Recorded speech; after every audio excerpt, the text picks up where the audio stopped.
I do like bigger ships.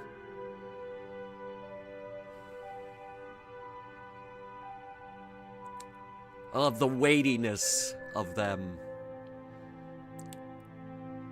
I love how much firepower they can bring to the table. I love the fact that they take just a little bit more skill to fly.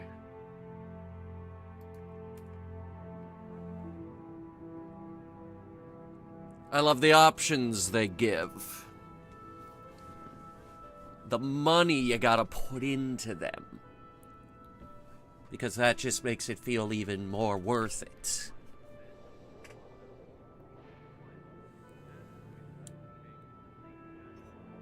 There are many large ships that we could talk about.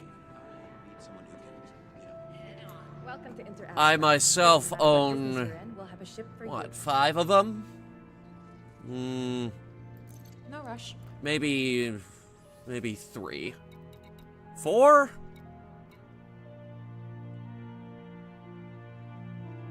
Four. I forgot about my luxury yacht, the Orca. There's a lot of them that we could talk about, of course. I myself happen to own the, well, what is widely considered the Holy Trinity. Of course, it's impossible to not talk about large ships without talking about the absolute legendary Anaconda.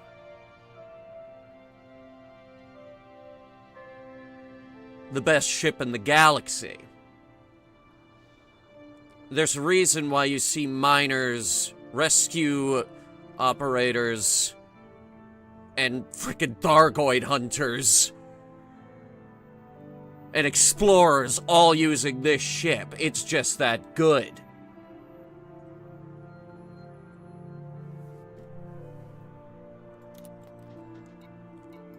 Or maybe you'd prefer something with a little bit more firepower.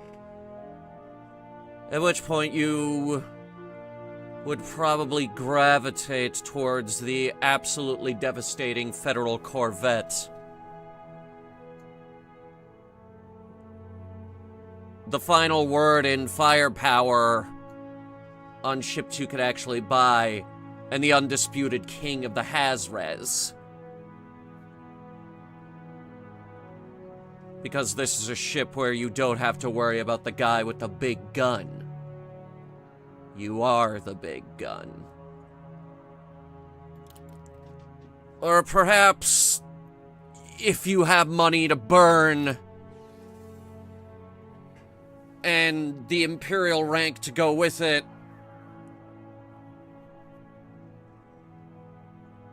Gudamaya's absolutely obscenely decadent Imperial cutter.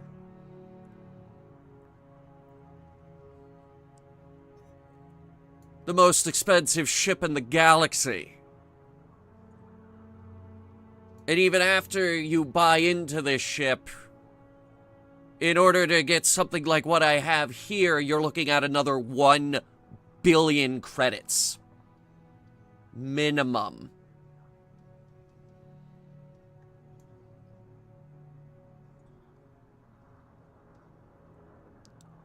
There's a lot you can say about the Imperial Cutter. By all accounts, it is a prolific trader, boasting the highest cargo capacity in the galaxy. And despite its decadence, it turns out the pride of the Imperial Navy here absolutely excels as a mining ship.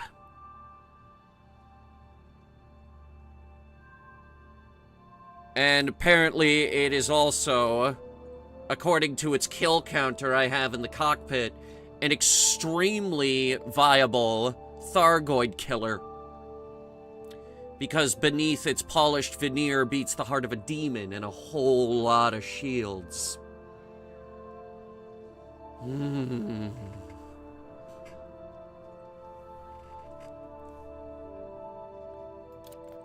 So yes, it seems like those three would be your obvious choices.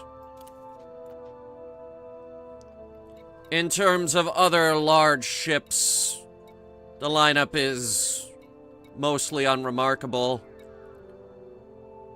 You want to deliver passengers, you might get an Orca or, God forbid, a Beluga. A more dedicated cargo hauler, you would go with a Type 9. Big, boxy, ugly, Lacon. Very viable pirate target.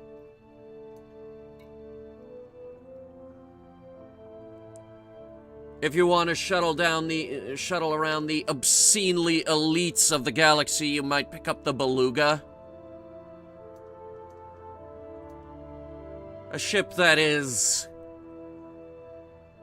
very much not afraid to shy away from its true purpose. Passengers. And that's pretty much all it's good at. Or, now God forbid, you want a Lacon ship that can also fight Thargoids. Well, then the Type 10 Defender has you covered.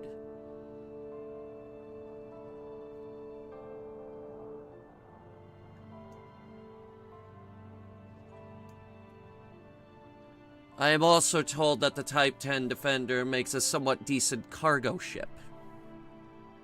But up until now, why wouldn't you buy a cutter? And now notice I did say up until now.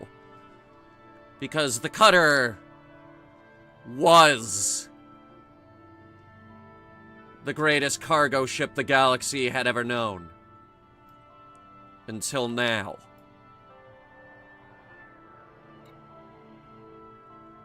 This is the Panther Clipper.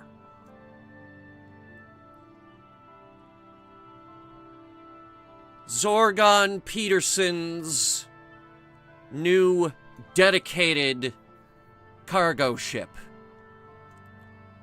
And the sequel to one of the most legendary ships in the galaxy.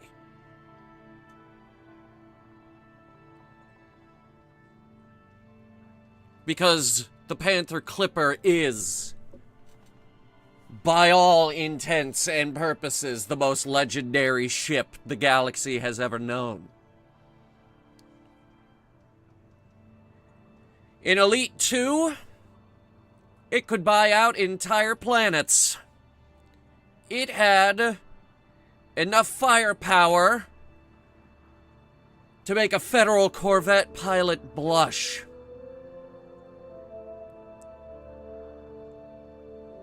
And quite frankly, it was just fantastic.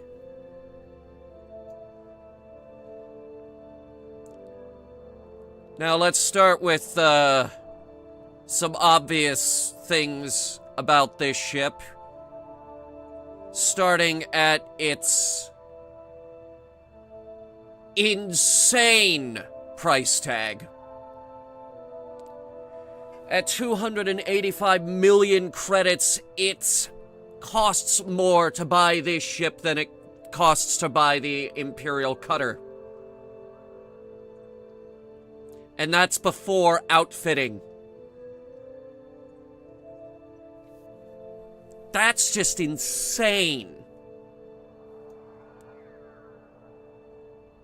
This is, and there's no two ways around it, the new most expensive ship in the entire galaxy. Before outfitting. Because after outfitting, you might actually be spending less than the Imperial Cutter. Because Zorgon Peterson has gone out of their way to emphasize that this is good for one thing and one thing only. hauling more cargo than any other ship in the galaxy combined. Completely optimized for cargo, this will carry upwards of 1,200 tons of cargo. 1,200 tons. That's the weight of 3 Anacondas put together.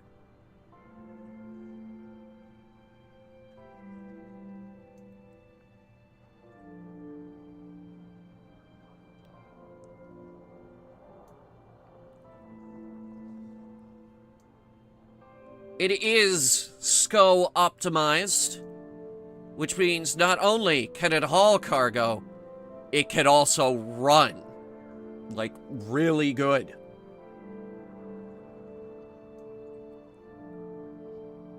And even if you do get interdicted, the Panther Clipper Mark II is compatible with a fighter bay.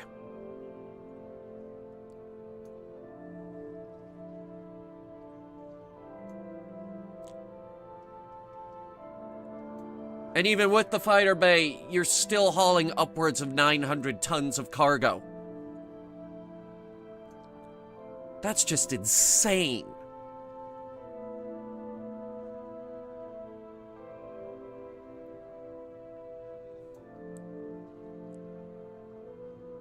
It's big, it's bulky, its base hull is already extremely high, and a size 7 shield generator will protect you from just about anything, which is good because you're not going to be going anywhere fast, even with dirty tuned drag drives.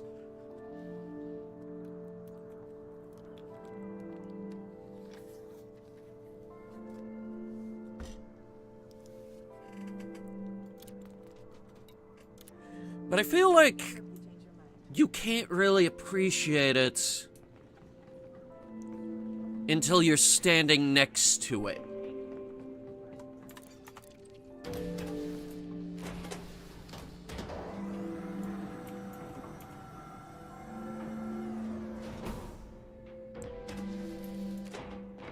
I'd like you all to meet the Everest.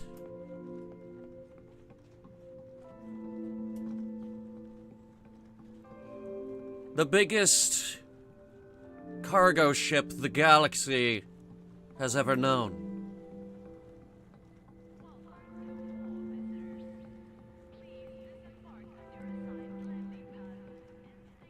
And in terms of looks, you can tell that it's a cargo ship just by looking at it. What we have here is pushing some of the limits on what can fit on a large-sized landing pad.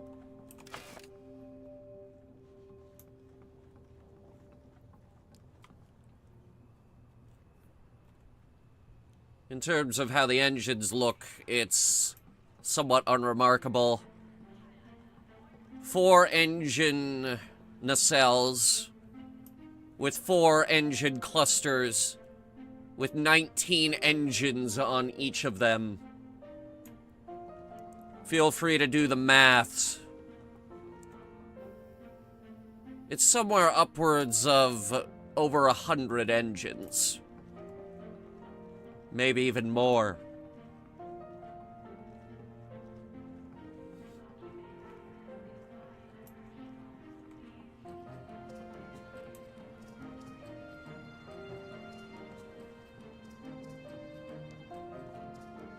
Her underside is somewhat unremarkable. You know what you're getting into with this ship. Cargo. Nothing but pure, unfiltered cargo space. And Zorgon Peterson, company known for making some of the most drop-dead gorgeous ships in the galaxy, have done very, very little to hide that fact.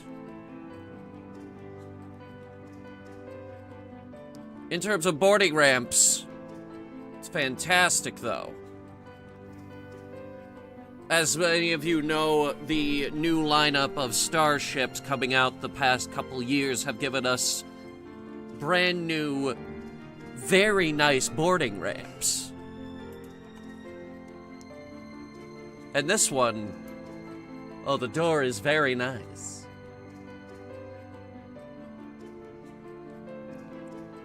Very nice. And an actual usable ramp. Which is more than I can say for the cutter, the previous king of cargo capacity. The staircase on the Imperial cutter is so disproportionate, I can only assume that it is used by giants.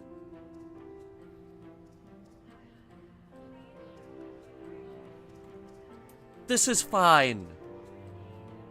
And some of you may have noticed that it is extremely off-center.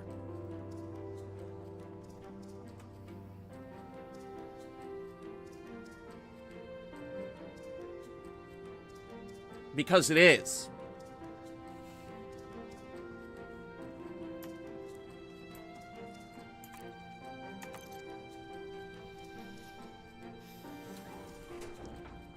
Another very nice thing that they gave us was an actual new bridge. And yes, they did describe it as a bridge. It is extremely bridge-like in here. Not only that, the Panther Clipper Mark II is one of the few ships in the galaxy that can fit 4 people. Not that anyone actually uses multi-crew. Because, let's face it, nobody actually uses that.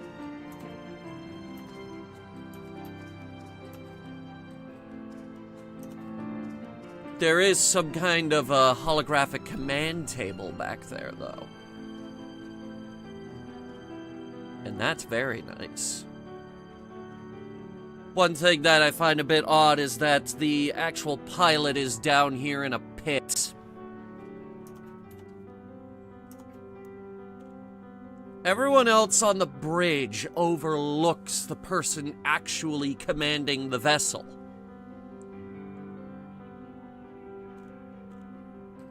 Don't know why.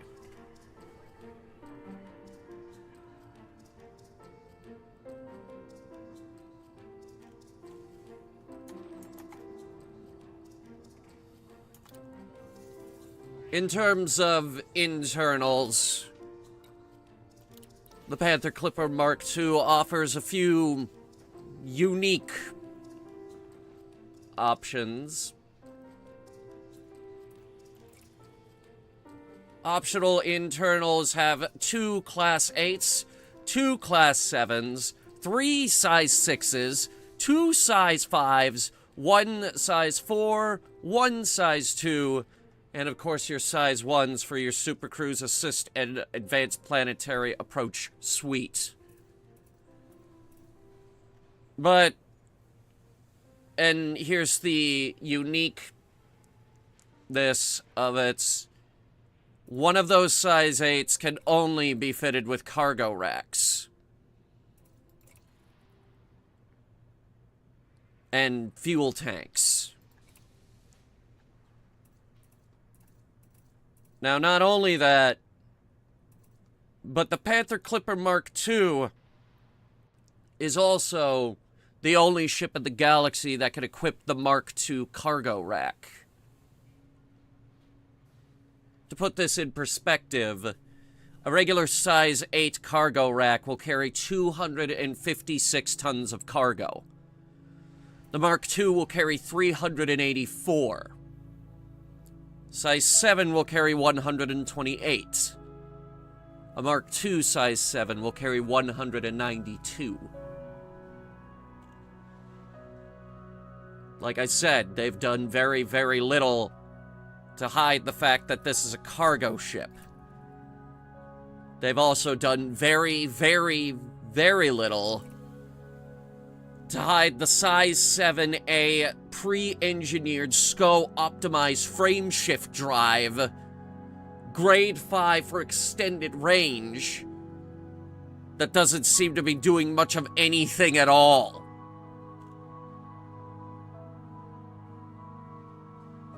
Because it's not. Unladen, you'll get a 43 light-year jump range, and this is with a very generously optimized ship. Loaded with guns. And utility mounts. And an actually halfway decent power plant. Stripped down life supports. Barely. Stripped down sensors. Barely.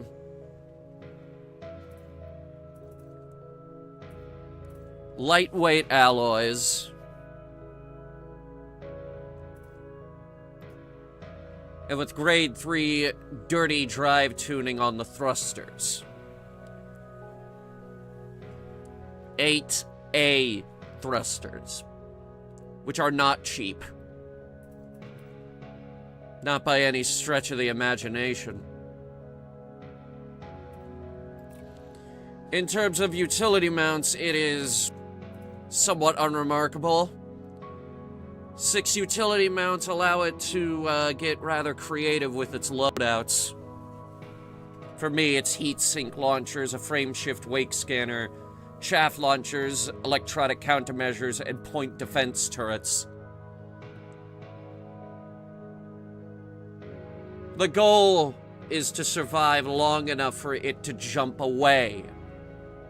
And it will jump away.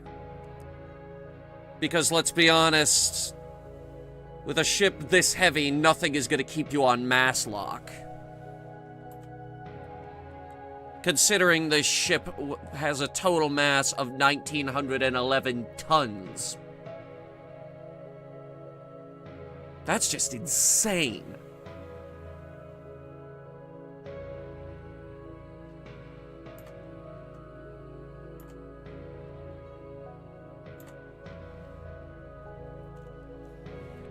In terms of weapon options, it is actually not terrible. 2 size 3s, 4 size 2s, and 4 size 1s allows you to get rather creative with your loadouts. For me, it's a lot of long-range beam lasers and a number of multi-cannons and regular cannons. Most people will criticize me for putting turreted weapons on my ship. But that's okay. Because the Panther Clipper turns like a beached whale. And handles like a city block. And in terms of size, it takes up a few postal codes.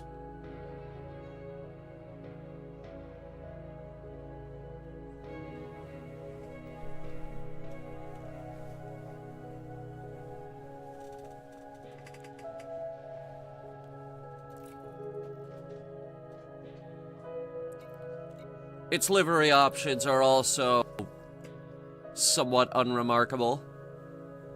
Its bobblehead placement is good.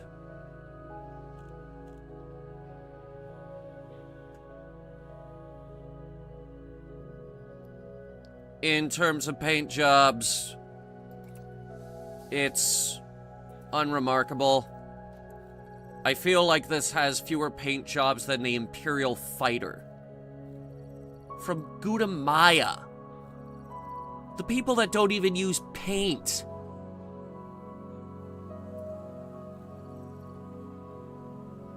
They did put a pink one in there.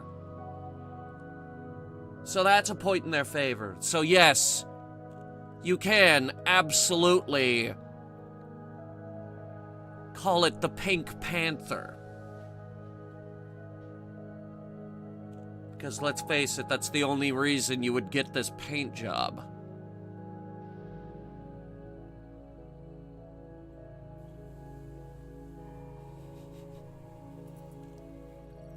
What I'm using here is Zorgon Peterson Gold. You can't buy Zorgon Peterson gold.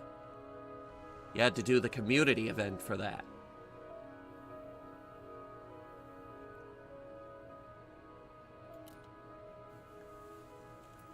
And right now, for a limited time, if you buy into this ship, you can get your very own Panther Clipper Owners Club decal.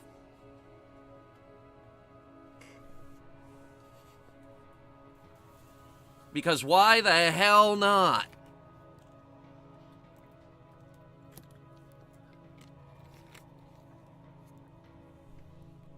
Or your very own Zorgon Peterson decal. You can't get this either. You also had to do the event.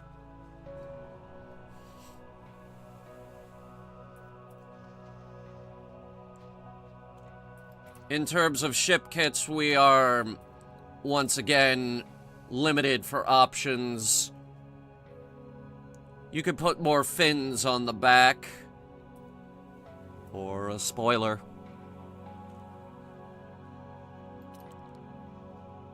Or you can add these cool little fins to the back of your engine nacelles. The front one has the same options. And of course, the little antennas sticking out the front. A callback to the original Panther Clipper, which had the antennas sticking out the front.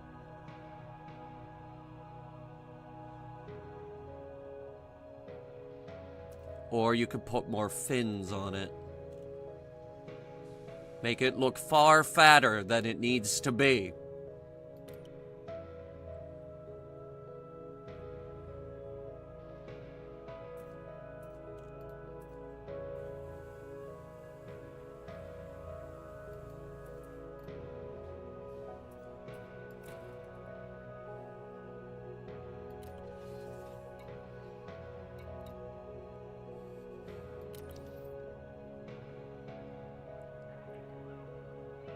And then we need to talk about the view.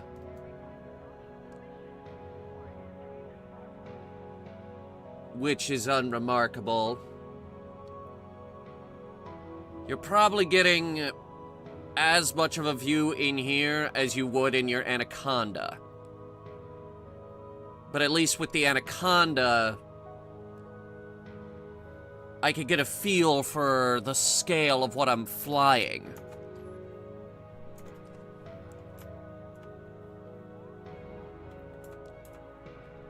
You see, when the bridge is up here, it becomes very easy to forget about the over 1,000 tons of starship you have behind you.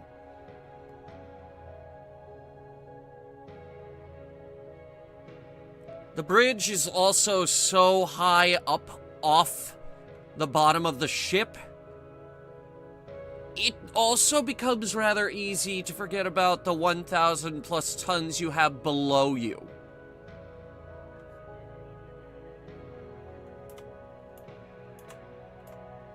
Now, out in the black, this isn't a problem. But when you're going through the mail slot and trying not to hit the toast rack,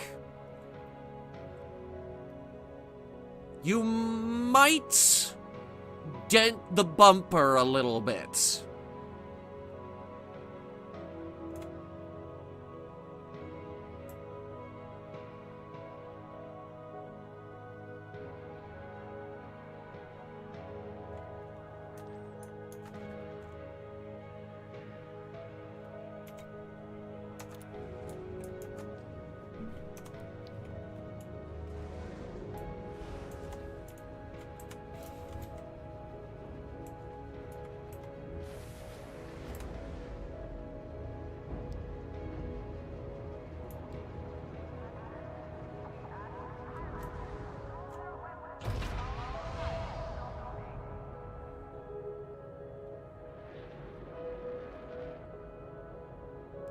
Watch carefully, this is important.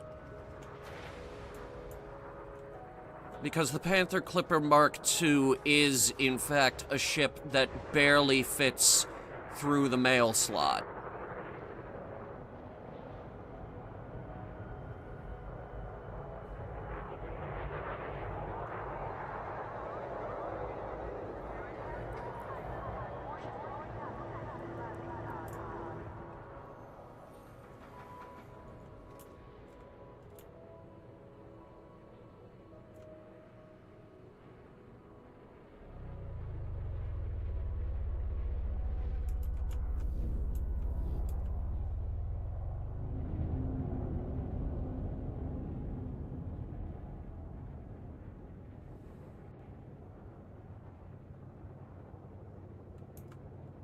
In terms of handling, it's what you would expect. The Panther Clipper Mark II does not have great handling. Its handling is probably better than the Cutter, though. Its rotation speed is also very unremarkable. What is remarkable, though, is the sound it makes when you hit those afterburners.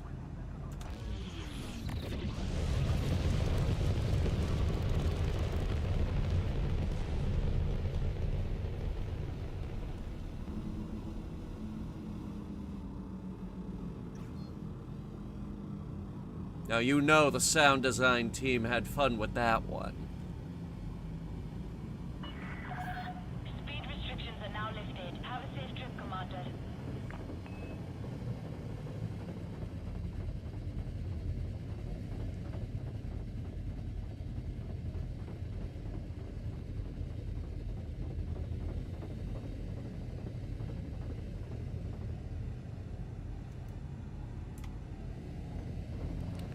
We're out here around Cooper Station today because it's finally time to kick off a little project.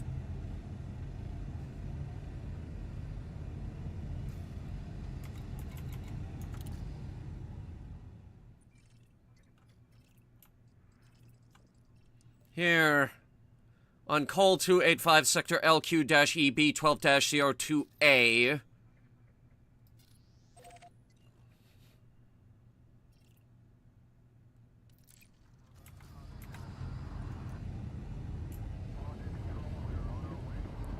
We're gonna build something. Because that's what this ship is very good at. Hauling cargo to build things. 4, 3, 2, 1, engage.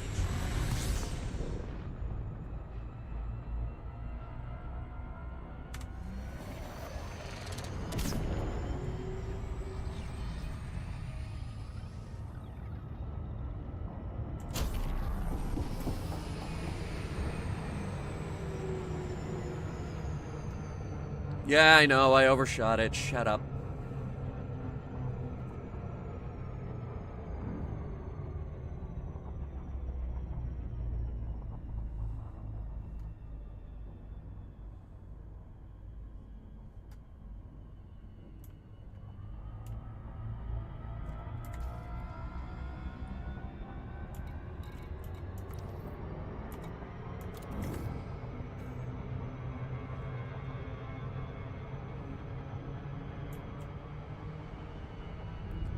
And you're still coming in too fast.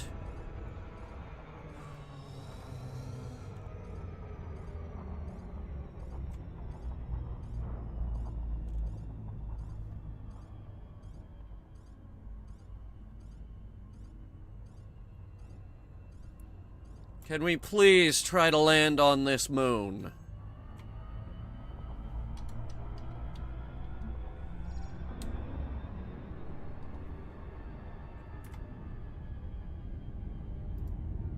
Thank you.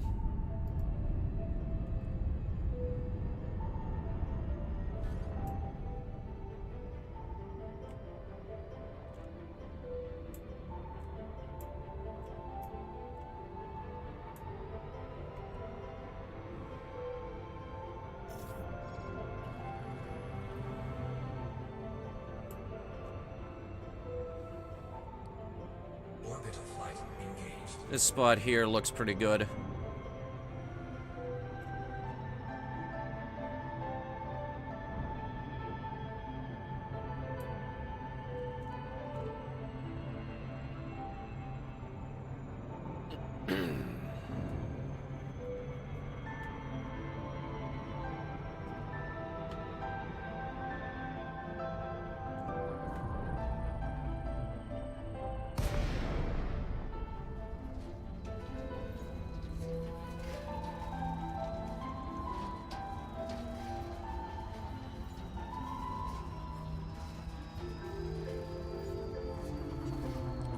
We're gonna build something here.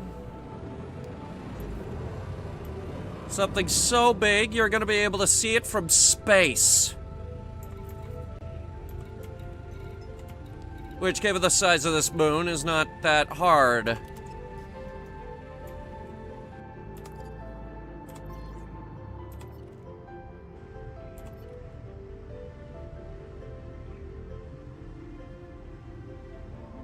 The biggest project this system has ever seen. Are you about to nudge into the surface? I think it did. Yes.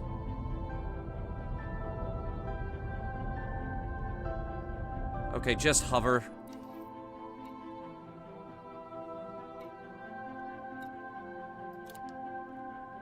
A Tier 3 planetary port.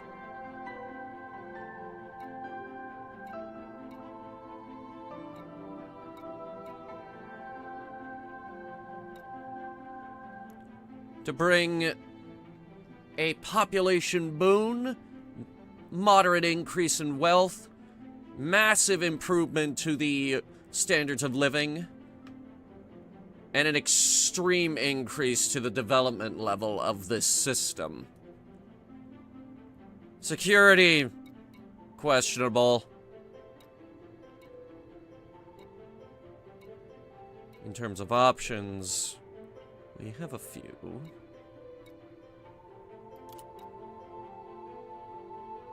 We've been saving up our points for this.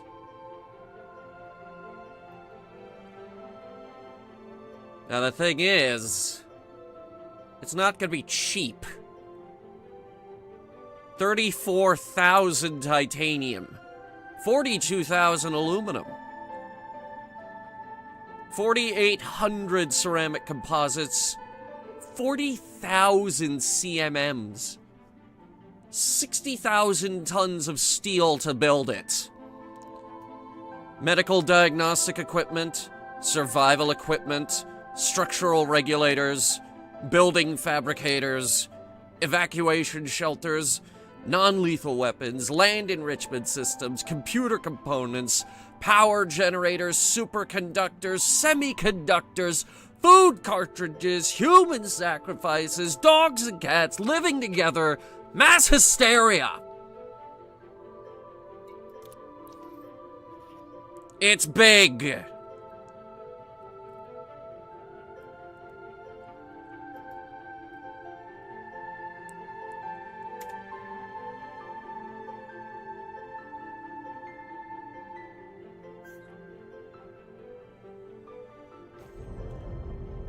This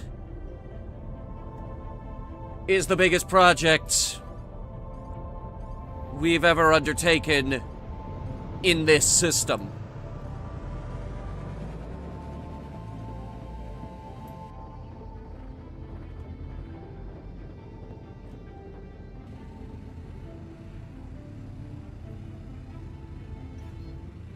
And the Headhunter Productions community is totally gonna go nuts over it.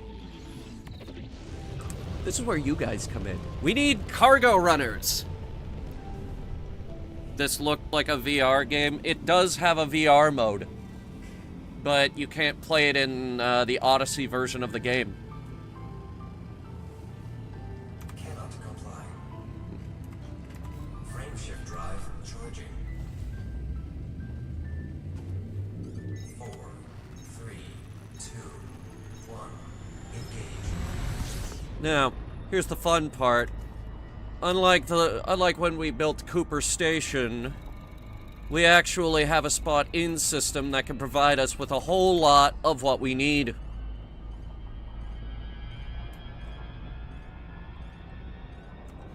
So we'll start there.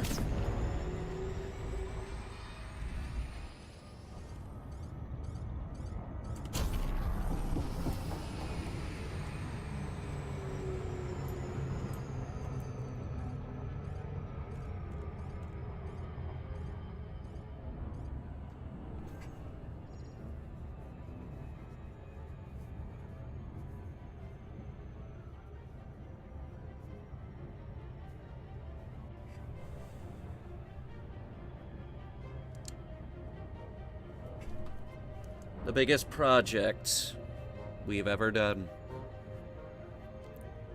Not during previous community events. Not during, our fundraiser.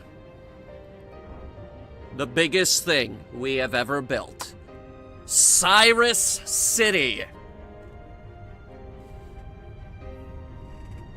Named after Matt Cyrus, protagonist of the longest-running Fallout YouTube series in the world.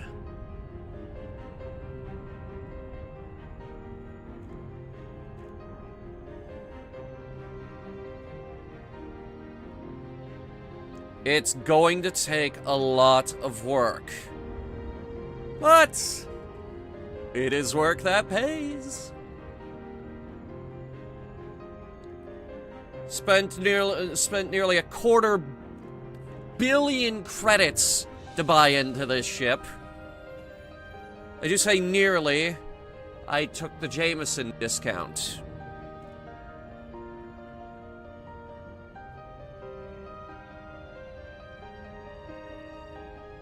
Because stupid me bought the stellar version. I wanted that ship kit set.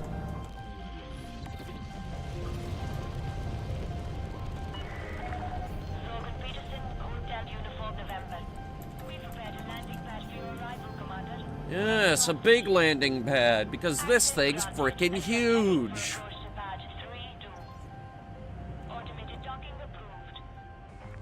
And handles worse than a goddamn... I'm running out of analogies for things that handle very badly. Point is, probably best to keep the auto dock on this one.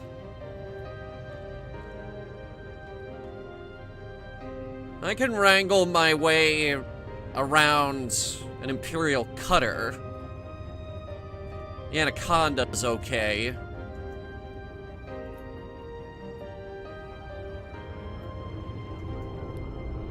As for the Federal Corvette, well, that thing has movement thrusters that'll make a Viper pilot blush. That's no problem at all. Landing gear deployed.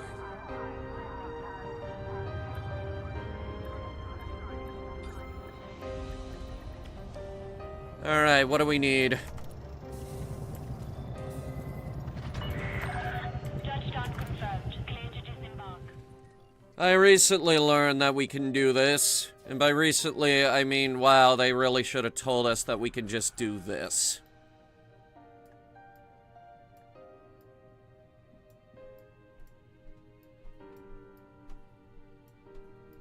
Where's the site?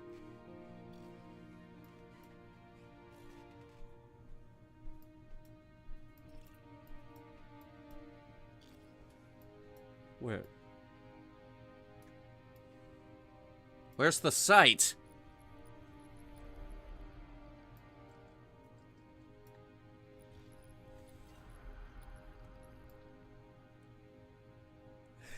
Okay, very funny. Where is it?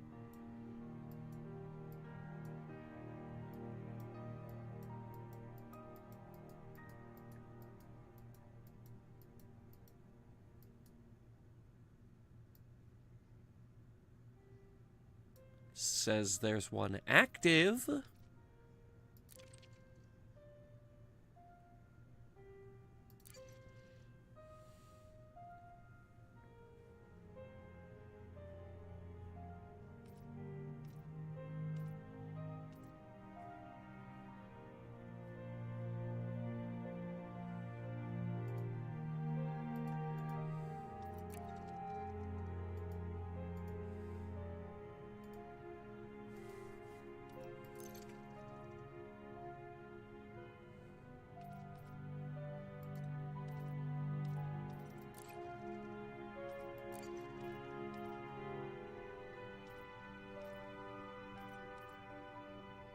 Actions, summary, planet information, architect view. Do I need to relog this? Or what's going on here?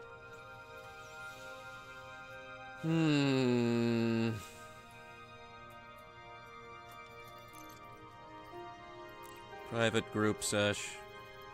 If anybody's in the private group, feel free to jump on and start hauling CMM composites, steel, aluminum, everything we need.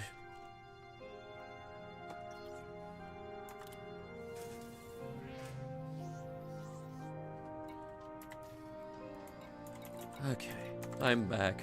Now what do we need?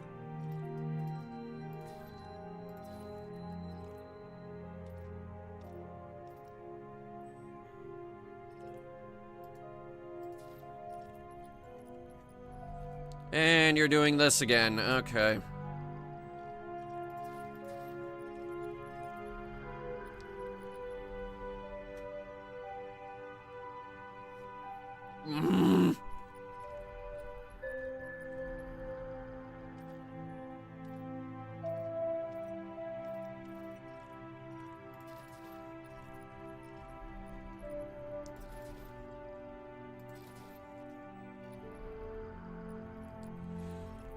Well, this is annoying.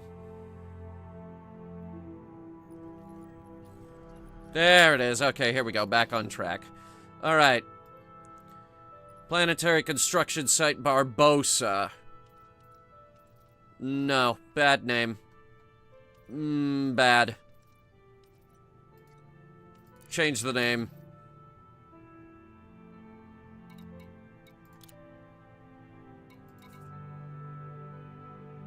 I don't actually have enough arcs to change the name right now.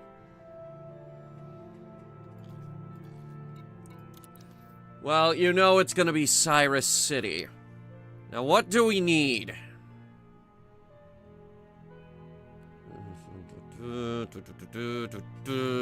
Probably best to just get a screenshot.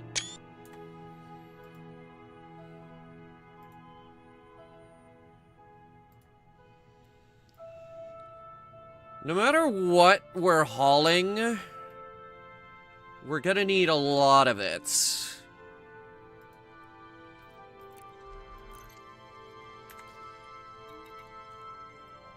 Let's see what our friends here at Cooper Station can get for us. By all accounts, we have a ridiculous amount of crop harvesters, food cartridges, the fruit and vegetables thing, which is normally a pain to go and get. We've got that covered. Absolutely, no problem, coming right up. 367 tons of fruit and vegetables, done. Cross it off the list.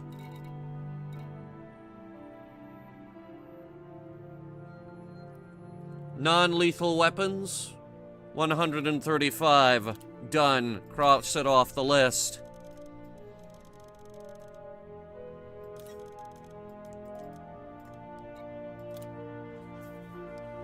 We need 270 power generators. The good news is we have power generators in abundance.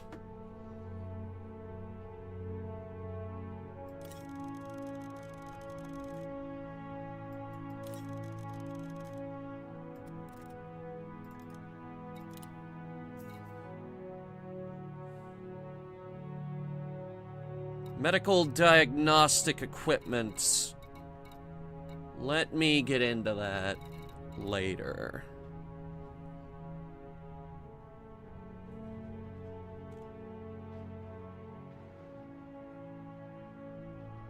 Food cartridges, we need a lot of them. We need 2,538 tons of pure copper. And 2,779 tons of polymer alloys. And 823 tons of evacuation shelters. which we have.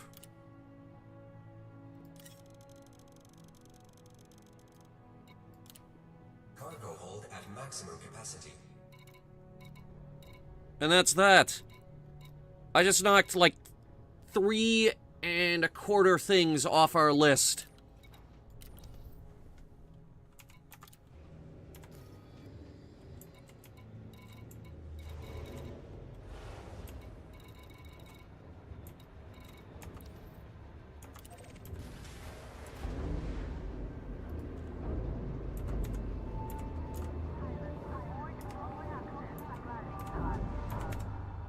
Landing gear retracted. Landing coupler disengaged. You are clear to leave.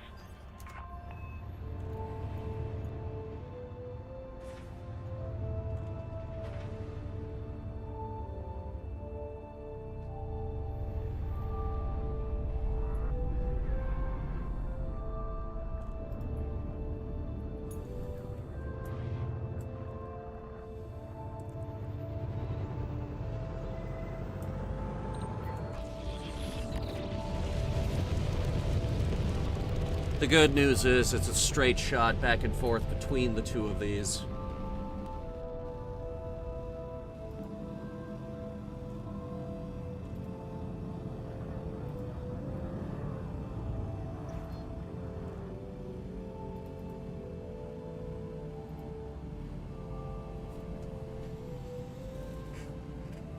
Frame shift drive. Okay.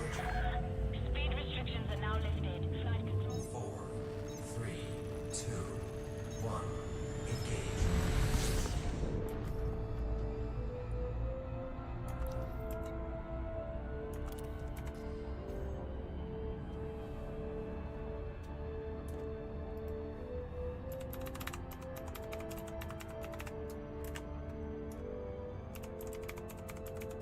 I'm trying to sort out the naming thing without opening Firefox.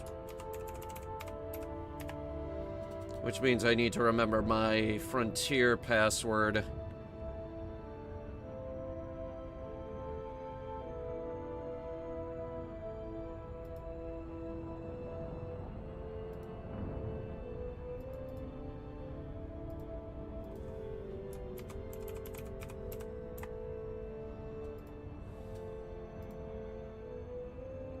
I did remember my Frontier password. That's scary. That very rarely happens.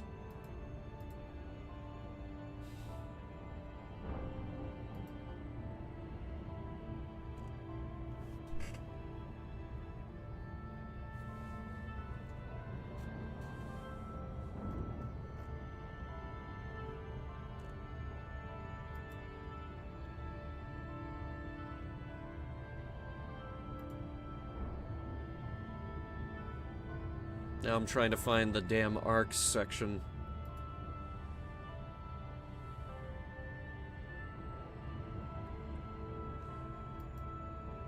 You know, the absolute scariest part about this ship is that I'm not even done increasing its cargo capacity. There's a community goal running right now for the next few weeks, or however long it takes to finish it, where they have, where the reward for it is more engineered cargo racks. And I'm already lined up to get 2 of each.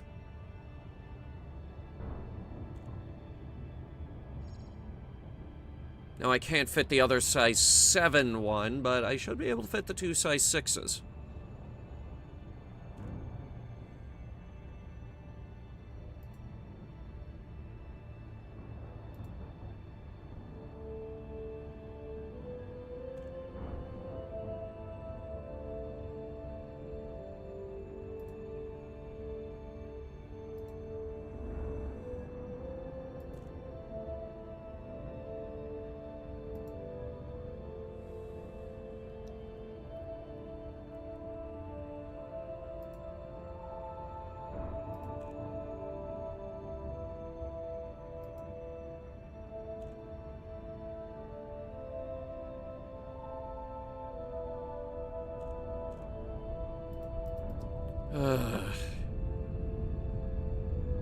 Chat, what's my card number?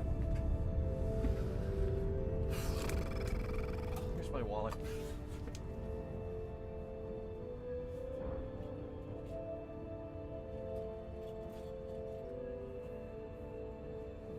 Where is my wallet?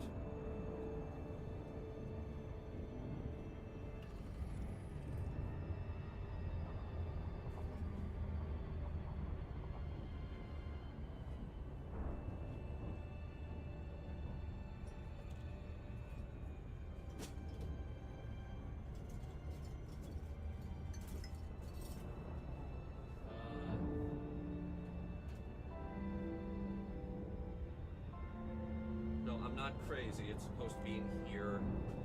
Oh, it's right here. How the hell would I know? I don't know. Maybe you're, maybe you're, a hacker. Maybe you're a hacker man.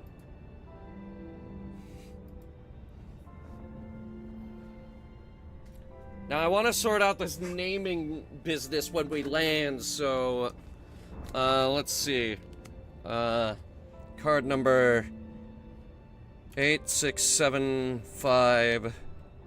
309... 7... 7777... 7777. Name on the card, Donald Trump.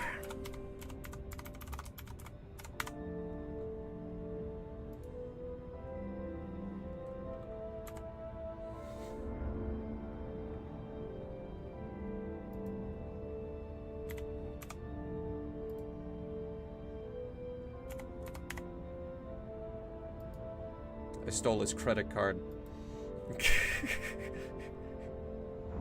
I'm not, and I don't ask people their private information and that stuff.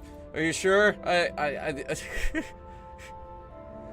Because now you got me thinking of that one idiot that went on Facebook and was like, hey guys, I got my new credit card. Take a look at it. Took a picture of it and posted it online. Next post from her, she was like, the number on the back is blah, blah, and blah. I don't understand why people keep asking me this.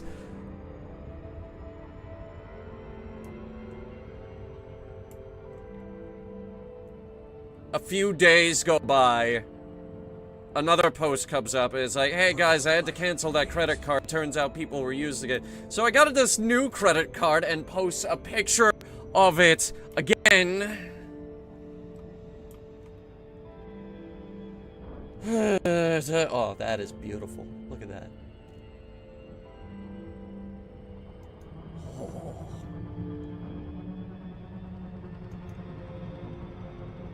Gorgeous. Yeah, Jasper, there's just some stupid people out there. Real stupid.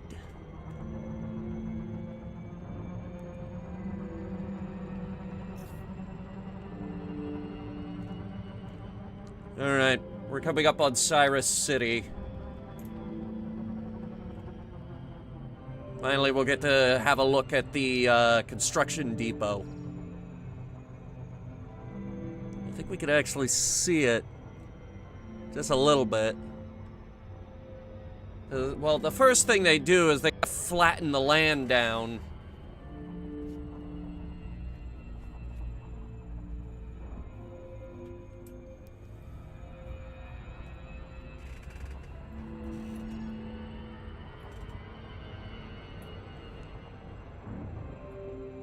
Blurred out her license plate. I'm not sure that is completely necessary anymore.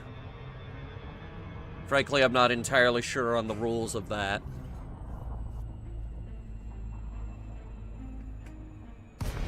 I posted that whole thing about how you can't judge a Tesla owner, and I didn't even blur out the plate. By the way, you can't judge Tesla owners. A lot of them bought their car before we knew he was crazy.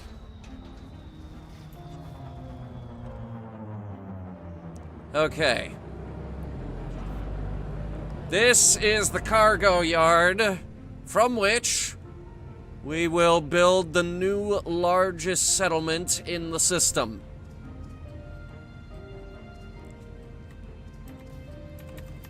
Docking request granted.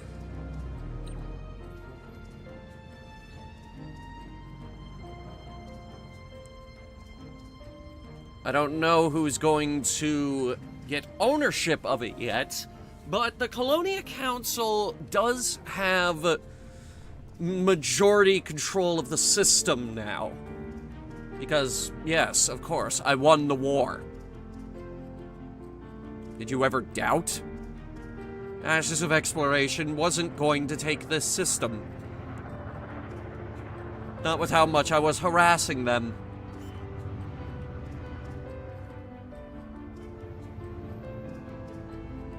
Landing gear deployed.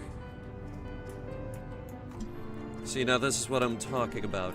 Real, viable landing gear. Either give me landing gear or let me belly flop this beast onto the landing pad. Docking successful. Engines Fantastic Four.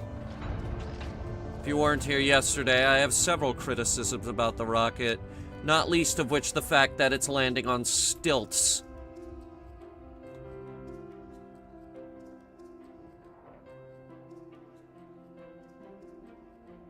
What's going on back there?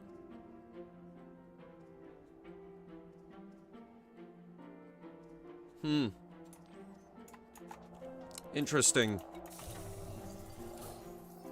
This moon might be geothermically active. And look at that. That's not even 1% of the construction progress done. We're still at 0. The good news is I now have enough arcs. No, I don't. What the hell happened?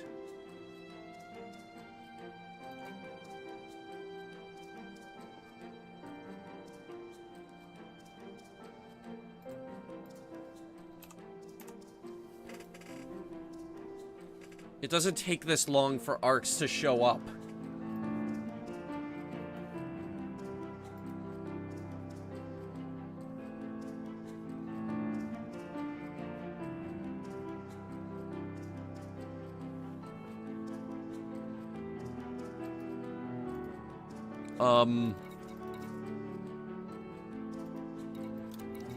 Huh. That's a bit weird. Alright, well, we'll keep waiting. Crash carts?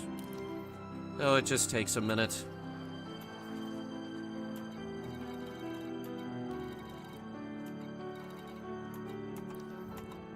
In the meantime, it's back to Cooper Station. Landing gear retracted. Ship released. Engines engaged.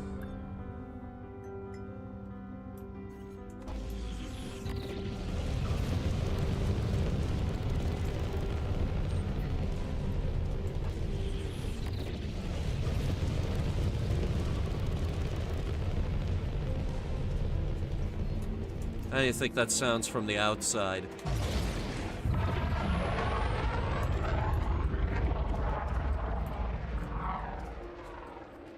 Look at those things. That is beautiful.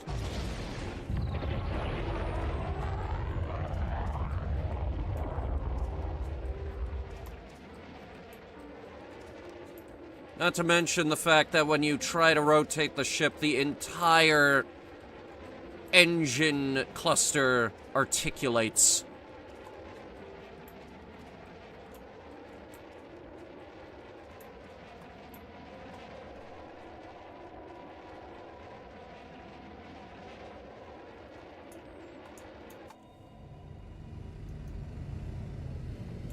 Frameshift drive charging.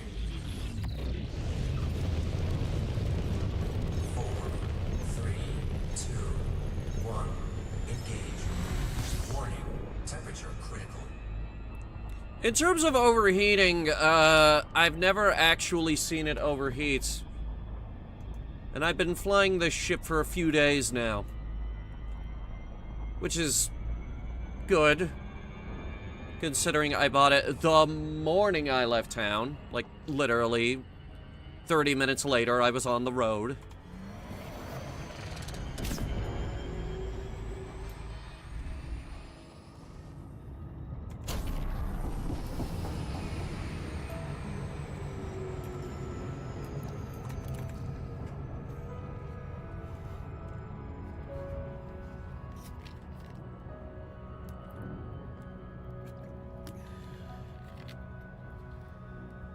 It's not exactly my cup of tea.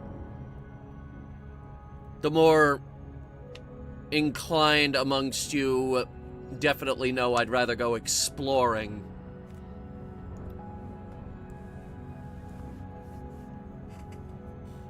But then again, this work does pay.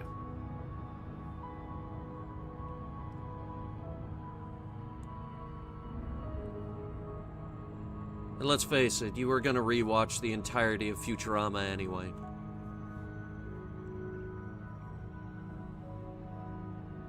Might as well get to something done while we do it.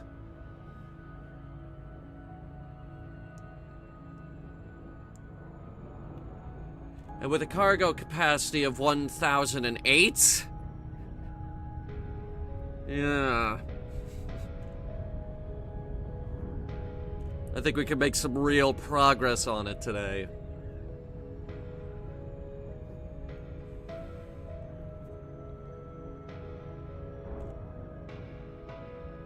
With the new undisputable king of the cargo haulers.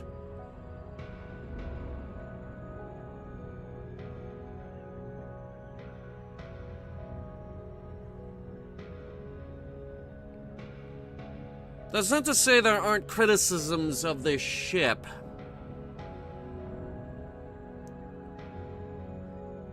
Quite a few people criticize it for not being as good as its predecessor.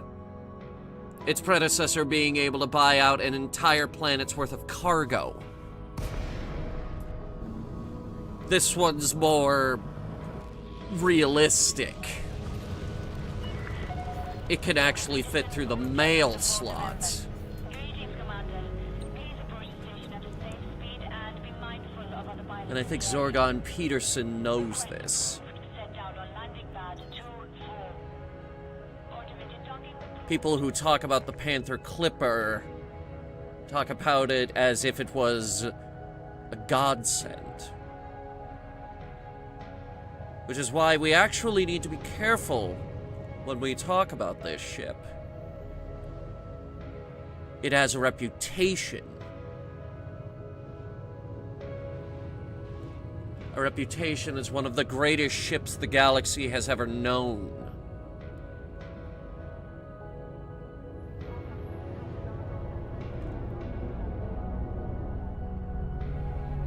And its predecessor, the Mark II here, is coming onto the scene to try and shake things up. Landing gear deployed. Before, when you wanted to haul cargo, you would go for a Type 9. Because the Type 9 can scale down its shield generator. The cutter can't. This, on the other hand, can carry Landing complete. Commence system shutdown. probably as much as 2 Type 9s. That's just disgusting.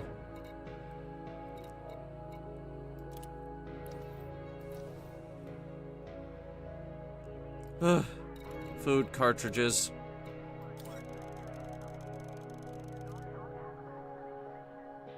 Did we already get the food cartridges? No, I don't think we did. Okay. So 537.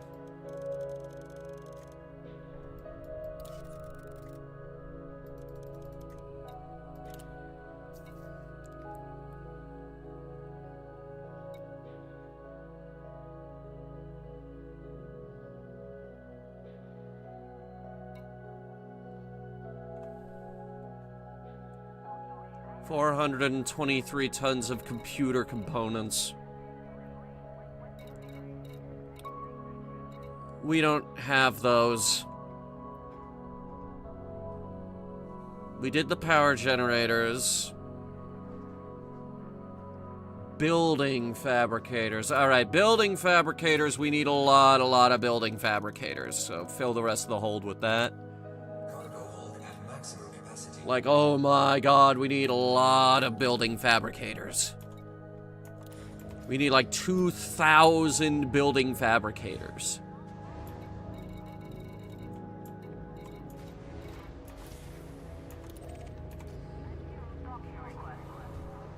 Landing gear retracted. Ship released. Restrict speed until clear of the station perimeter. The good news is Cooper Station has definitely become a viable option for a lot of these materials. Maybe not superconductors, or steel, or aluminum, or any of the things we need tens of thousands of.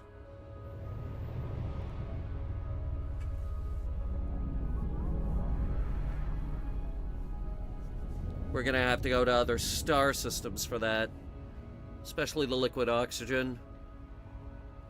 And the steel. We need like 40,000 tons of steel. CMM composites are also gonna be a nightmare.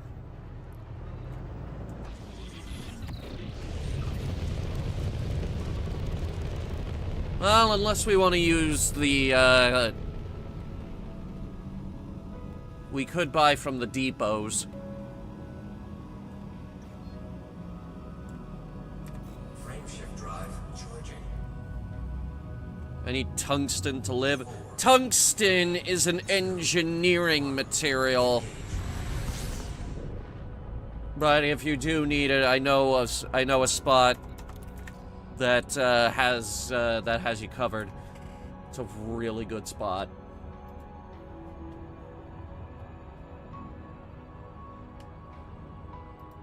I do my tungsten farming there all the time. Actually, that's where I get the majority of my raws.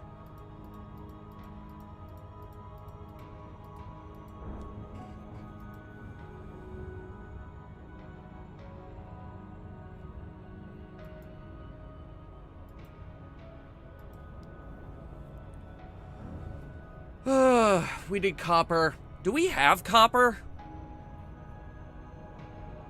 Here. At times like this, Inara is your friend.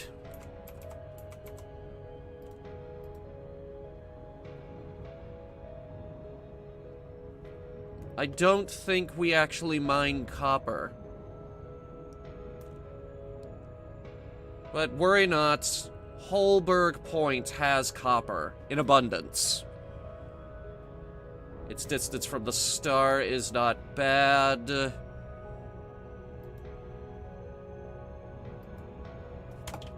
Its supply is good. It might have some of the other things we're looking for as well.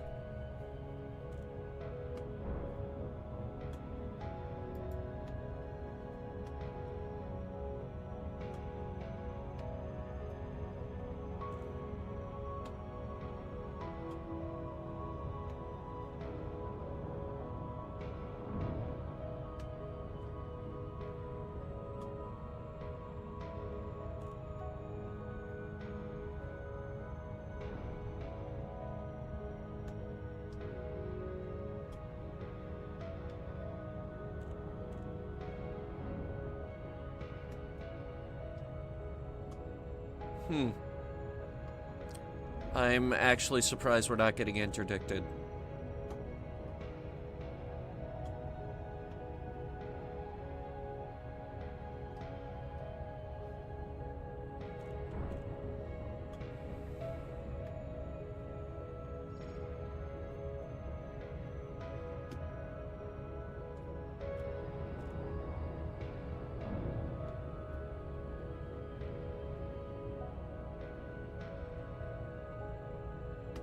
And there is someone on our 6 here, according to radar.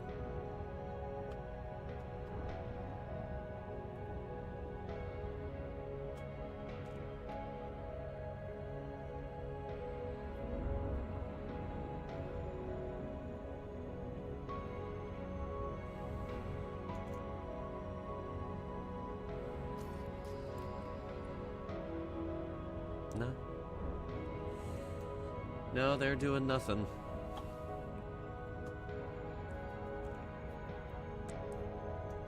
Alright. Our city construction site, codenamed Barbosa, is on the other side here. Bear with me.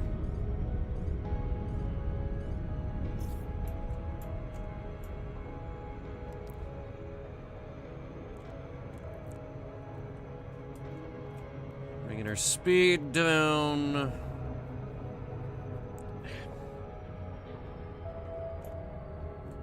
Orbital flight engaged. Very good.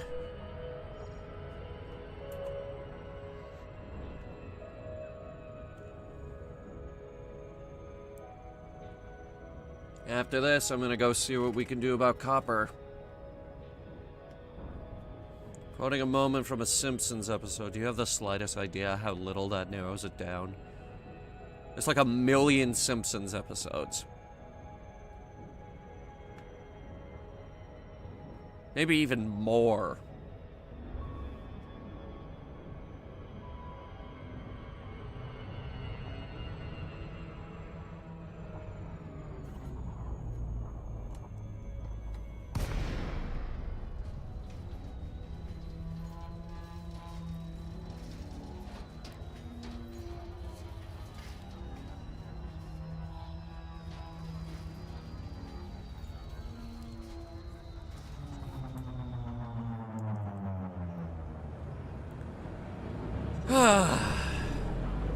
And here we are again, in the middle of this god-forsaken mountain range, with about 1,000 other ships around, I'm noticing. Docking request granted.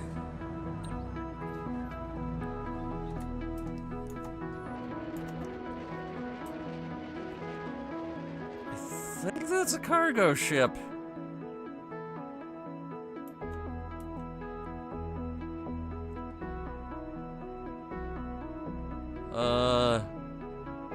Shadow says Anaconda. Oh, that's the Anaconda. That one's a Type 9. No doubt they are dropping off nothing that's going to help. Landing gear deployed.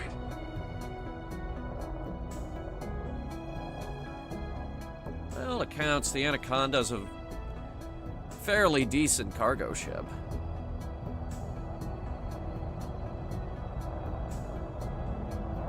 Docking successful. Engines disengaged. Alright, now hang on. This might make for a really nice screenshot.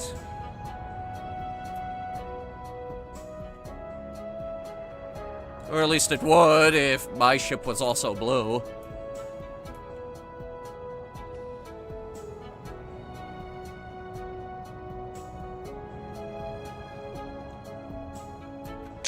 It's actually a really good chance to compare the sizes of these ships.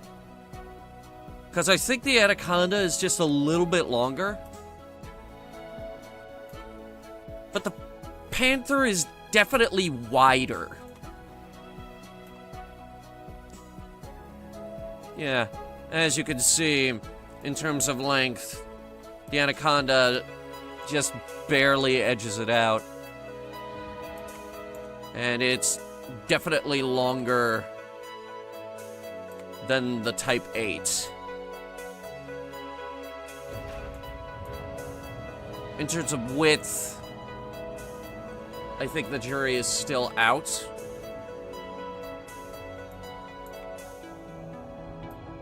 But it could definitely carry more cargo. Whether that's better space optimization or just sheer size, I don't know. Jury's out on that one, too.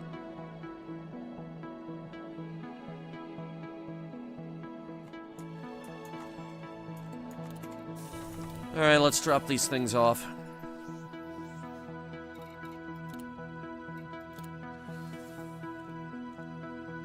We still need 2,000 building fabricators, 189 tons of medical diagnostic equipment, Superconductors, surface stabilizers. Ugh.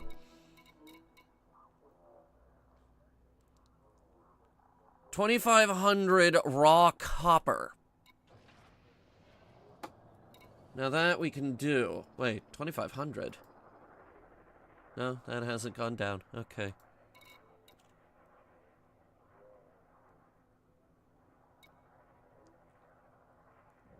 Apparently I'm the only one doing this right now.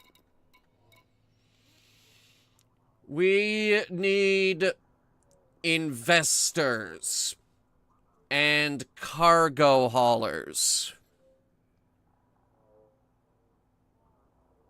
and arcs. Where the hell are those arcs?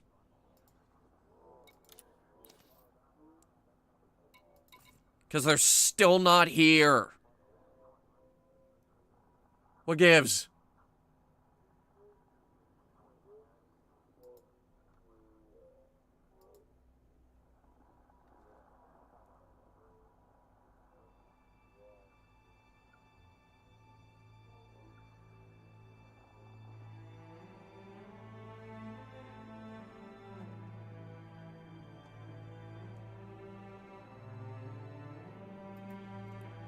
Here. Let me see. What's the date? 7/31. It says the order is complete.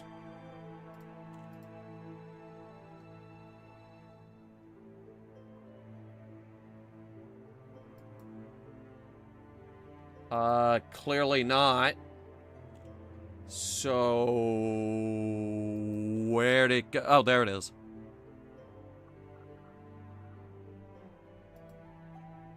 Did that just change while I wasn't looking?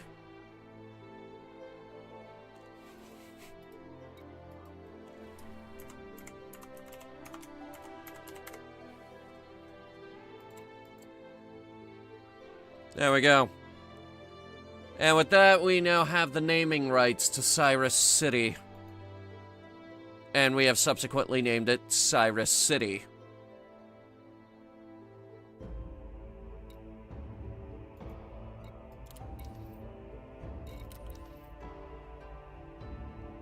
Well, it'll change on its own once we, swap instances. Alright, let's go get this copper. I'm gonna be scouting out Holberg Port. And I'm probably gonna be, coordinating with the Discord server.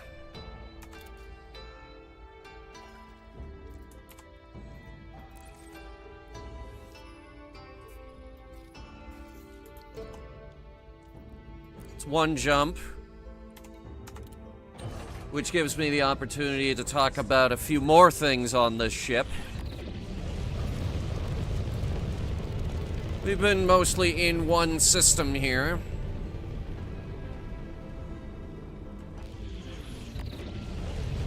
In terms of jump range, it is woefully unremarkable. And I'm using a very, very souped up frameshift drive. Best in the galaxy, actually, for a size 7.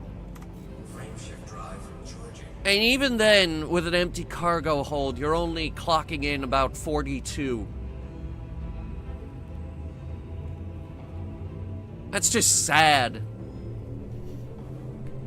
4, 3, 2, 1.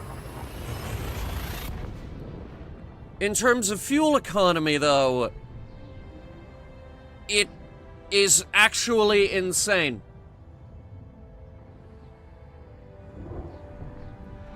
Because the Panther Clipper Mark II boasts what I can only describe as a bottomless fuel tank. I have to circle a star multiple times to fill the tank on this thing. Fuel swapping complete. This time I did not. We only used a very, very small amount. But even at max jump,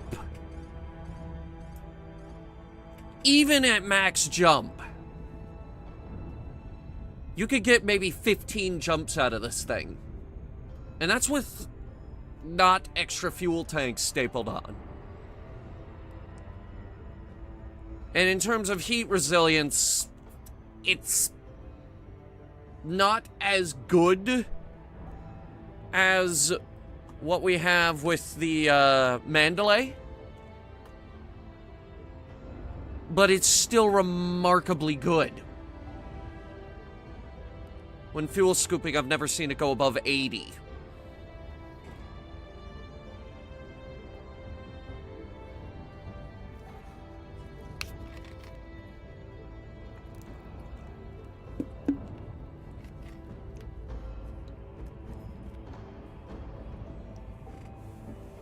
Which makes me believe that if we did optimize this somehow, some way, you could potentially turn the Panther Clipper into a semi-decent exploration vessel. You could fit an entire parking garage worth of SRVs back there. And let's not forget the fighter bay. Because some people absolutely insist on exploration with a fighter bay. I'm not even kidding about that garage, by the way.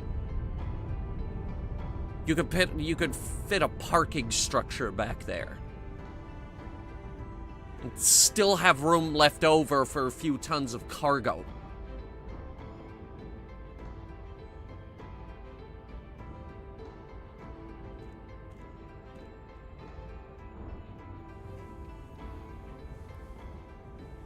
But, and here's the problem with it. This ship really insists on being a cargo vessel. And that's a problem for me. Because another thing about the ships in Elite Dangerous is that a whole lot of them are fantastically fun to misuse. The Orca, for example, makes a semi-decent exploration vessel.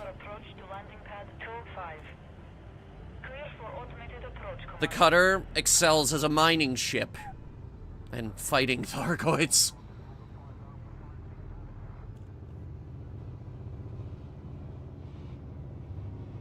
Diamondback Explorer, I am told, makes a halfway decent combat ship. And the Type 8? You look me in the eye and tell me that that doesn't make a good mid-range exploration vessel. Or a miner. Or a salvage ship. Landing gear deployed.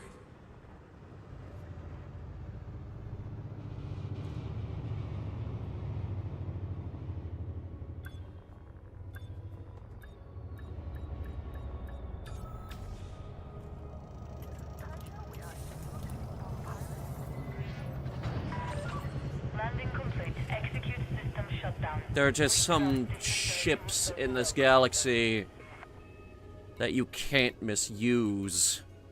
They've got structural regulators, auto fabricators, and our copper here, by the way.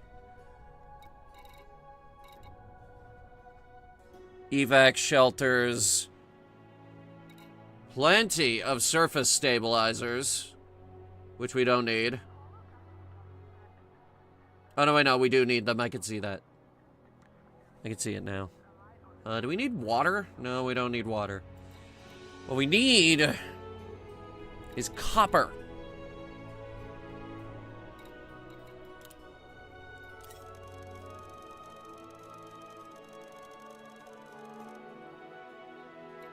A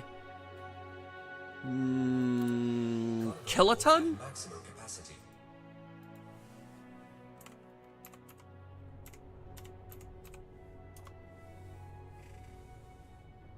Yes. A kiloton is 1,000 tons. It's also mostly a unit of explosive power equal to 1,000 tons of TNT.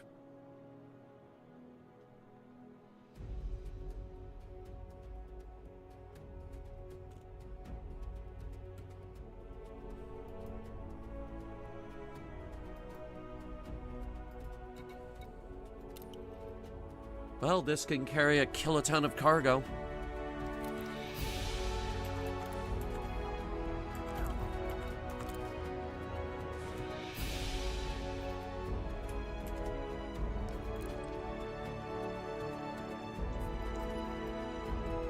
Let's see. Map back to 12-0. Ship released. Please exit station safely and promptly.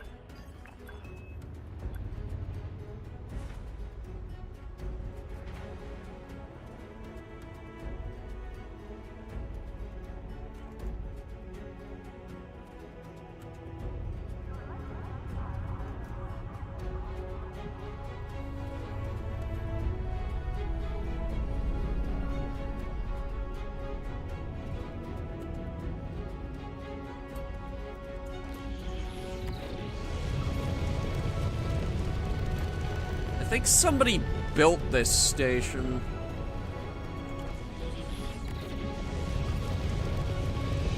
Don't get hit by that. That's the thing, ever since they added colonization, we've been seeing a lot more of these stations with the arms.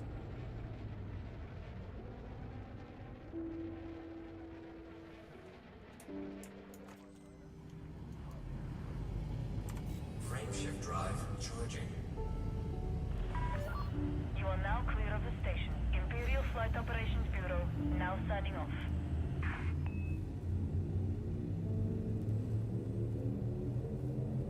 Four, three, two, one. Engage. Just skip the first episode? No. Don't do that.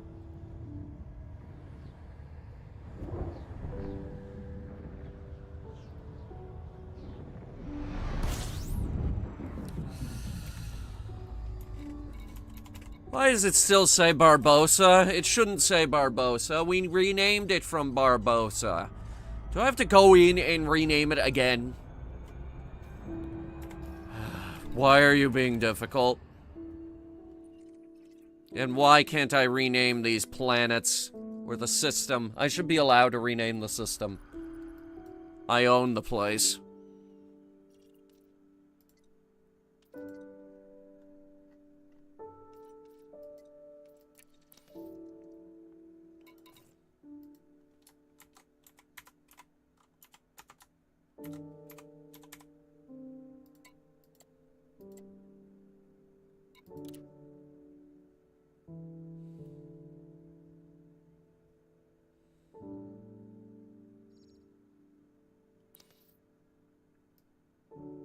There we go.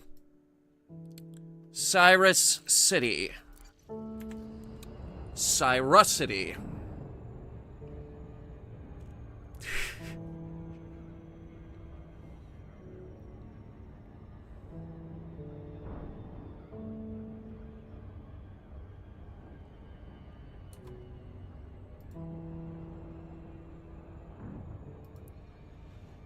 Alright, so that was Cole 285 DFQC 512. And let's see. That was Holberg Point.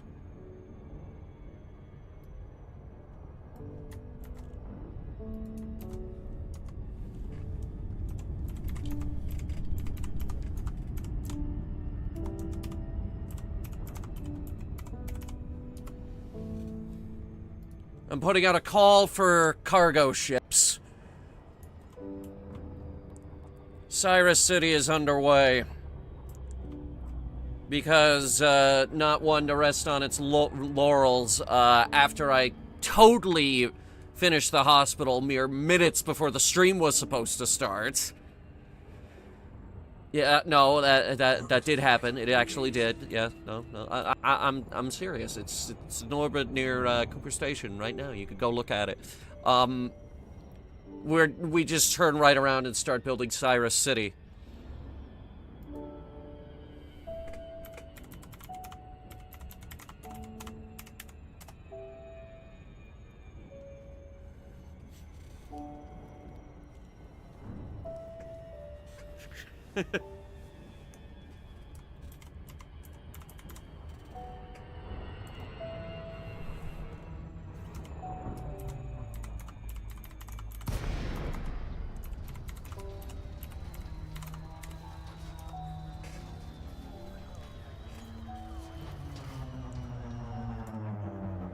Did I come in off the side? I did. But our altitude is good. Request granted.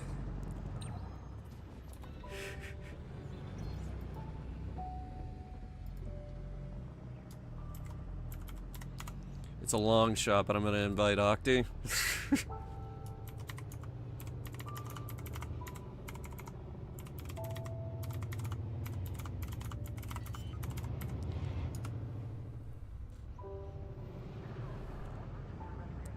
Landing gear deployed.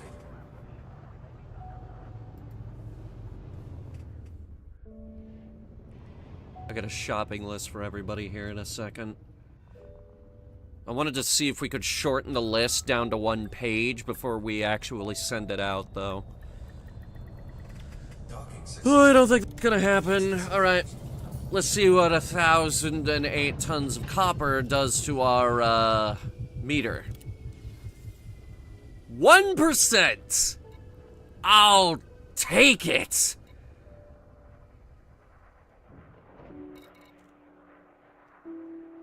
Alright, we need survival equipment. We do need land enrichment systems. Superconductors.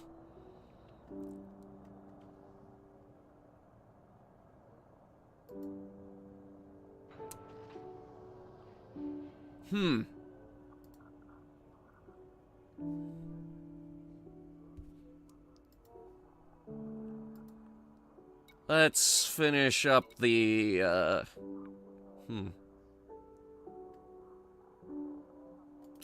Let me see if we can shorten this list down.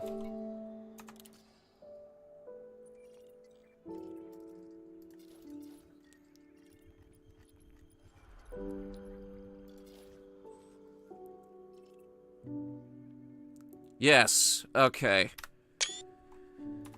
That is all of it. We have our shopping list.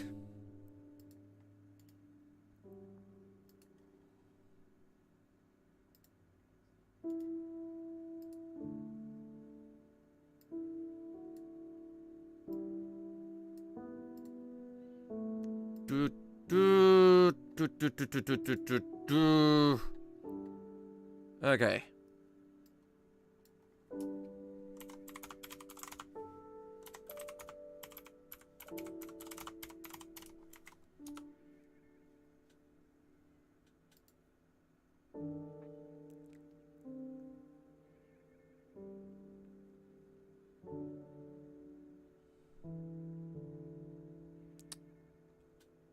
Let's head back over there and see what we can knock out really quick.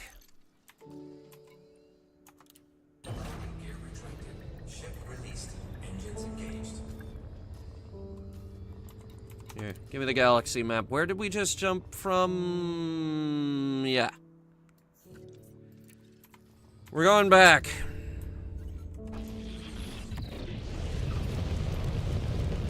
Oh, she's heavy.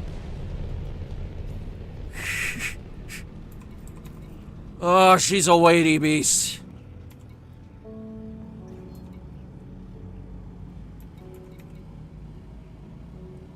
And her jump range is bad.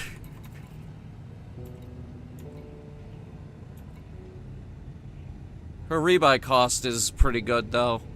30 mil, that's pretty good for a ship of this, Frameshift drive charging. caliber, expense. You know how expensive this ship is? Oh, boy.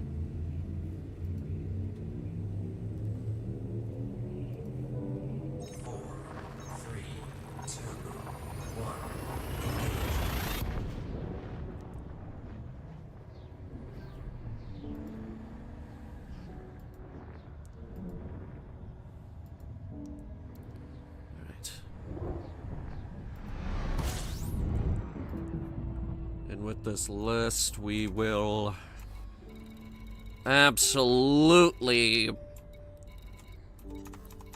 knock out at least a few of these. I mean, come on. Survival equipment only needs 229. Land enrichment systems needs 283. That's pathetic. These are pathetic numbers for the omnipotent Panther Clipper. Oh, you need 189 medical diagnostic equipment? That does not compare to the amount of cargo space we have.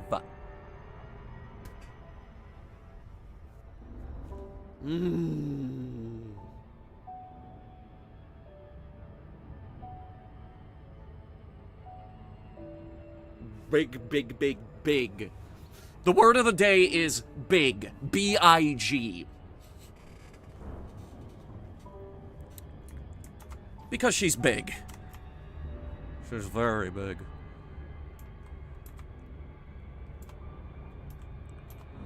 But, and here's the problem for me. I don't think she's big enough. She's not longer than an anaconda. She's definitely not longer than a cutter. She might be wider than a cutter, but not by much. Because the cutter has those really nice engine nacelles.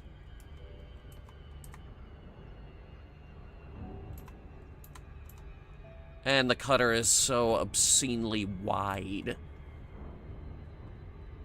This ship is also wide.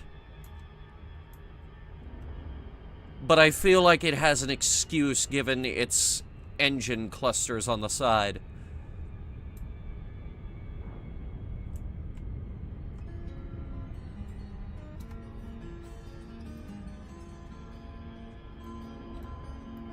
Now the big ships fly to 100 suns by pushing the speed of light.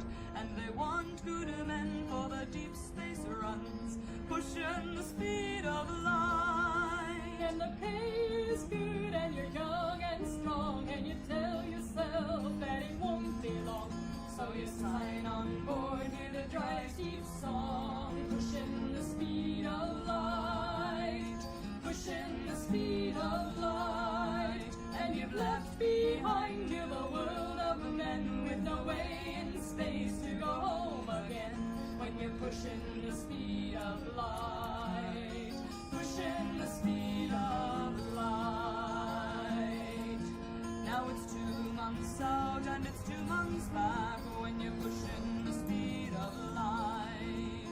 20 years on your home world's track, pushing the speed of light. And your friends are gone and your lovers too, and there's them all left that you can't do. And you try to lie, but you know it's true. Pushing the speed of light, pushing the speed of light. So you sign back on for another run of pushing the speed of light. And you swear to God that your pushing's done, pushing the speed of light. But that one run turns into 4 or 5, and your heart beats time to a humming drive. And there's nothing left keeps you alive but pushing the speed of light, pushing the speed of light. Now you spread your seed with the star drive straight by pushing the speed of light. Left sons behind you to carry your name, pushing the speed of light. And you watch them age and you watch them die as you race the light wind across the sky. And the gods are silent when you ask them why. Pushing the speed of light, pushing the speed of light. Now the speed of sea is a wall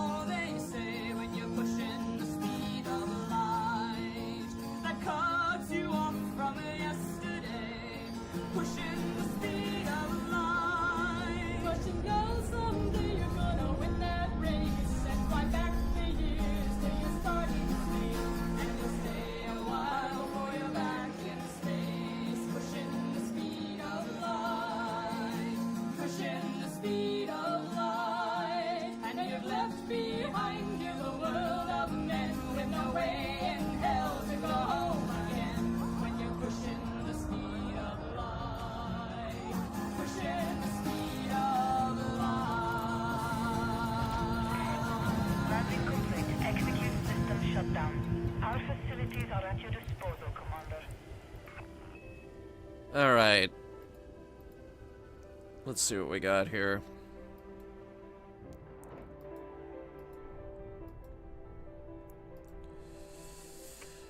Do you have computer components? No. Do you have evacuation shelters? Yes, but actually not enough. Do you have emergency power cells? No. Do you have medical diagnostic equipment? No. They do have liquid oxygen, though, which we do need a lot of. Do you have semiconductors? Actually, yes. Semi and super. So let's go ahead and knock out the semiconductors and the superconductors.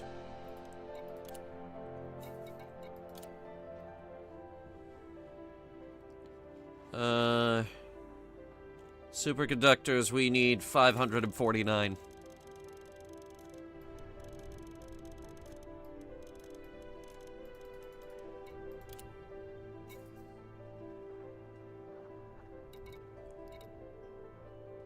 How many structural regulators do we need? 2,755. Do you have land enrichment systems? No, you don't.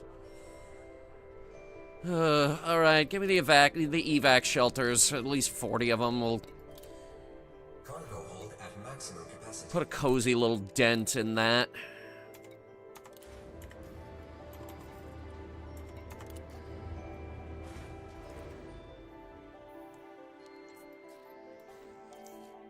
Plot a course back to 12-0. Landing gear retracted. Landing restraints retracted. I do like saying... Yeah, okay, SJ, you know what I binged last night? Adventure Time.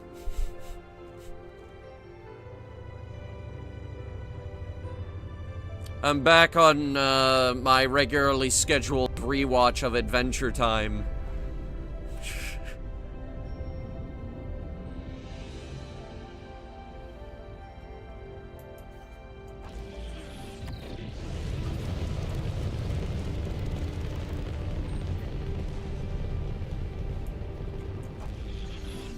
Where's that arm? We're not gonna hit it, okay.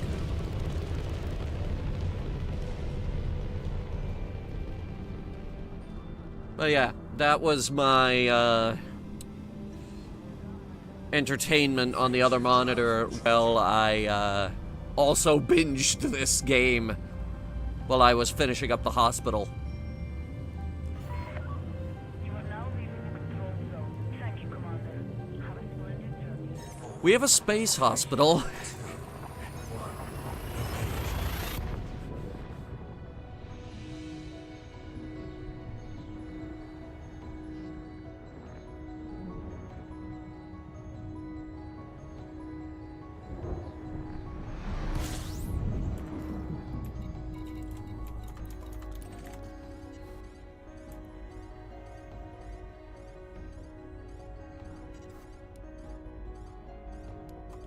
Alright. Folks, after this run, I think we're gonna have to, we're gonna have to hit the depot.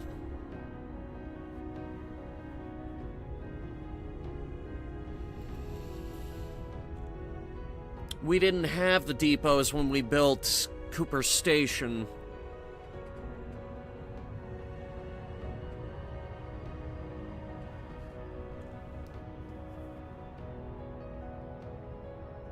Or Sandra's Vineyard, for that matter. Now we have these depots, and we should absolutely be using them to find some of these, rarer components. The medical diagnostic equipment, those power cells, computer components. Or, actually, we should go for the land enrichment systems first. Survival equipment. Yeah, we're going to the depot. Who's up for a trip to the depot? With our current jump range, it shouldn't be too horrible. This thing's using the same frameshift drive my Imperial Cutter used for a while. Now, the Cutter couldn't carry this much cargo.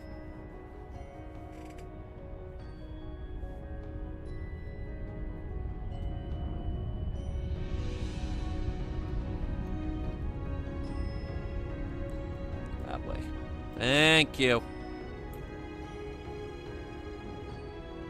Well, at least give me an angle to work with.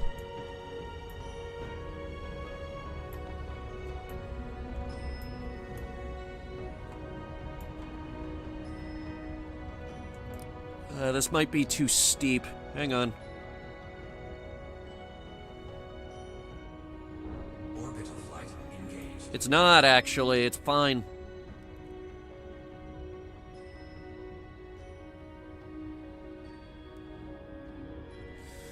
The angle was just fine.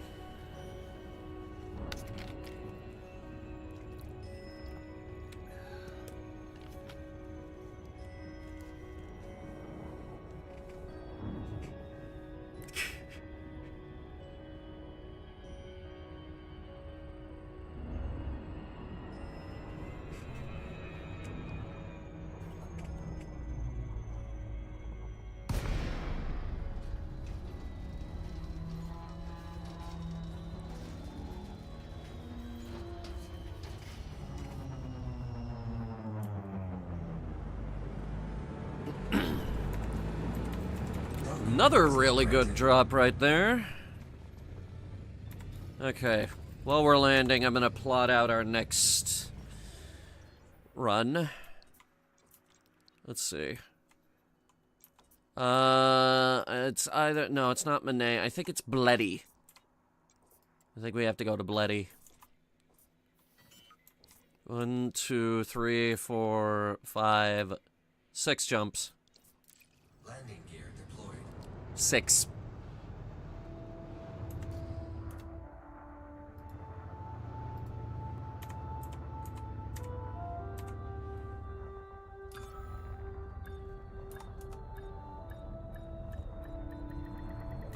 Docking successful. Engines disengaged.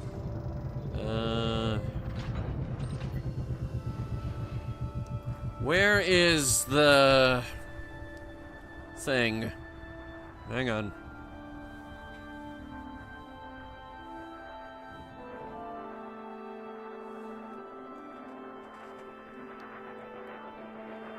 It's written here somewhere.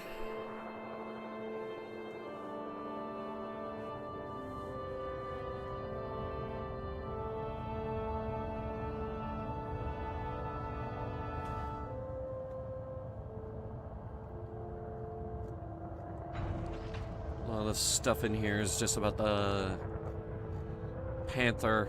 Hang on.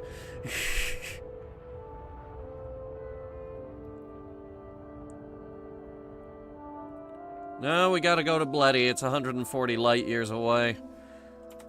Oh, wait. I just realized. After we drop the cargo, that's gonna go down exponentially. There's, well, a pathetic amount of the evac shelters we were after. Let me update my list. And also update our course.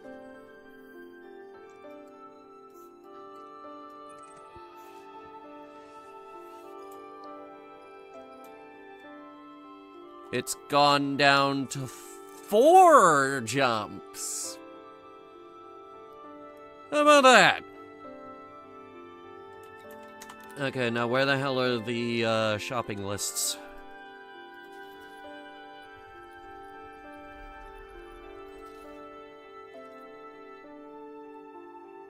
It's getting shorter.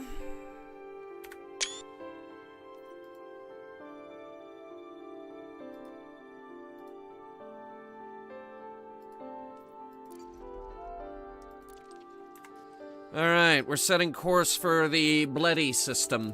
Landing gear retracted. Ship released. Engines engaged.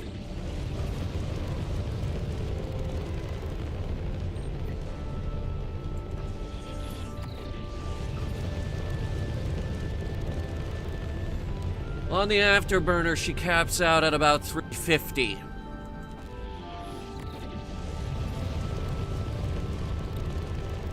That's the thing with this ship, she is not fast. And that is the pointiest mountain I have ever seen.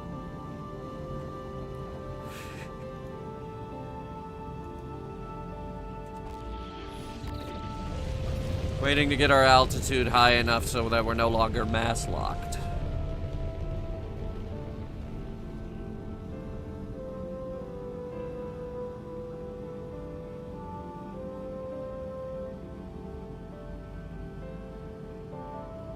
Not quite there yet. I think we need, what, 2 kilometers?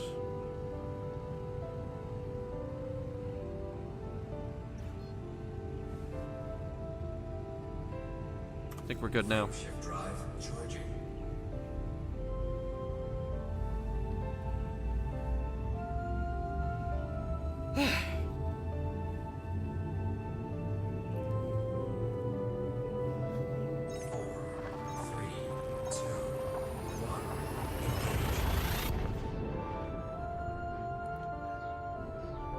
Alright, you can't even see this minuscule dent it put in the thing's fuel tank.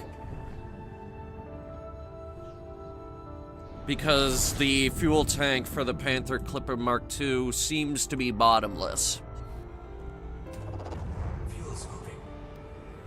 Which, for a size 6 fuel scoop, that's a bit of a problem.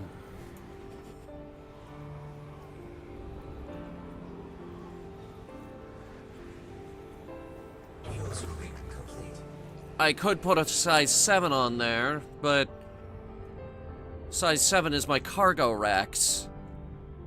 In fact, everything size 6, size 7 and above Frame shift drive. is cargo capacity.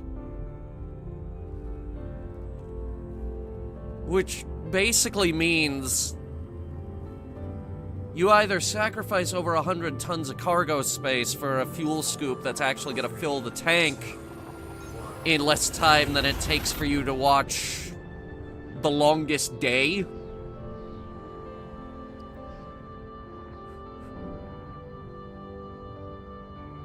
Or you sit there for 3 months filling the tank back up.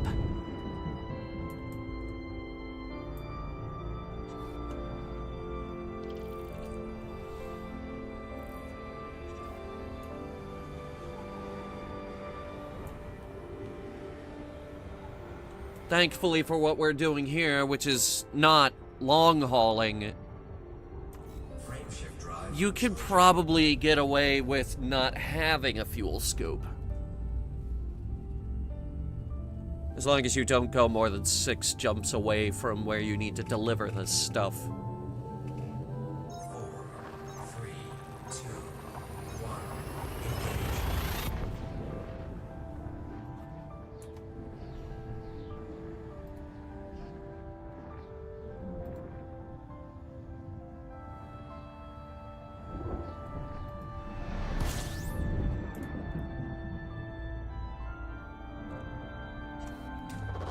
Fuel scooping.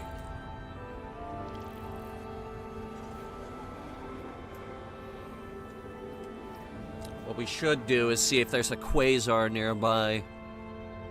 Fuel scoop disengaged. Might be able to use that. Frame shift drive charging.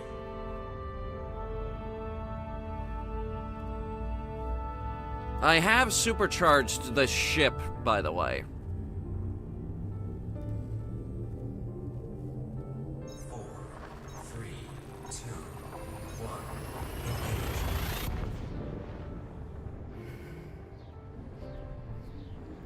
It does not perform as well as the Mandalay on a supercharged jump.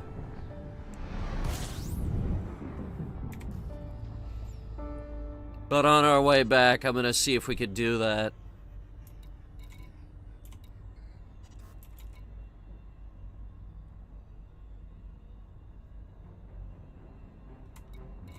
There it is. On the other side of the fucking sun. But it's there. Fuel's moving.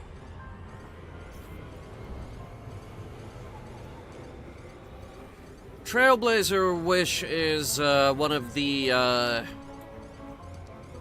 fleet carrier cargo depots that Brewer Corporation launched in order to help with colonization efforts. Disengage. In fact, that's the current community goal, is to supply more of these things.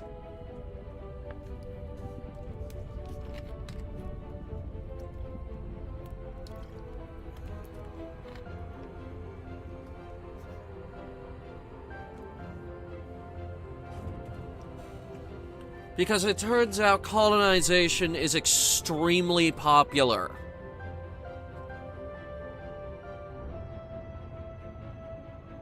Then again, how long have we been asking for base building in this game? Or, God forbid, ship interiors?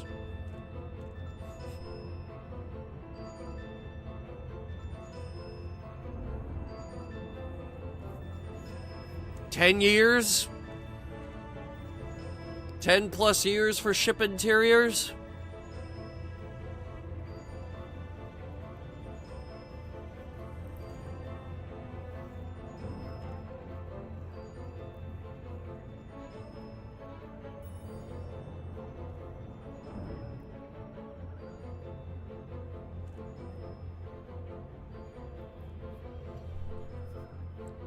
Yeah.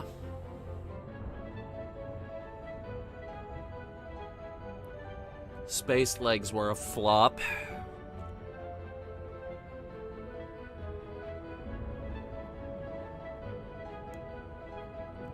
And you know what? At this point, I'm not sure why they would add ship interiors. Even if there's, say, microtransaction-laden gold mine in letting us customize the interior of our ship. I don't think we're ever gonna get it. Especially when, like, if you were to add the interior to the Panther Clipper, it would be so goddamn large. You have to remember that there are Counter-Strike maps smaller than some of these ships.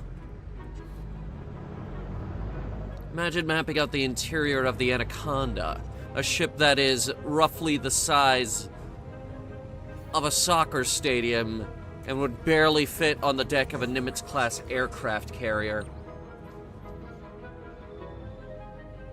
There are real-world countries smaller than some of the ships in this game. And by the time you're done mapping out all of them, the juice might not be worth the squeeze.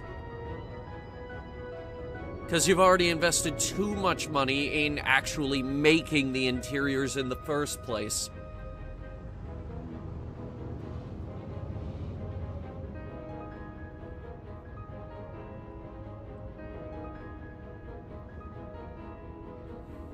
Where are you going?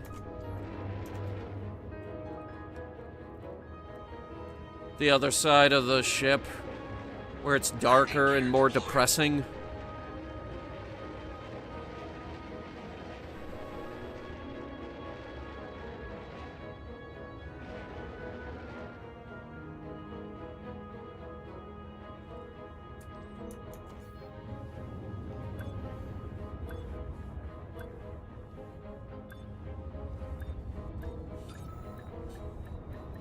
SJ, stop posting about Digimon. I'm tired of seeing it. My friends on TikTok send me memes.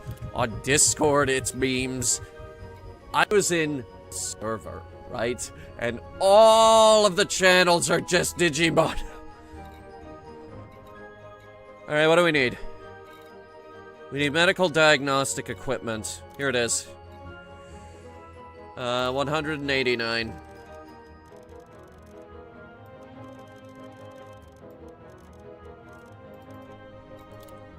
Got it. Cross it off the list. Land enrichment systems. It's right above that, actually. It's 283.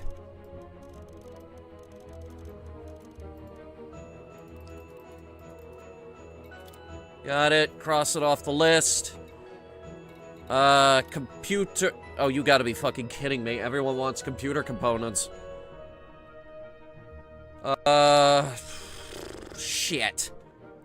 Well, I'm not sitting around waiting for them to restock. Well, how quickly can they? Let's see.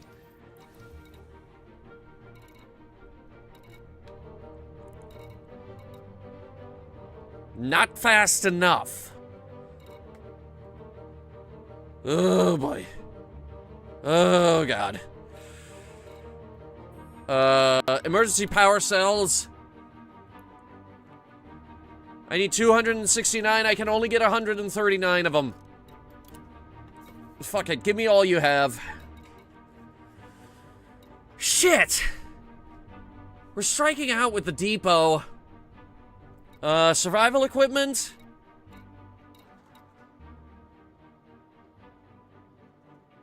I need 3,000 surface stabilizers. You have 60. Oh my god.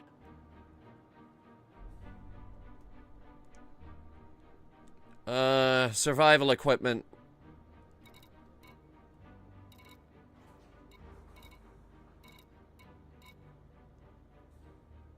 Oh my god.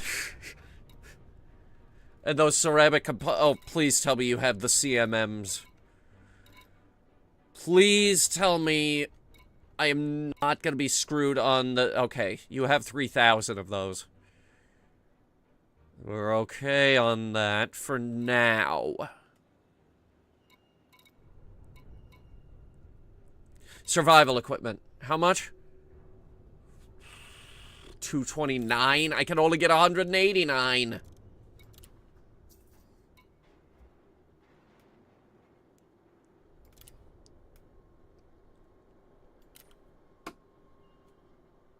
Is there anything else I can knock out while I'm here?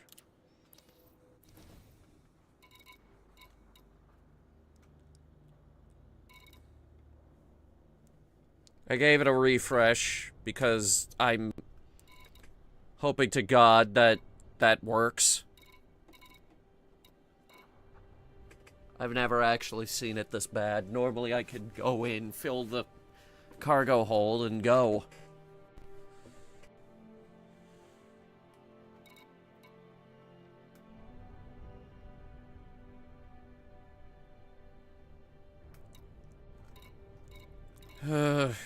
Okay.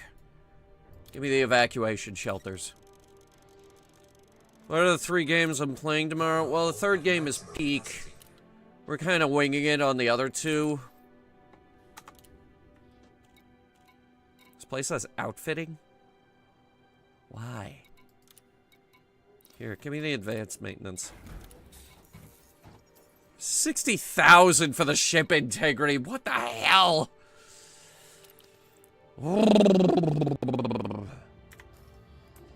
She needs constant routine maintenance.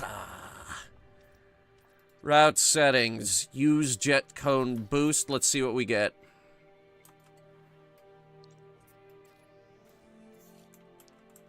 It can't actually find me a jet cone to use.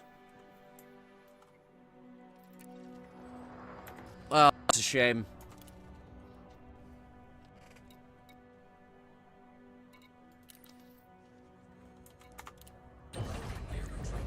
Ship released. Engines engaged.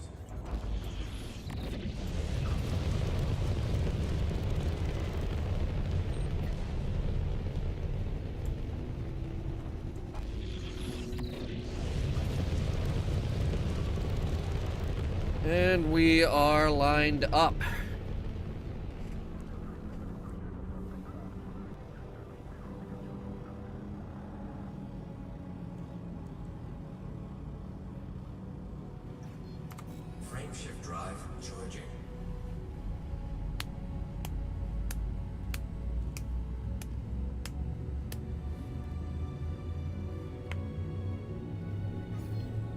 PDRB50. 3, 2, 1.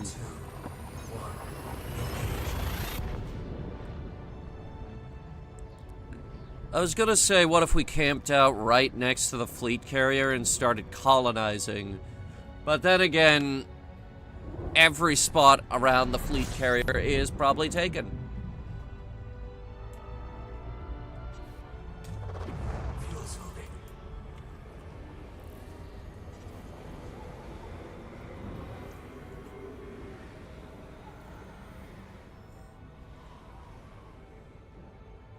Fuel scoop disengaged.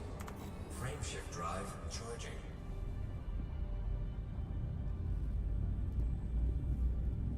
Personally, I thought it would have been funny to colonize the system that has the Anaconda graveyard.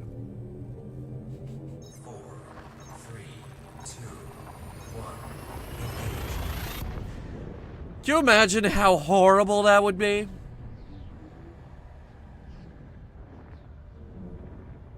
The only reason that graveyard exists is because the Anaconda, the ship with the highest jump range in the galaxy, couldn't leave. They all ran out of fuel. They all had to self-destruct. It was a tragedy. Frame shift drive charging.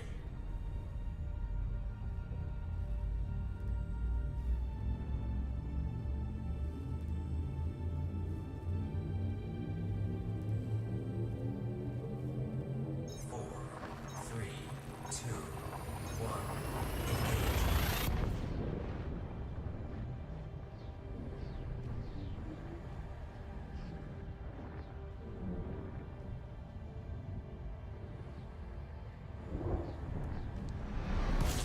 Ay, ay, ay, ay, ay. Fuel scoping. I mean, the first thing you would have to do is build a chain of stations in order to actually be able to colonize out that way. That's what they're doing for Unknown Worlds 3, because they want to start, like, I think on the very edge of the galaxy. Frame shift drive charging. Or it might have been around Orion's belt. Either way, it's not close. For those of you who don't know, there's about a 15 light-year radius from a colonized system where you could colonize.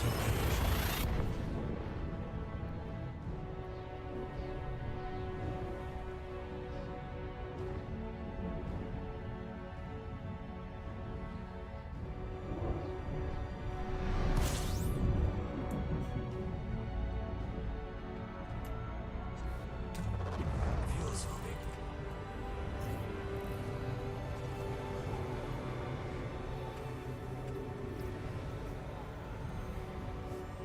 Look at that. Barely does anything. Fuel scoop disengaged. Frame shift drive charging. It's like putting a size 1 fuel scoop on a medium ship.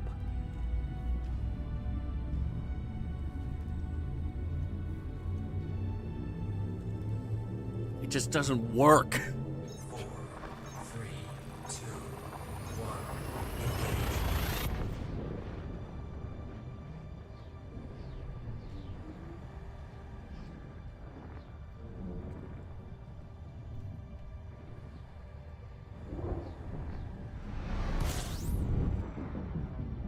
Oh, we're here. Where am I going? Wait, no we're not. Huh?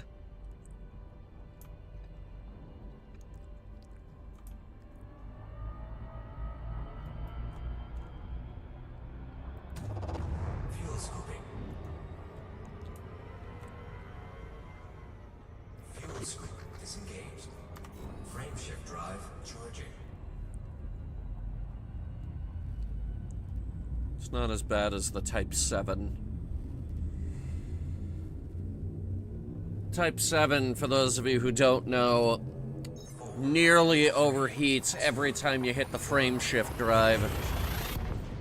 because it's an extremely poorly designed, poorly optimized, and poorly put together ship. Yes, the Type 7 truly is the punching bag of bulk freighters. And it's not even good as a bulk freighter, because the Python can carry more cargo than it. And the Python has the option of landing on a medium landing pad. Like, who makes that ship? They're a fucking bozo.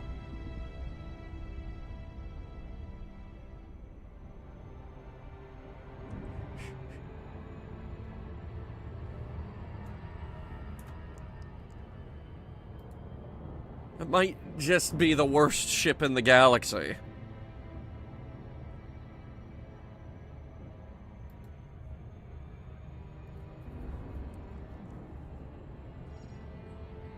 And there are some bad ships in this galaxy.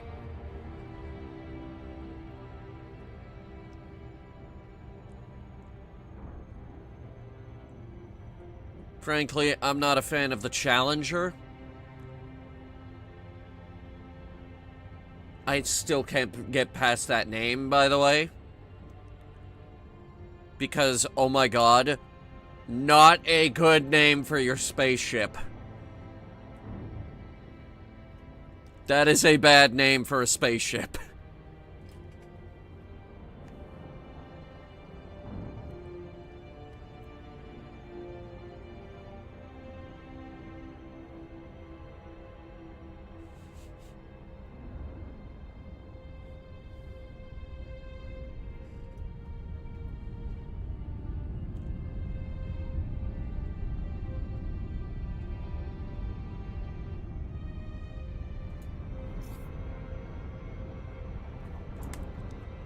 Rein it in, come on. Bring your speed down. Orbital flight engaged.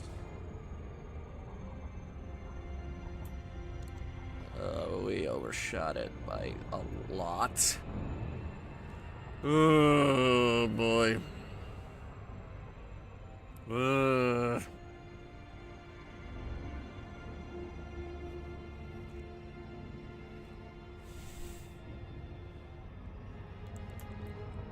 But anyway, since we're winging it, why don't we figure out what we are playing tomorrow? Like, the third game is going to be Peak. We do have a new update in Forever Winter. We could check that out. Europa just got a new giant robot spider. We could go die to that or something.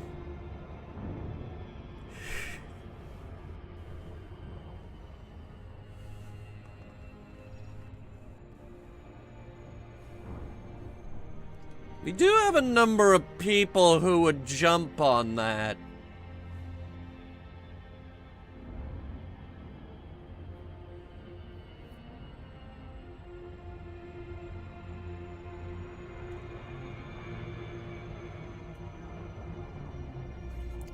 I think Steve would be available. Octi, I'm not sure. Octi's very difficult to commit to anything. I'm not sure about Czar. Yeah, when we land, I'll put out a Discord blast. See if any of them are interested. What's our other game gonna be, chat? What do you think? What are you in the mood for?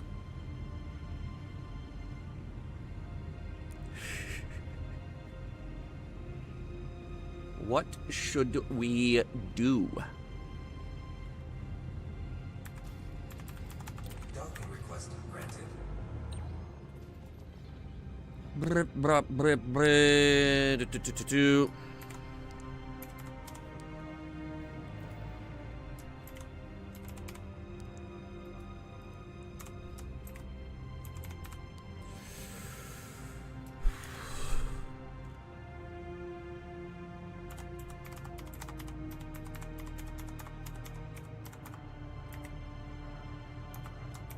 So that would be around 7:30 Eastern.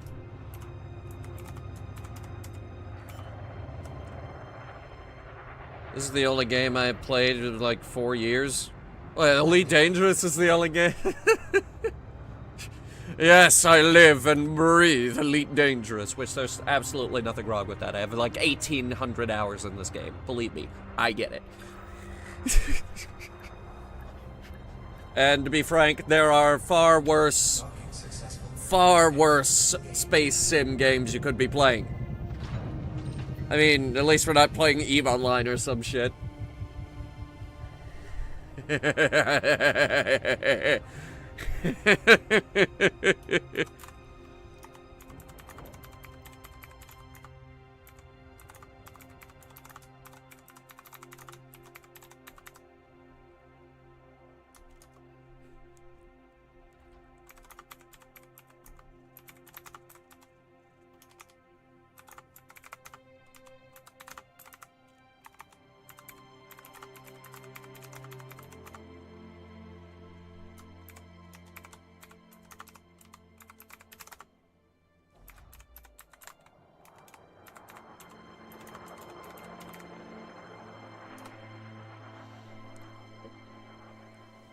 Okay. I just put out an email blast, as it were. Okay, so that's most of the emergency power cells, the medical diagnostic equipment. We still need those computer components. I'm probably... okay, I think I'm gonna go figure out this copper biz. We need a different approach. Where'd I say to go again? Community night. I can't find the construction site. At least now I can't find the construction site.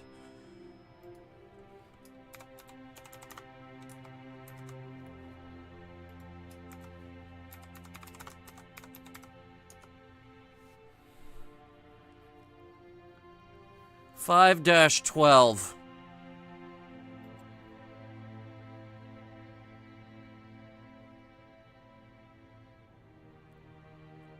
Easier said than found. I got 612. But I don't got 512.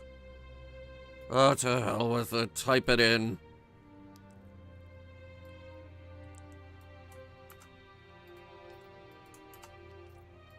$585. It was in the complete opposite direction. Gear retracted. Ship released. Engines engaged.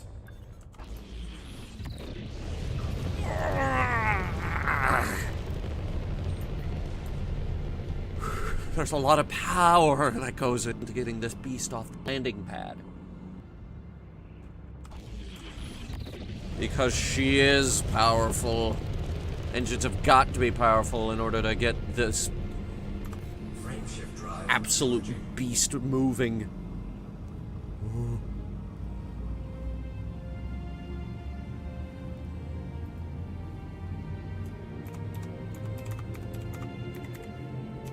Four, three, two, one.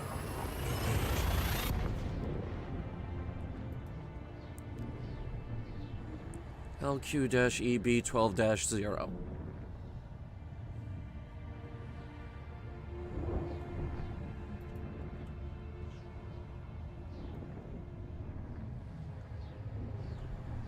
I should probably also mention it's a ground installation.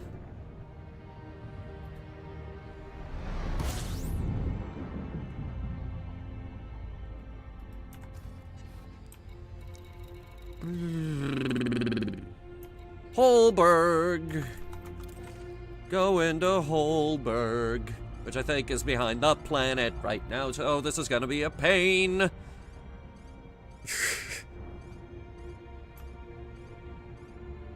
Here we go.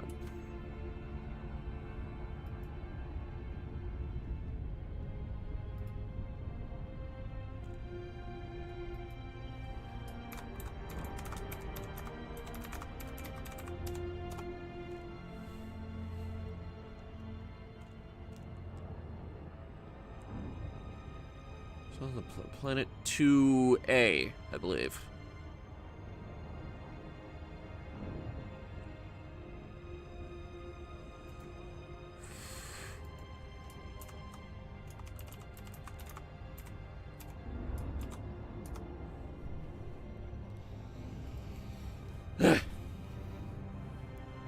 He might be getting a glitch where he has to fly closer to it in order for it to appear. Which is kind of a pain, I know. Wait, but what if he ran the Discovery scanner again?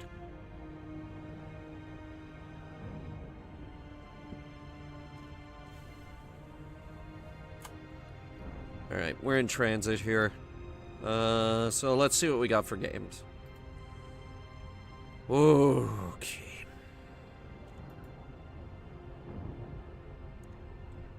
Well, we got Iron Harvest, of course. We could, go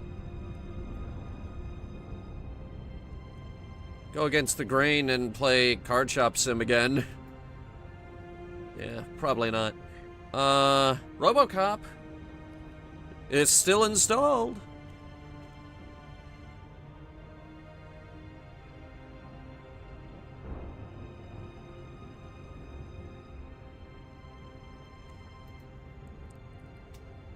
It is not behind the planet, but it is obnoxiously close to it, which means our speed is being very, very impacted by this planet's atmosphere.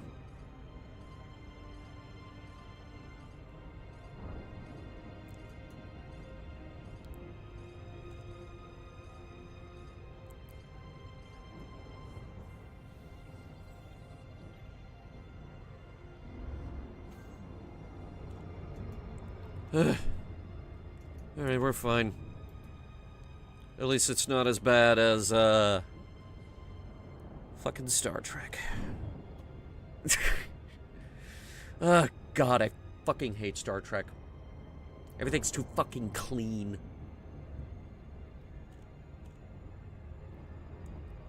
Star Trek is one of those shows where you're half expecting Captain Picard to be like, Mr. Worf, would you mind firing a warning shot across the bow while I have a spot of tea?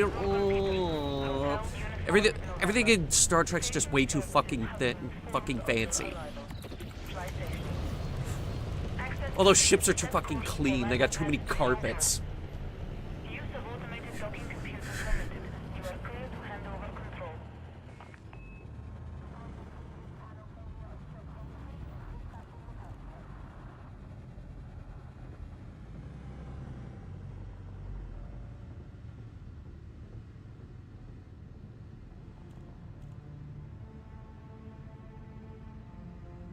Prime Directive, lol, who cares?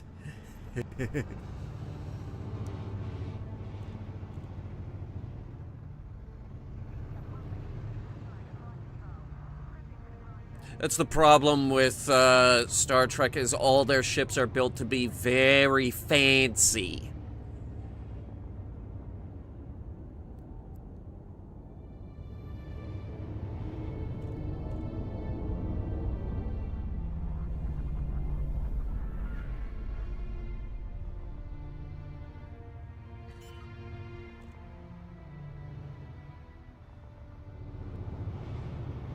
Landing gear deployed.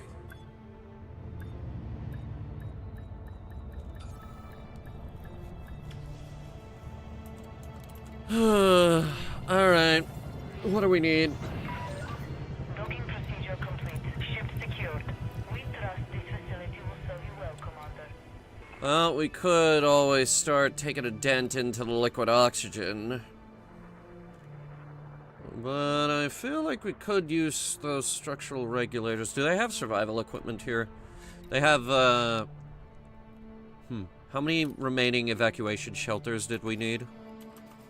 I think we can knock that out. Oh, I gotta update that list again. I feel like we should do that after every run. Unless, you know, we're hauling something really big. But, get out of my face.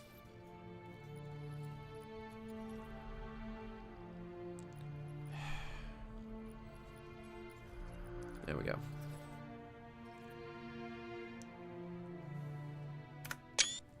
Hey, we're at 2%. Look at that, chat.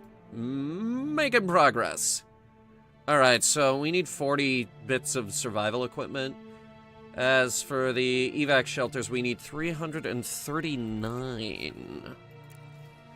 Now that I can do. I have enough.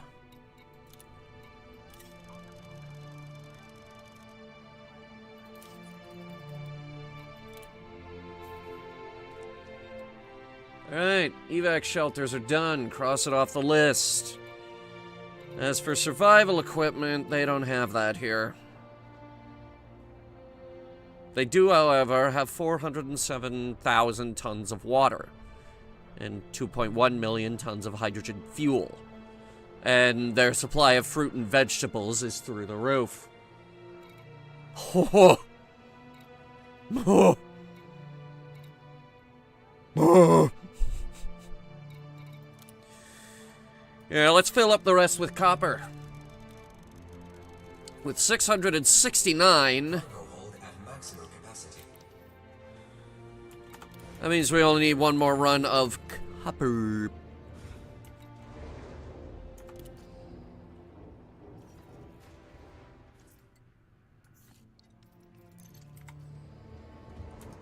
Landing gear retracted. Shall we see if we've had any responses to our, Proceed when ready. call to arms? Let's call it that.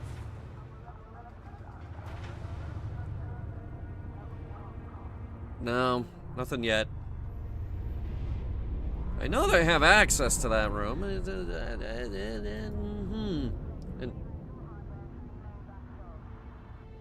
what just happened?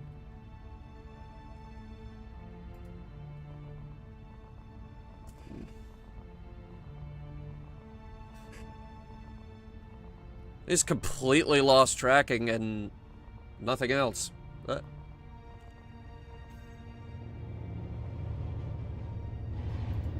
We're gonna put up the BRB screen. Actually, before I fix the tracking, I'm gonna just realign the ship. Start moving out of mass lock. It's already out of mass lock. Frame shift drive charging. Alright, now let's fix the tracking.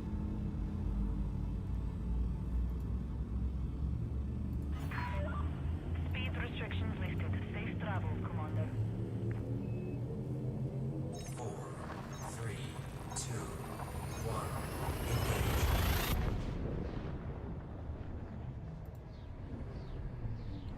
Alright, looks good. I'm sorry, I don't know why that went off. We had a blip! Cyrus City. Oh, this is gonna be real good. Who has control over it, by the way? I never checked. Fuel scope I think at the start it's Brewer, disengaged. but I don't know. Sandra's Vineyard is controlled by the Colonia Council. And the Van Leeuwen is also Colonia Council. Everything on that planet is Colonia. Which makes me think that this city might also be Colonia. Let's see. Info. Well, right now it's Brewer while it's under construction. Okay, let's make sure it pivots to Colonia. Because as it stands right now, let me see here. Colonia owns Canada Reach, which is our hospital. Sandra's Strategic Services still held by Ashes of Exploration, even though we've been trying to get them out. Let me see here. Plushie factory. Ashes, still. Even though I'm pretty sure I've blown them up there a few times. I'm pretty sure we have a research lab on 1206A. And it's not letting me zoom in on it. There it goes. Yeah, Winterfall Laboratories. Ashes again. Okay. It's the majority of, what about Matt's Mine? Ashes. Arcadia Farms? Colonia. Okay.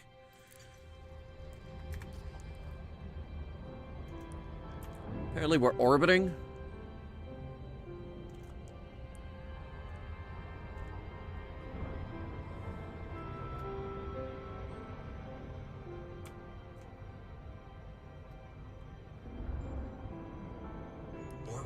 It doesn't exist on your map? Oh, okay, you had to fly closer to it and then it would... Yeah, that's kind of what I figured was happening. It's glitchy. How are we supposed to get Ashes of Exploration out of the system? Missions for the Colonia Council. Specifically, ones that go against Ashes. Like, blow up some of their ships, or assassinate some of their dudes, or... massacre this entire settlement full of people. That's what I've been doing. And that's why, System Control right now has, the Colonia Council at, like, 62% or something like that. More or less. I don't actually have the mission board in front of me to give you an actual number. Oh, wait. Now that I think about it, I don't need it. Alright, when I land, I'll pull that up. I'll pull up all the major players in this system. The ones that matter, and the ones that no longer matter, because we blew them up. LOL. We've been fighting for this system for a while. Docking request granted. Flight assist off. Flight assist on. I was about to say, turn that back on. That might be a nightmare.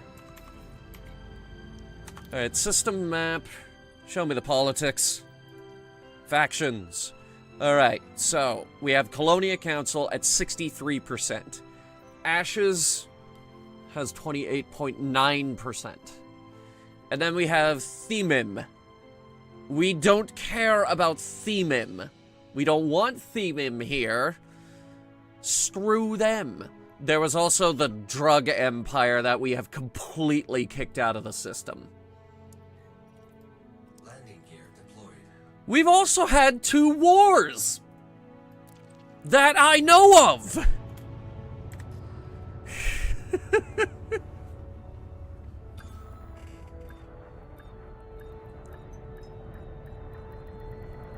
Docking successful. Engines disengaged. Flight assist off. Why'd you turn it back off? I need that.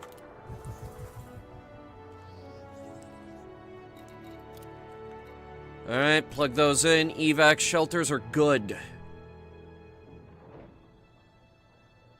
Copper, we could knock out Copper with one more run, actually.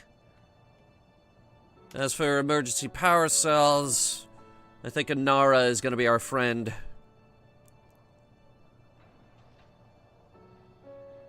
We only just hit 2%.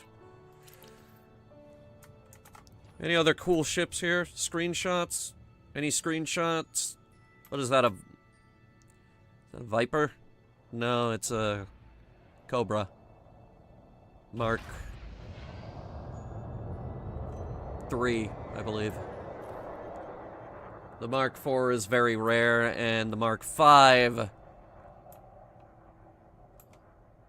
has a much more distinct shape.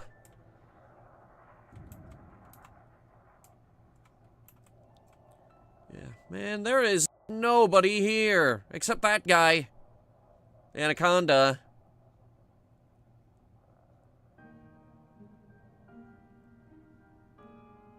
I have no idea what he's doing.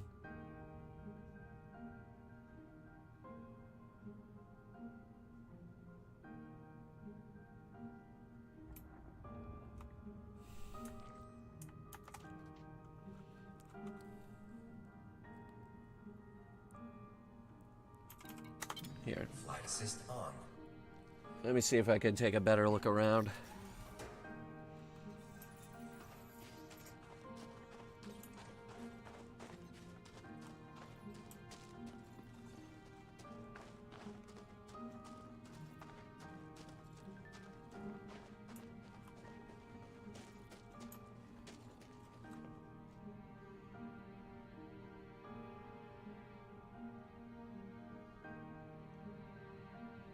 No, no one here.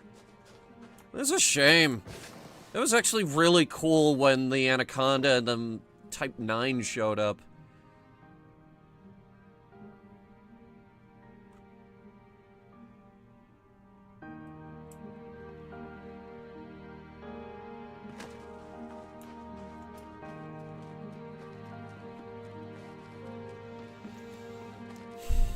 Alright, let's go get that copper. Finally knock that out.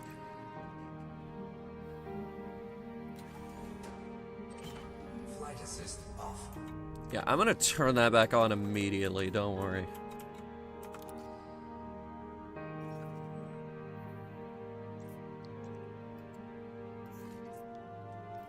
C512. Landing gear retracted. Ship released. Engines engaged. Flight assist off. Flight assist on. 3D food printers, basically chunks from Starfield, but the means of making them is publicly available. What are we talking about? Food cartridges?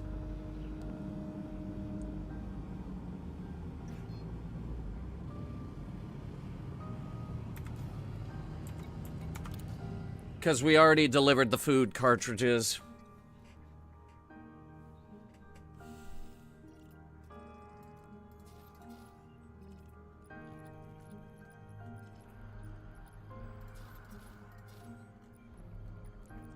Come on, I need to update the shopping list. I'd like to do it now before I leave. Here we go. Okay. We still need 40 tons of survival equipment, emergency power cells. I'm trying to knock out the low-end stuff first. We need polymer, surface stabilizers, structural regulators, building fabricators. A lot of these are actually available at Cooper Station. If anybody wants to jump on and start helping build the new biggest thing in this system. I also have plans for another space station. Eventually. Something closer to the sun. Cooper Station is nice, but it's right around a goddamn gas giant with a ring system, so it's not always the easiest place to get into.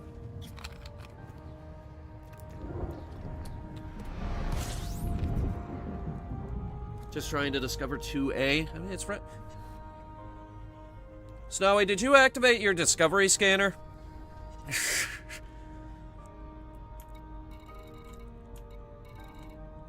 Put a ping out with your discovery scanner.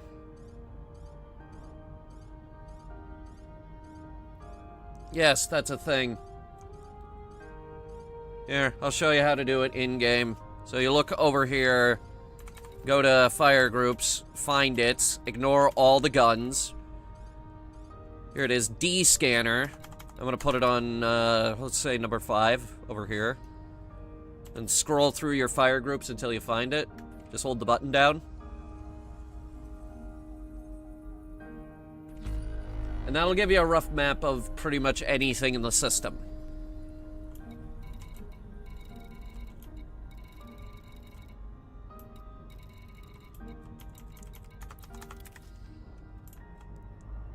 Did I just deactivate that?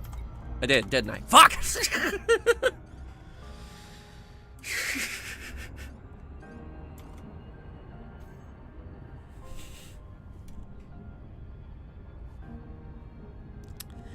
Yeah, I didn't have it on a fire group because,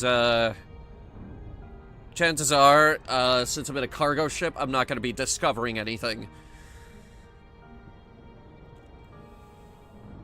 Chances are I have Inara open, and I know what I'm here for, and I know what it is. Thanks a lot, Holberg.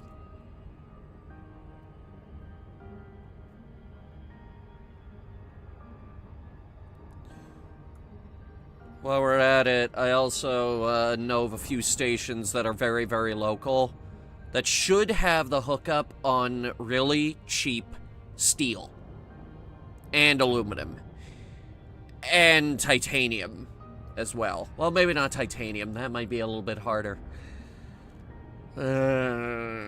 Shit.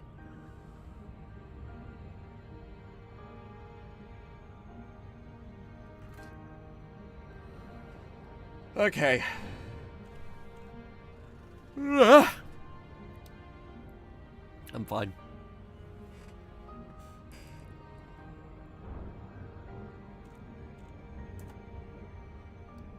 You're doing long haul? If I'm doing long haul, I'm gonna be honest, I might not do it in this ship.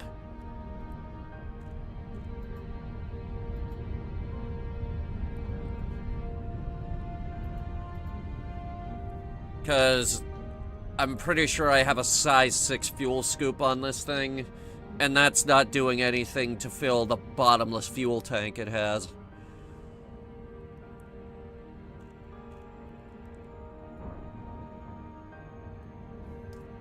Anyway, we updated the shopping list, so copper is... what's that number say? 861.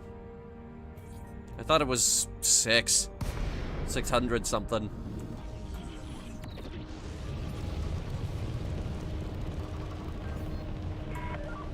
Lurgon Peterson, Hotel Uniform, November. The Imperial Flight Operations Bureau offers their warmest greetings, Commander. Oh, I bet they do. Don't get beamed by these giant, spinny magoos.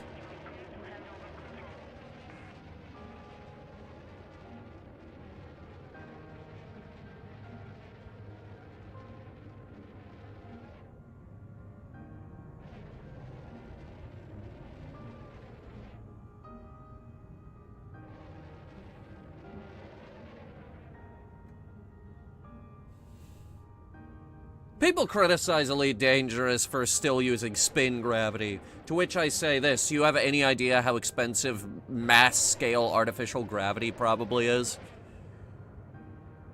This is more economical.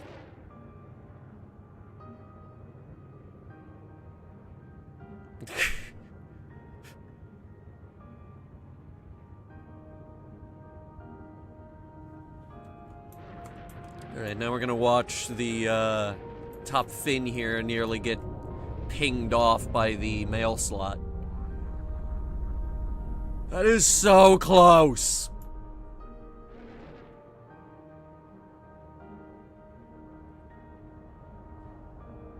Landing gear deployed.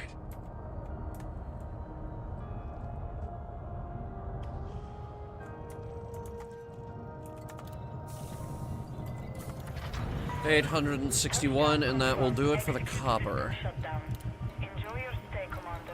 Your comfort is our top priority.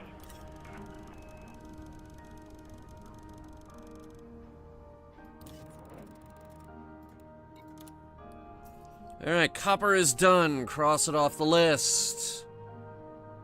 Okay, now where can I find, like, survival equipment or something?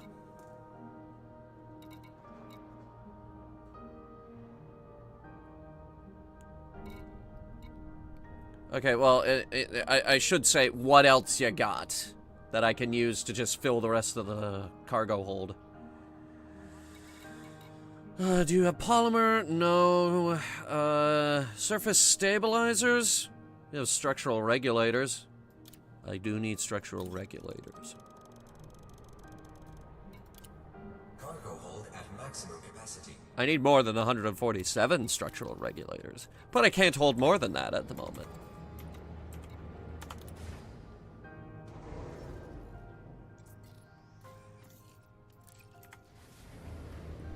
Landing gear retracted. Landing restraints retracted. You are reminded to observe safe speed when traversing the docking bay.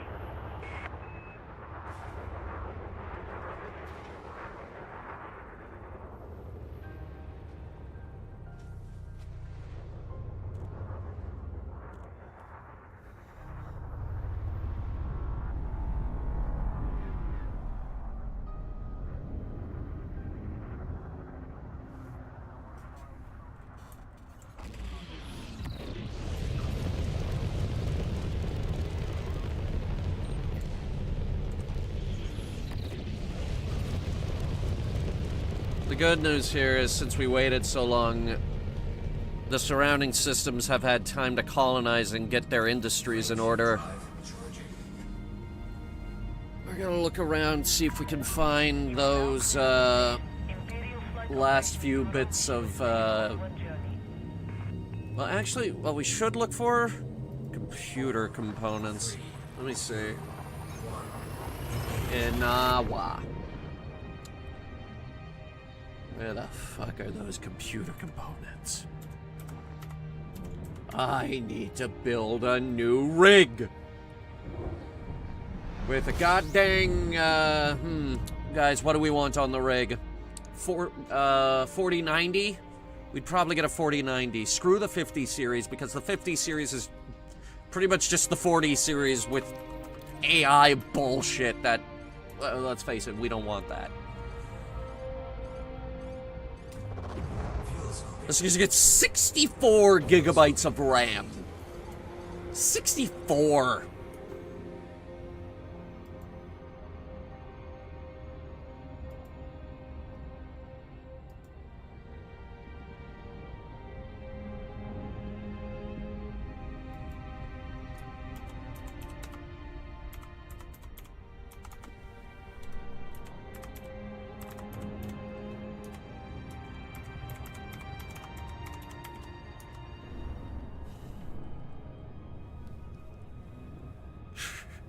Better to have 64 and not need it.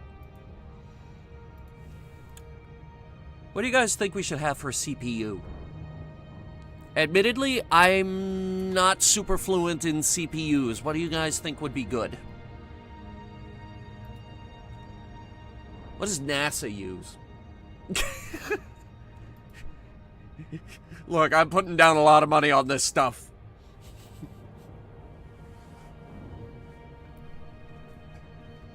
A lot of credits.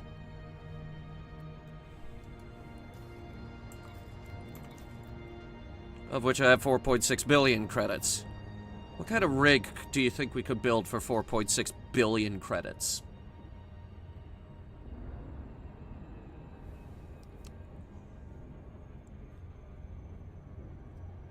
Wouldn't be 4.6 billion, would it? Because it has to fit in the cargo bay.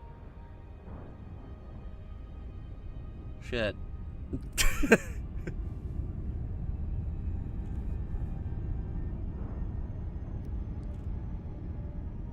At this rate, we might as well just build a Jupiter brain. That thing will run 3 different instances of Crisis. Maybe even 4.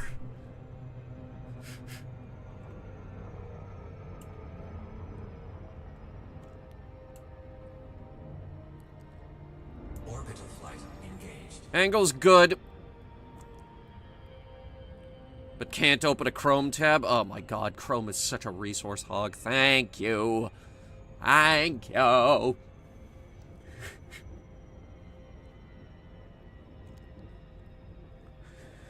Though then again, it's a planet-sized computer, so as far as I'm concerned, it can probably do whatever the hell it wants. Cooling? Nah, it'll probably use the vacuum, the cold depths of space for that. Space is cold. But it is also hot. But also cold? It really depends on where you are. Yes, Viper, a planet-sized computer. A Jupiter brain. Which is the technical term. An absolute marvel of gigastructural engineering.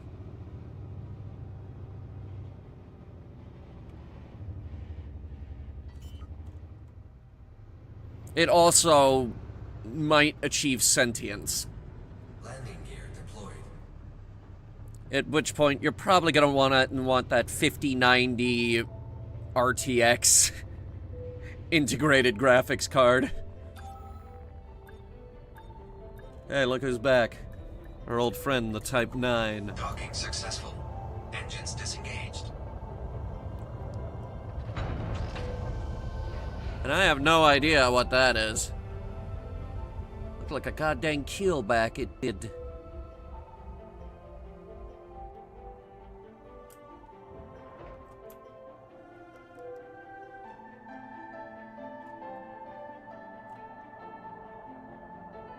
Oh, look who it is.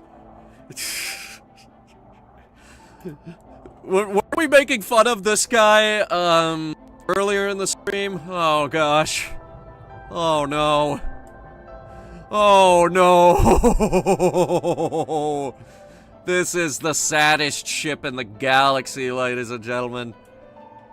Oh, my God. Look who's come to witness this. The less sad ship.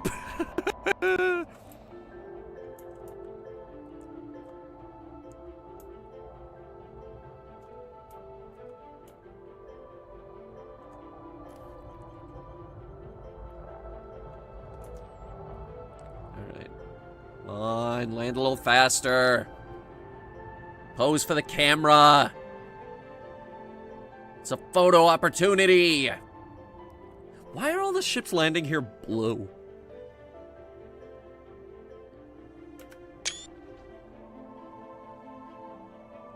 What in the blue blazes is that shadow?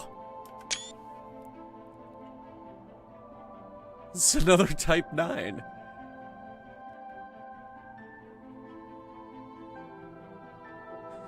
This is an interesting photo that we've created here because we have the low-end bad cargo ship, the medium semi-good cargo ship, and then of course there's this, the greatest cargo ship of them all.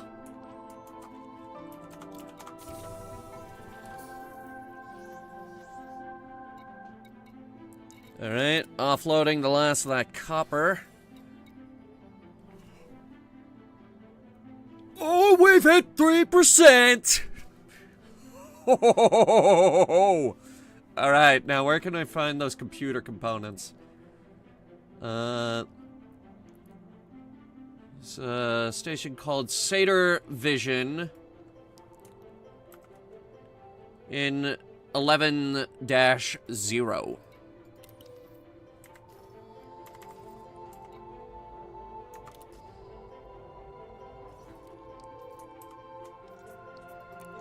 All right, 11-0.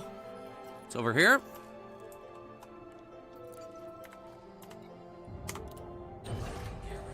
All right, we're trailblazer for this community project. It's our job to scout this sector out, see what they have, and whether or not we can, you know, viably use it as a place to grab stuff.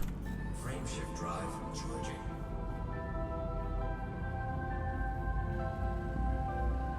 Ugh.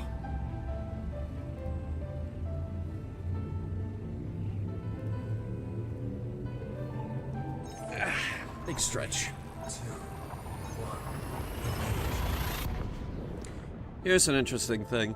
I thought about putting that size 6 anti-corrosion cargo rack on this thing. Yes, I have a size 6 anti-corrosion cargo rack. It's in the Type 8 right now. It carries more than you will ever need. There's an orbital construction site in this sector. Where's the station?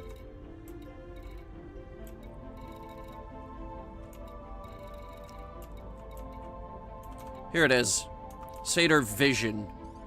It's a player station, apparently. Fuel scooping. Fuel scoop disengaged. Well, you're certainly doing better than that guy right there.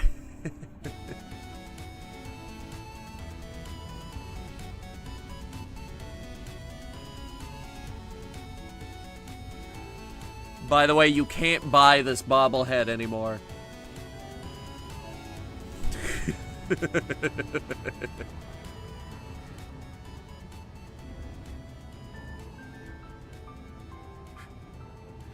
It's an interesting story about this bobblehead, actually.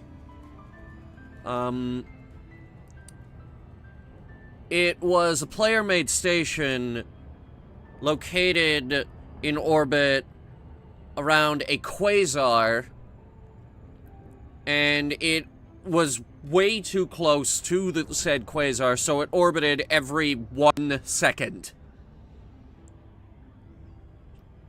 Every single second, it completed an orbit.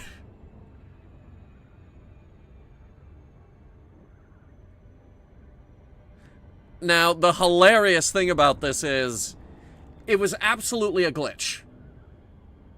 A station was never supposed to be able to orbit that close.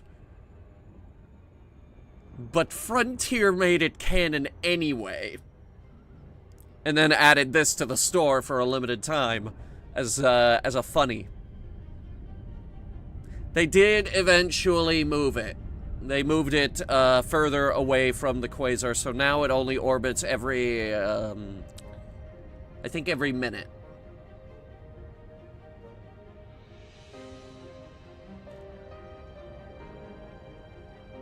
Which is still kind of funny.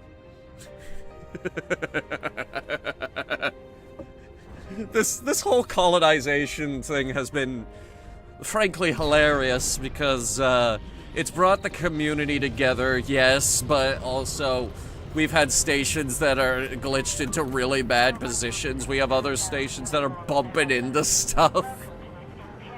There's one where a freaking outpost is inside of a station. Inside of a station. One of these that we're about to fly into. Oh, God, it's hilarious.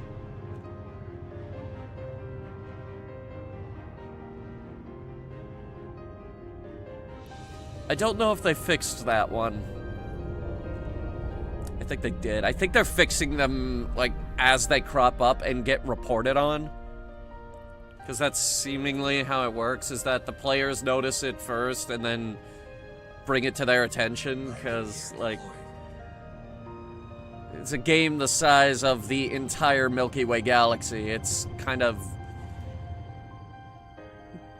difficult to keep track of everything going down.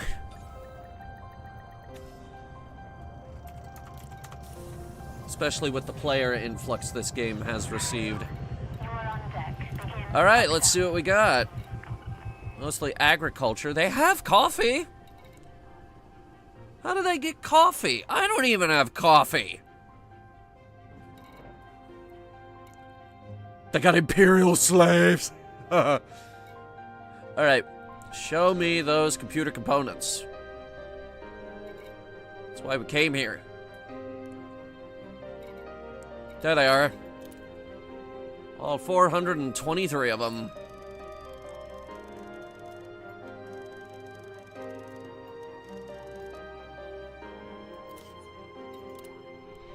Alright. Computer components are good. Cross them off the list. Now what else you got? Building fabricators. More than we need. Structural regulators. I'll take what you got. It's not enough, but I'll take it.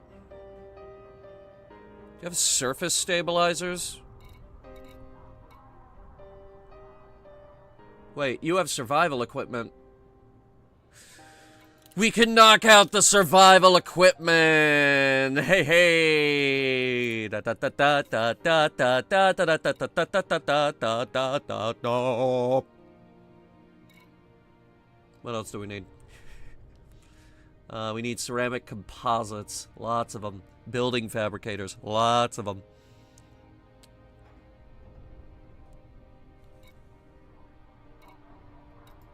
Alright, we'll fill up on building fabricators. Cargo hold at maximum capacity. That 507 should bring us down to about 1,500 that we still need. Not too bad.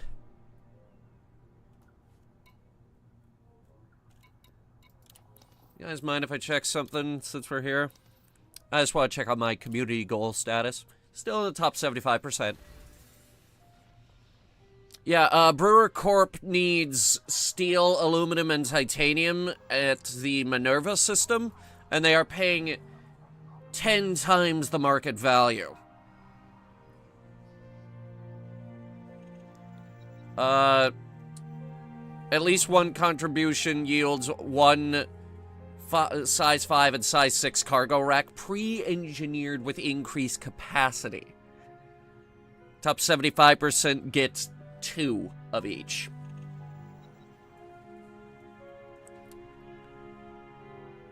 And we're currently nowhere near tier 6.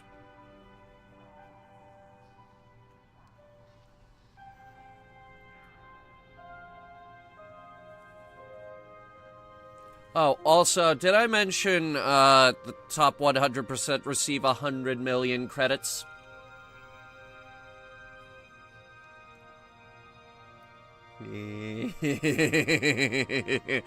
Snowy, take a note.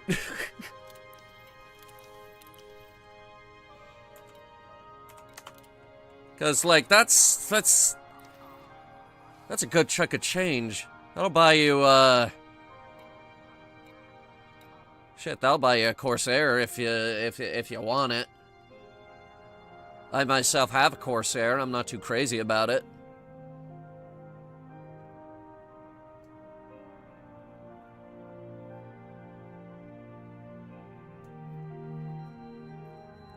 Or, God forbid, you buy the Clipper. No, Snowy, I think I know what you'd go for. Yeah. Type 8.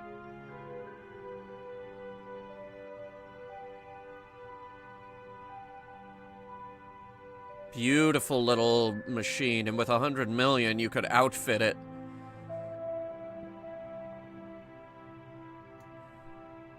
SCO optimized. Oh, it's beautiful. Oh, actually, for that money, you could get a Type 9. I'm not sure about the outfitting, but you could get the Type 9. Jesus H. Christ. Okay. Why does the Panther Clipper Mark II cost 301 million here? Oh. Get me the hell out of here.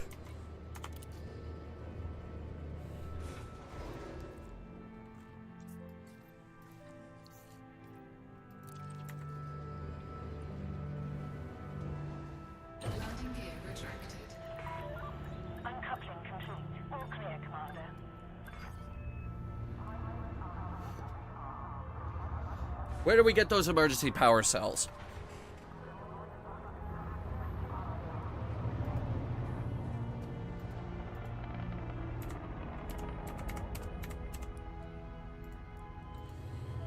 Okay. Okay, mostly fleet carriers, apparently. The closest is Lewis Orbital.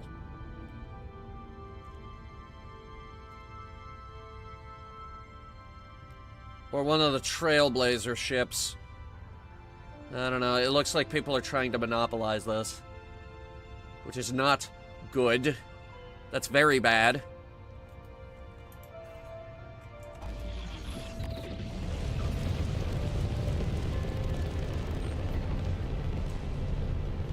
Are they doing the same shit for CMMs? Frankly, I'm just glad we don't need insulating alloys. I swear to God, if I type in CMM composite, hit search, and 1,000 fleet carriers come up. No, actually, it's only one. He's selling them for $500,000 a piece. That's not too bad. We mostly have to go to surface settlements to get this, but actually, Wayne Prospect in B12-4 has a really good supply of CMM composites, which is good because we need like 40,000 of them.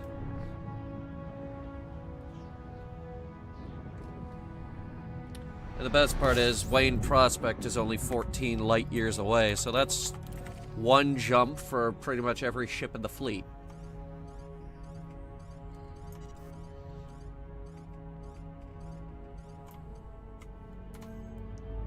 Alright, we're on the road again. Fuel scooping.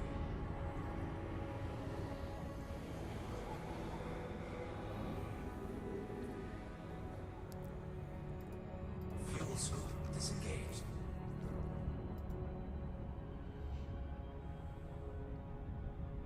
No response from any of them on the Forever Winter. Even if nobody responds, I'm probably just gonna go on my own because we have that new map I want to check out.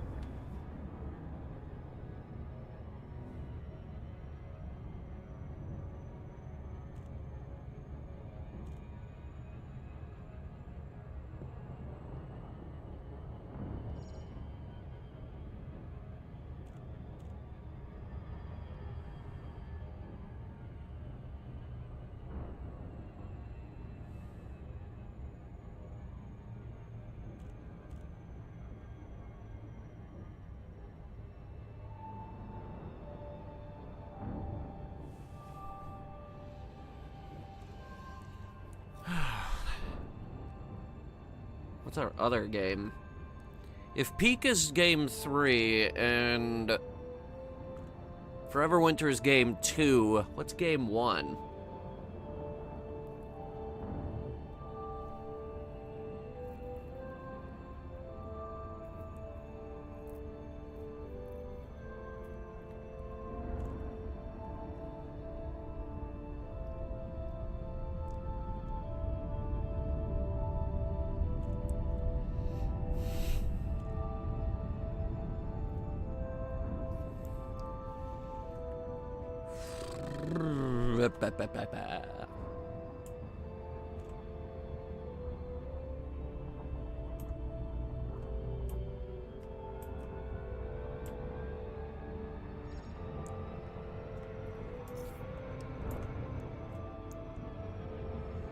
Is this angle good?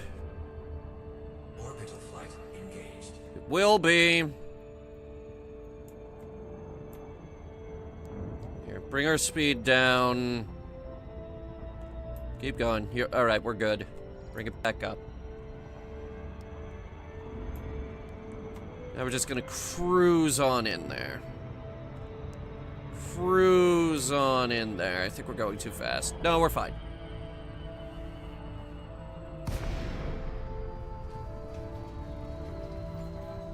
Cruise on down there. Docking request granted. And now, well, we're landing. Let's see who's here. It's either an Anaconda or another Type 9. Or, I don't know. Talking about the bigger ship, by the way. There's something else escorting it.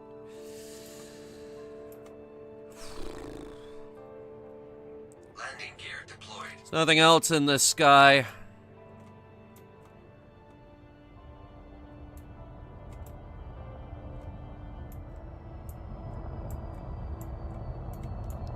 I've taken the usual landing spot. Spot number Docking 1. Successful. Engines disengaged. Wait. 2? What do you mean 2?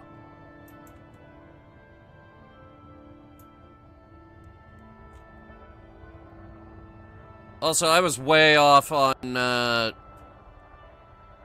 what is that? Is that other ship I keep forgetting the name of? Because it might be. And why is it still blue? Why is every ship that lands here sporting a blue paint job?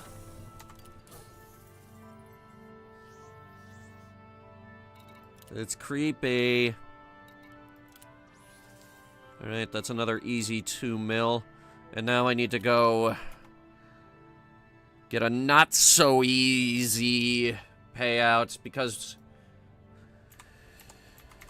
emergency power cells aren't close. The closest one is a fleet carrier that's selling them for a goddamn 99, selling them for a 990% markup.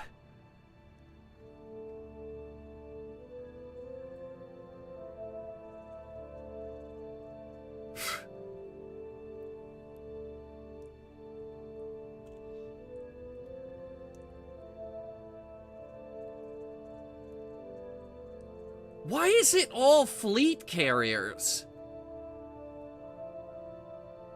And they're all selling them for exorbitant amounts of money.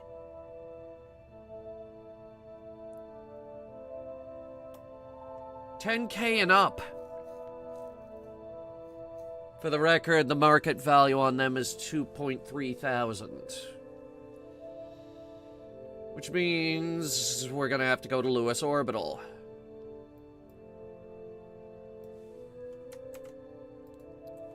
This is gonna suck.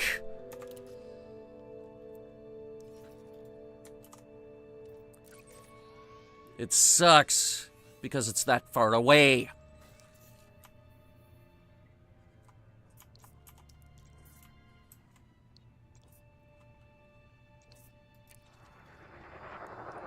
We could get it in 6 jumps. Hang on, I'm gonna see if we can lower that.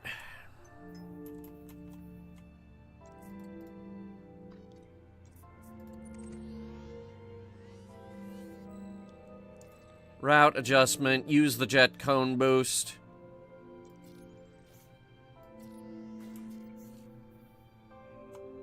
That's the best we're gonna be able to do. Damn it!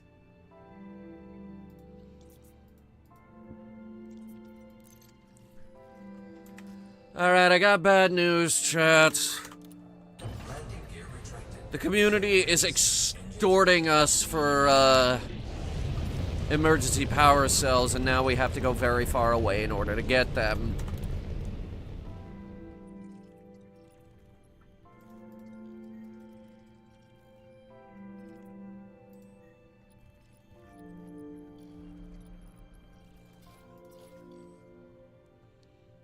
Just getting an update on the list.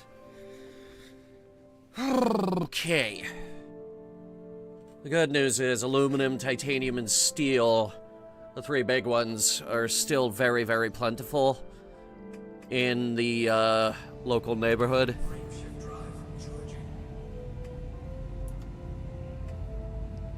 We shouldn't have any problems tracking those down.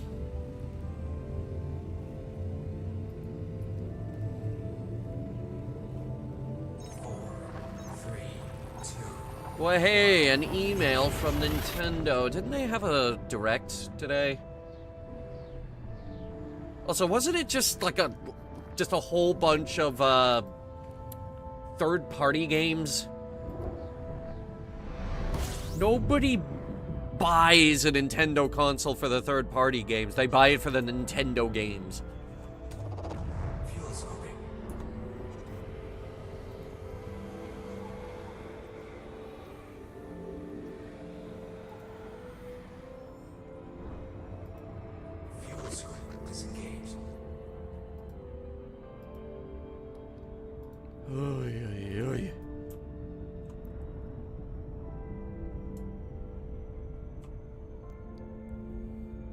Alright, we'll go via Narai. Hey, I got a ping. Not from a person I was expecting a ping from.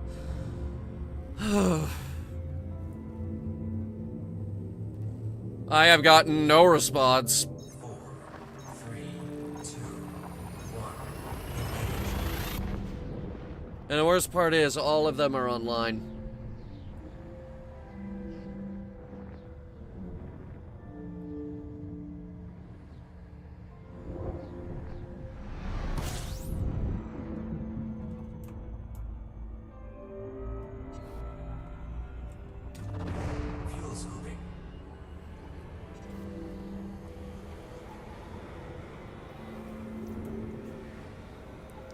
Alright, trianguli sector.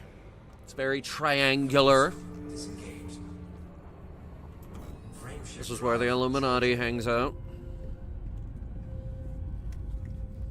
They're in cahoots with the Dark Wheel.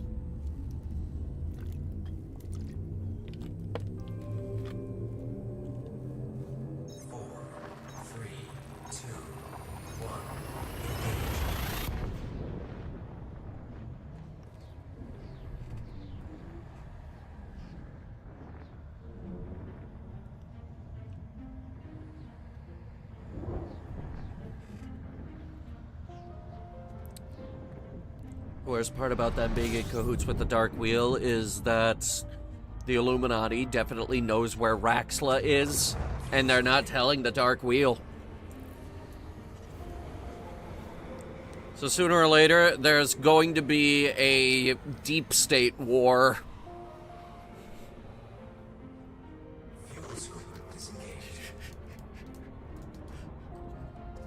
They're gonna tell us about Raxla one of these days. One way or another, we're gonna figure out Raxla.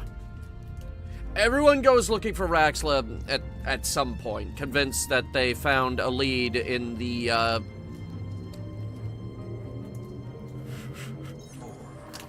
internet conspiracy boards.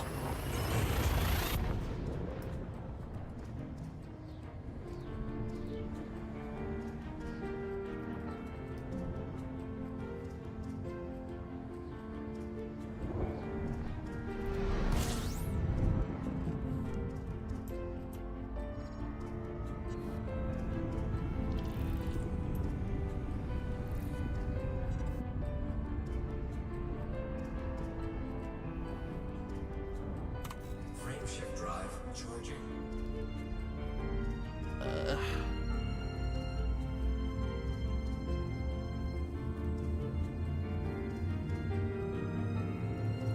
Alright. Back to searching for games. What do we got? I was saving Fallout 76 for next week. If we're doing Forever Winter, I'm gonna have to uninstall it and reinstall it. Updating that game takes far too long.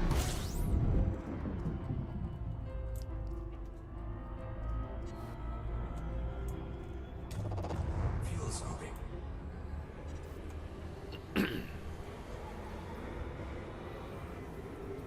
Is this our destination? Yes, it is. It's coming up. Fuel scoop disengaged. Frameshift drive charging. While we're here, we should also, see about, filling our cargo hold with, something else we need. 3, 2, 1. Building fabricators, maybe. Or metal, if they got it. We could start on the metal. Need 58,000 tons of steel.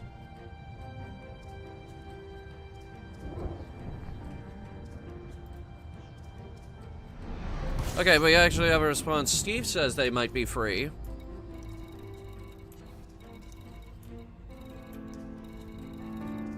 Where the hell am I going? Lewis Orbital. Lewis Orbital. Fuel scooping. Fuel scoop disengaged.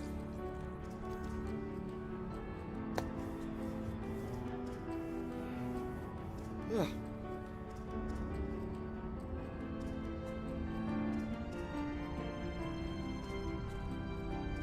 Because the depot ships have let us down. Can't have shit. This is we should have expected this, honestly. This is a player community that reinvented slavery. That's a fun story. That person was banned.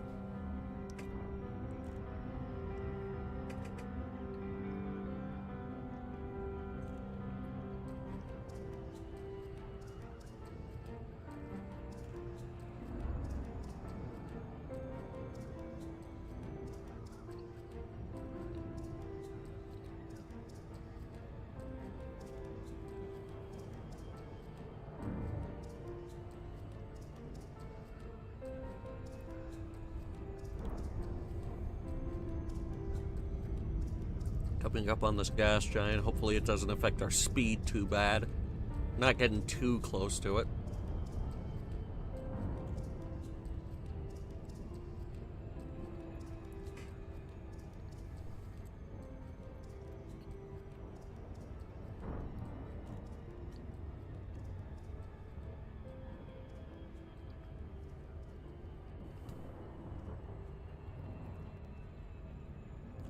I suppose that was a good time to mention that we're on a time limit.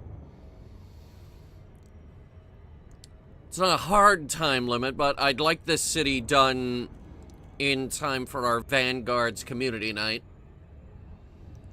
Which, I was talking to Octi, and we're thinking it might be on a Friday. We don't know exactly when, but a Friday nonetheless.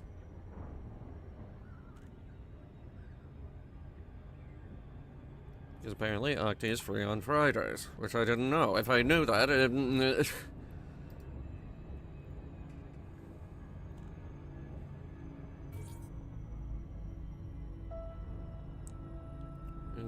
Oh, god damn it. Politics room, what the hell are you doing?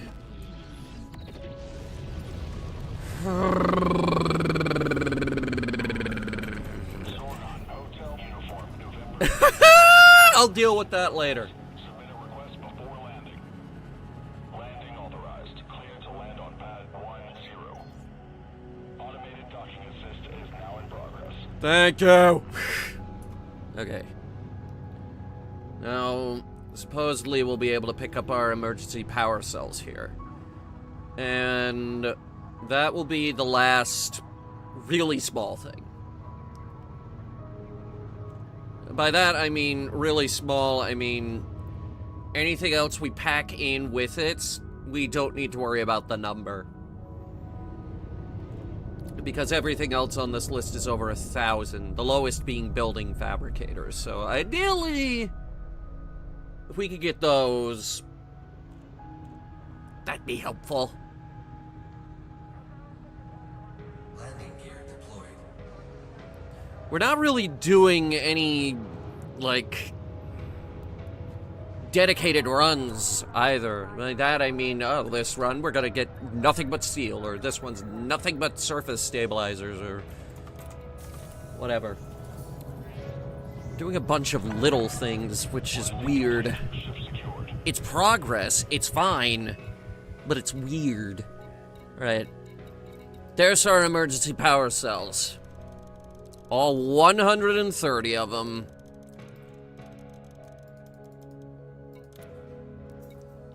Perfect. Oh, look at that. Copper, aluminum, steel, and titanium as well. Anything else? Let's see. Do you have ceramic composite? No. I'm not sure anybody does. Polymers? Yes, actually. Let's get started on these. 878. That will bring it well below 2K. Cargo hold at maximum capacity. Okay, now we have to get back. And ideally, never fly this far away from the build site ever again, because... Oh, thank God! We found a shortcut. Brings it down to 8 jumps.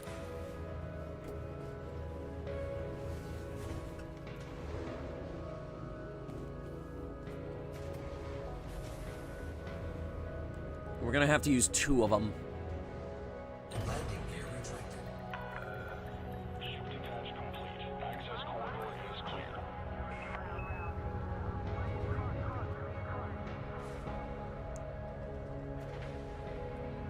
All right.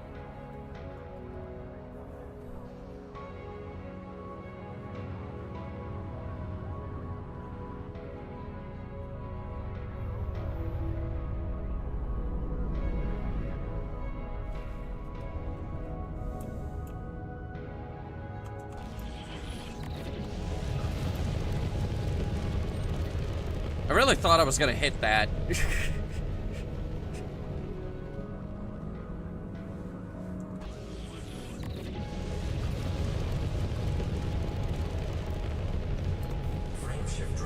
charging.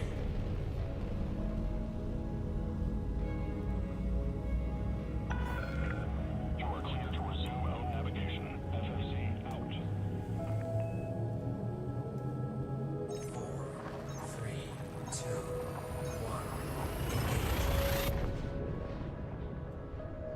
1. FSC, what does that stand for? I would have guessed Flight Control Station, but the C and the S are the wrong way around. Okay, here we go.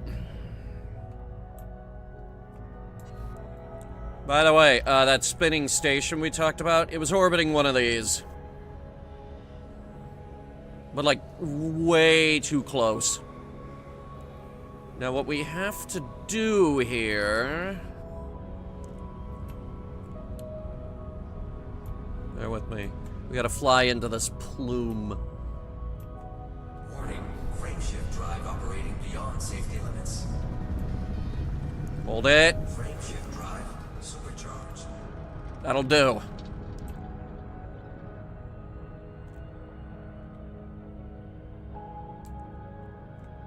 So now... we could get jumps upwards of 45! Wow! Frameshift drive charging. A whole 45! I know, it's very hard to believe. That's what happens when we're hauling a kiloton of cargo. 4, 3, 2,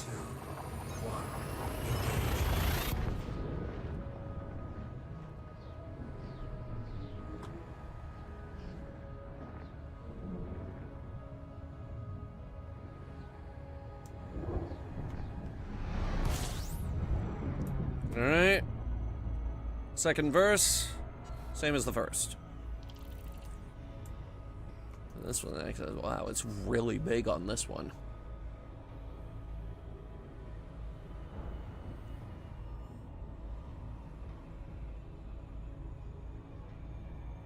Warning, frameshift drive operating beyond safety limits.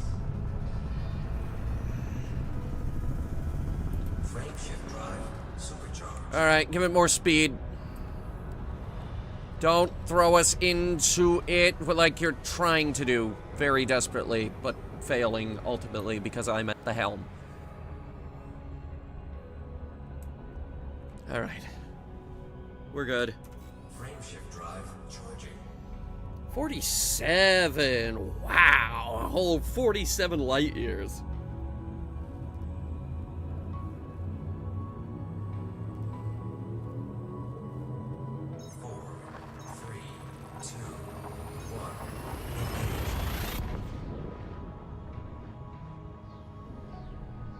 I know, it's very hard to believe we're able to get that kind of distance.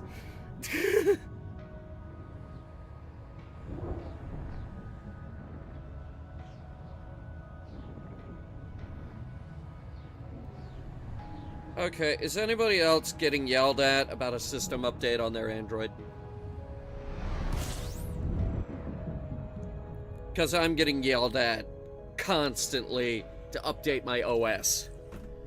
And I'm afraid to do that. I am afraid to update my OS because it might add something I don't want. For example, I think it was, it might have been, I think it was Saturday or Sunday, the week before I left town. I was like, oh, hey, look at that. Freaking, they put the Google AI on my phone. Oh, boy. How do I get that off my phone?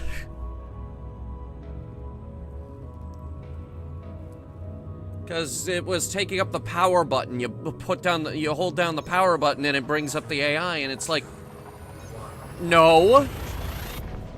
What the hell? I want the power button.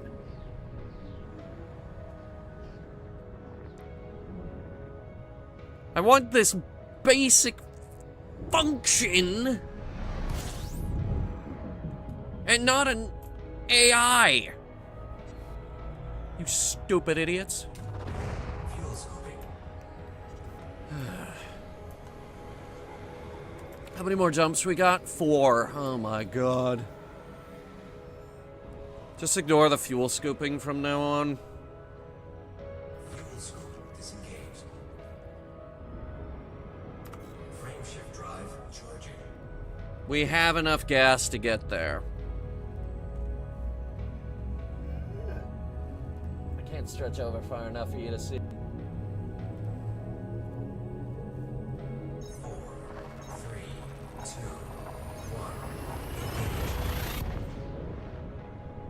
This thing's extremely fuel efficient. That and the fuel tank is bottomless, so... yeah, this thing will go!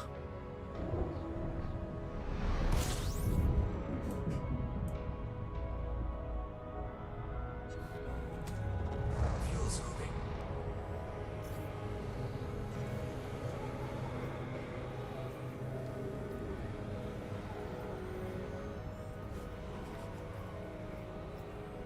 Not gonna worry about it.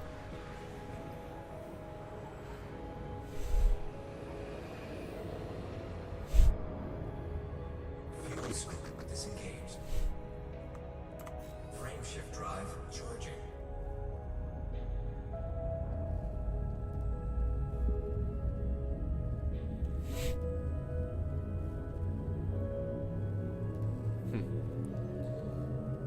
Four, three, two,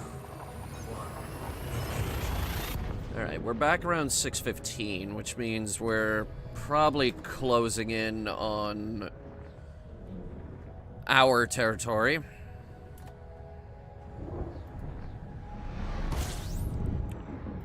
We also still have not decided what that first game is going to be tomorrow. Fuel scooping. Because the second game is probably going to be Forever Winter.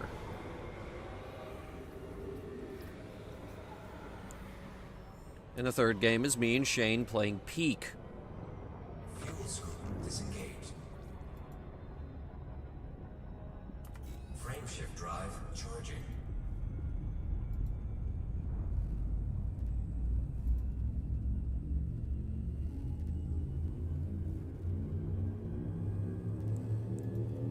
Screw it. To the Steam store. What's available? 2, 1. Grounded 2 is here, and miraculously, it is not an $80 game. Thank you, Microsoft.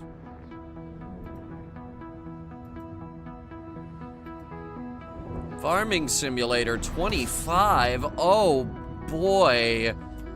Can't wait to go fucking farming.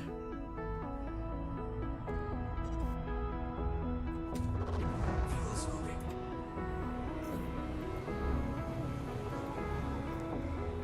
What else you got?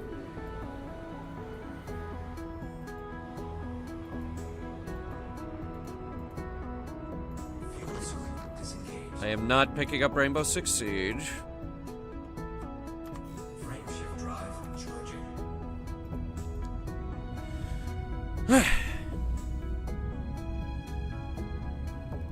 Hot lava might be funny, but it might not be.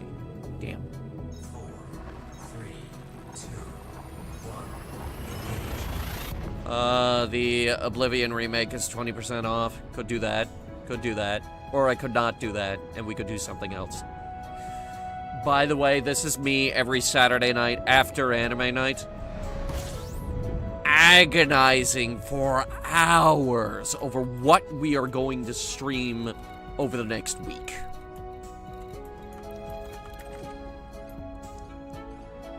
Imagine how horrible it is for me right now that we're winging it. Fuel scooping. It's like, oh, what are we in the mood for? Oh, I don't know. Fucking, big rigs over the road racing. Fuel scoop disengaged.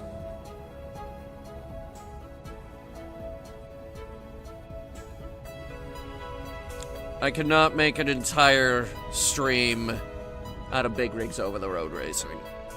I can't make 2 hours out of big rigs over the road racing, honestly.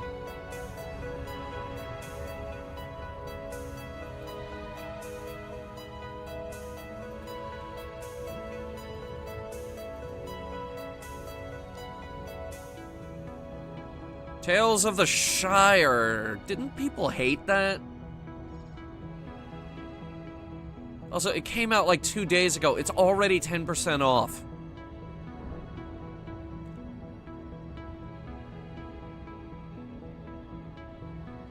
How about Tempest Rising? No. Not yet. Soon. Soon.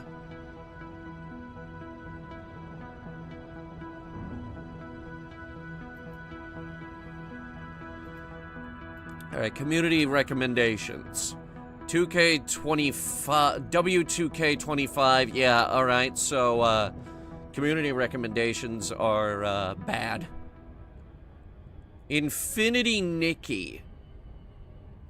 Don't they just... Isn't this game in like a metric ton of hot water right now? Yes. Current reviews, mostly negative. I'm gonna hold on that, we're here.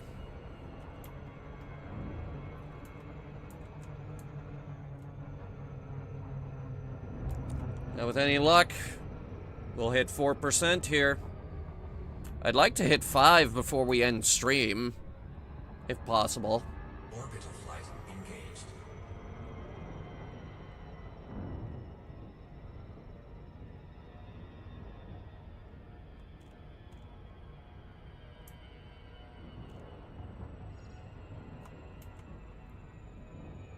Planet of Lana? I don't own Planet of Lana. Oh, look, there is a new Euro Truck Simulator DLC for farm machinery. I can't wait to get DLC for farm machinery.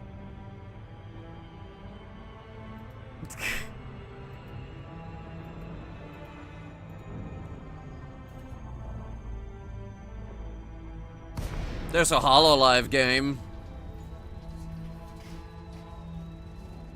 That actually looks pretty cute.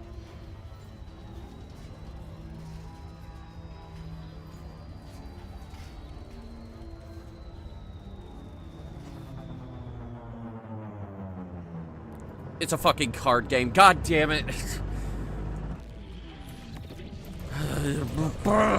Go. Auto dock this beast by belly flopping it onto the landing pad. Nope, it's gonna try and turn us around. Shall we watch? Watch this thing struggle. It probably isn't gonna be as bad as watching the autopilot on a Imperial cutter try to figure itself out.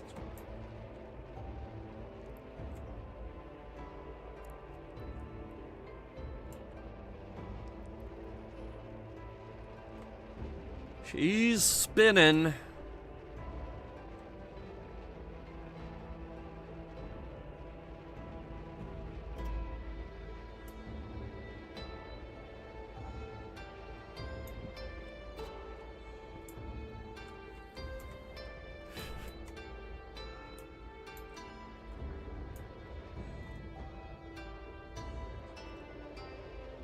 Someone just warp in or out?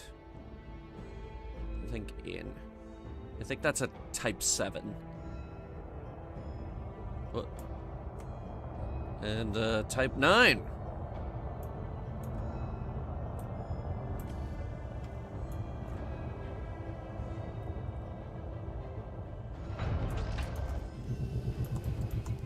Repairs for what? $12,000. Yeah, Viper, we're already probably gonna do Forever Winter. Oh, holy cow, we hit 4%. Now we're making real progress. Can you feel it? It's okay if you say no.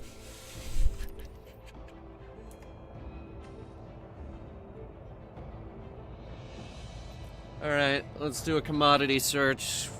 What are we gonna grab this time?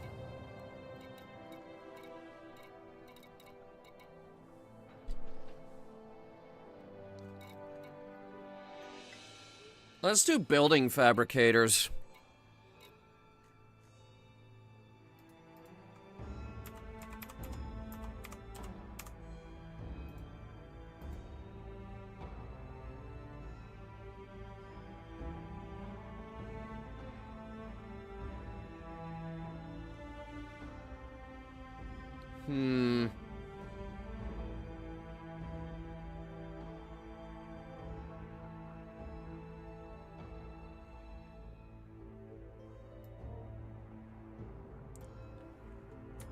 We're going back to Seder.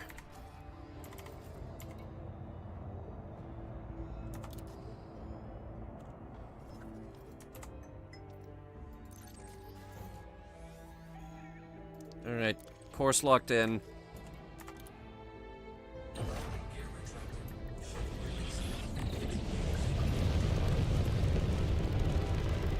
Oh yeah, we are off the pad, like, immediately. Oh, phone, why you dinging? Doing the ding-dong. Android 15 is here. Hey, I don't care. Stop telling me!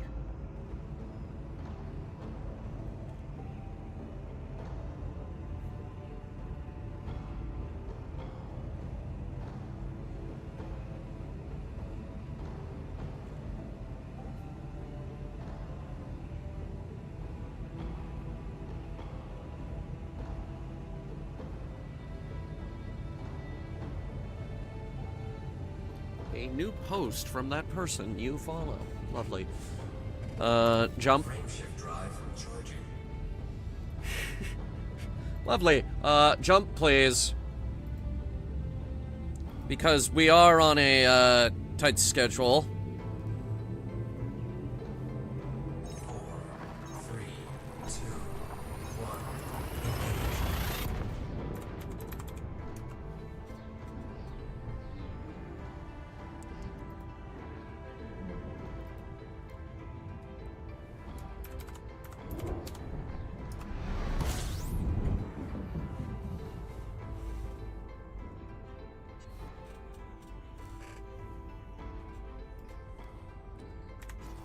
Alright, now where was I going again? Let me see. Seder.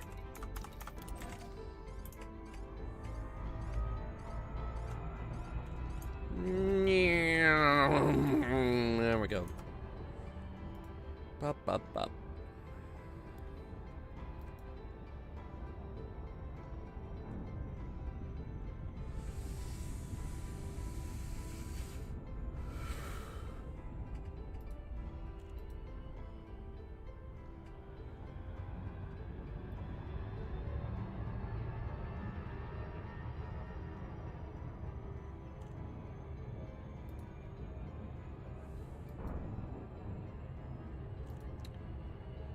Okay, so it's 1,500 building fabricators that we still need.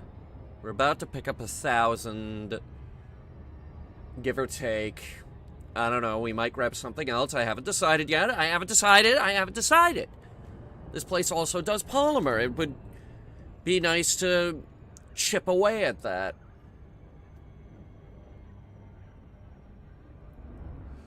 And yes, I know about the new enemy in Forever Winter.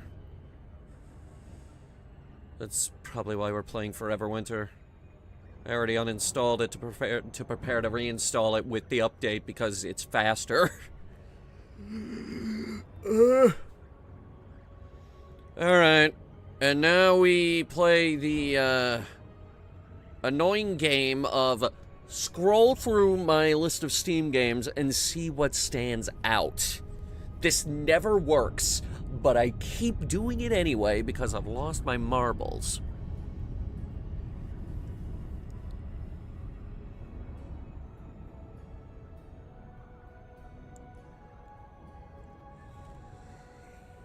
Ugh. Boat crew. Breath edge. There's a game called Buoyancy. We're here.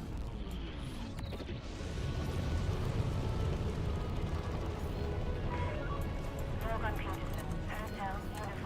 back to what I was doing now. The Bureau. XCOM sequel that people didn't really like.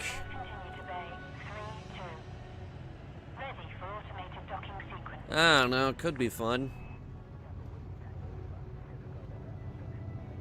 Oh wait, what about Chimera Squad? We are playing that now, aren't we? It also pissed me off. I don't remember why. There's this game by Bohemia Interactive we've been sitting on, Carrier Command. Fun fact about that game. First game that Landing gear deployed. gaming channel ever did a video on.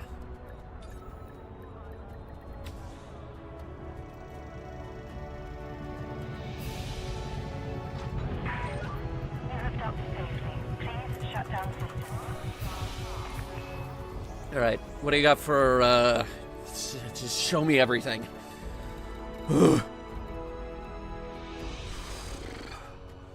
Structural regulators. Glorious, glorious structural regulators. All 10 of them. Gimme. That's not enough. Building fabricators.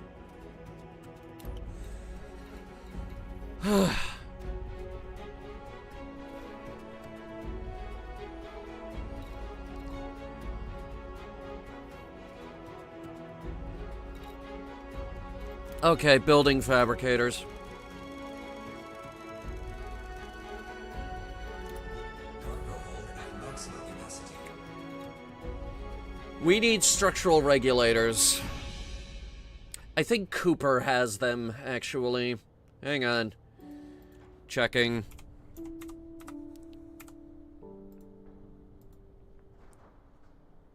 Or maybe we don't. What the hell?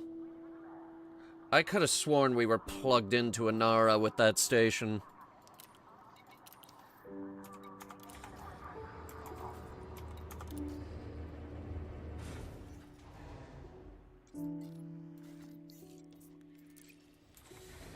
Alright, so I guess we need to check Cooper. Landing gear retracted. Restraints released. You may leave the docking area when ready.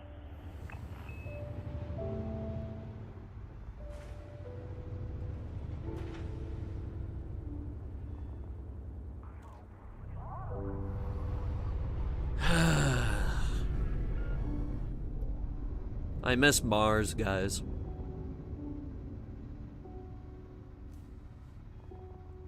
I do.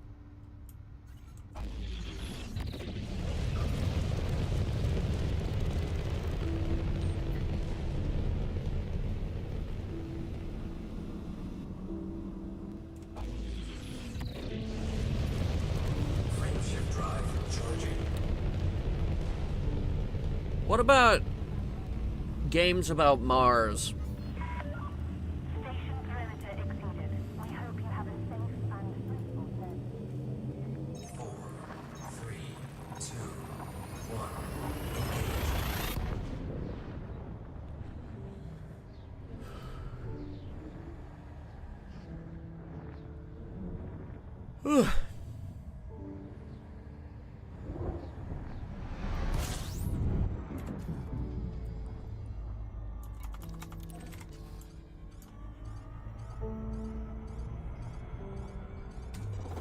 Fuel scooping. Actually, Bohemia does have a game about Mars. Because we were just talking about Bohemia. Fuel scoop disengaged.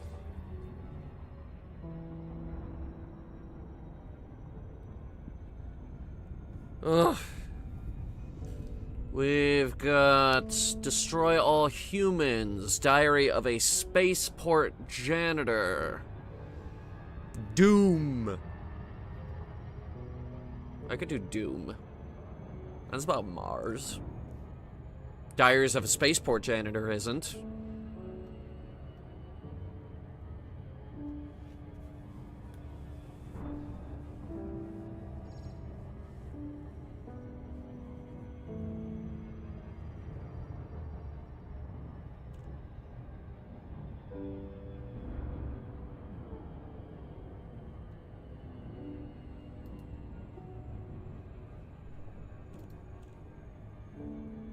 Fort Solace. That game wasn't very good, and it ran like... It did not run well on this machine. And I don't think we've upgraded the machine since, either.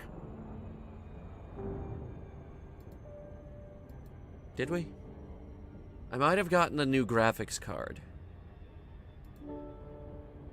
Because, like, what's in there right now? A 3060. A really good card, and I feel like we don't need anything bigger than that. Yes, just gotta be careful with money right now. We just bought the Switch 2. We're here.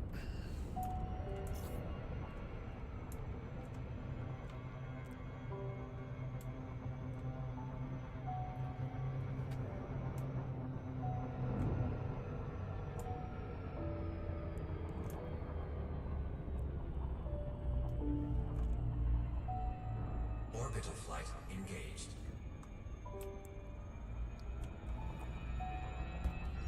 Okay. I got a ping. One sec. That's a community night ping. Amber's out.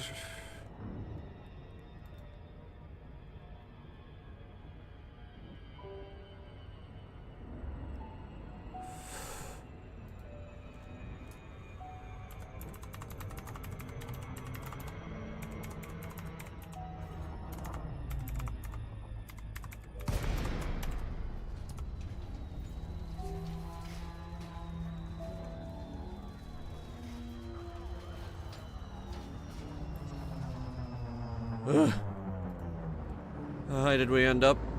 I think I overshot it. Yeah, just a bit.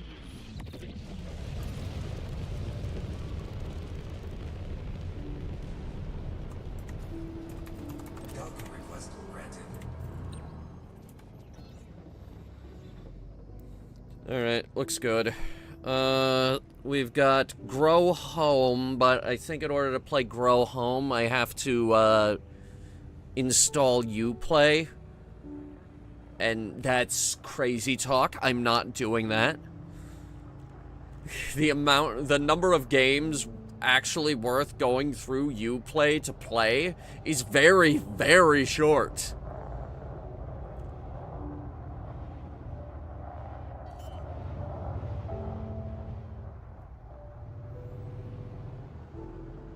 Landing gear deployed.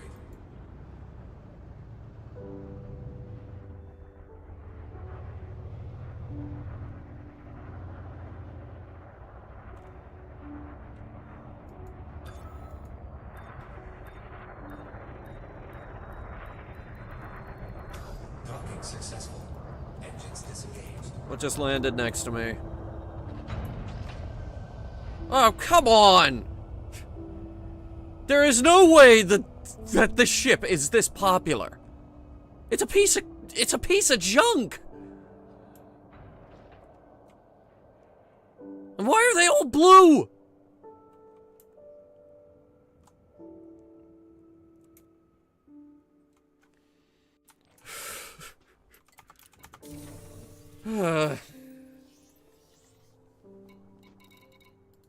Transfer all of it. Alright, building fabricators is down to 538. We're setting a course for Cooper Station.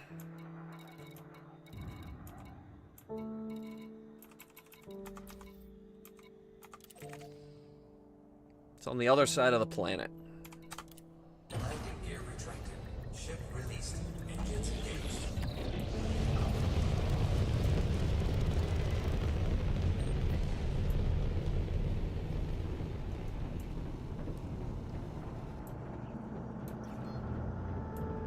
Actually, we're gonna have to go straight up because escape vector. 4, 3, 2, 1. Engage. Then we can go.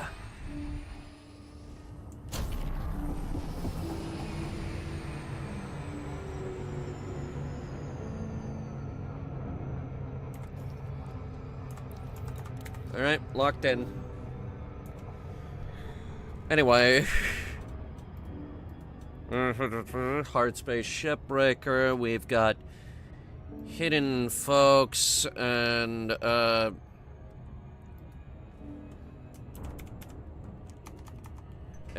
apparently Czar is hell diving tomorrow, so he's out. So we have a maybe from Steve, a no from Czar, and Octi's probably gonna say no.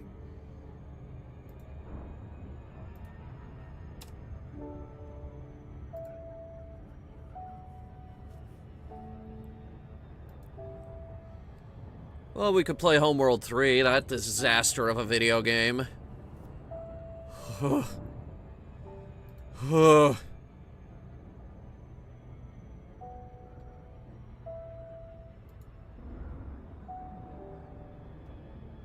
I can't believe we waited years and years for Homeworld 3 to finally come out. And they're already done releasing updates to it. The game is no good. It's the worst Homeworld game ever made.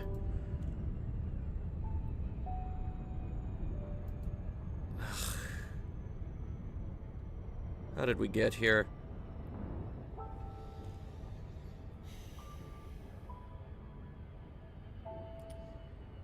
Expectations were really high, too.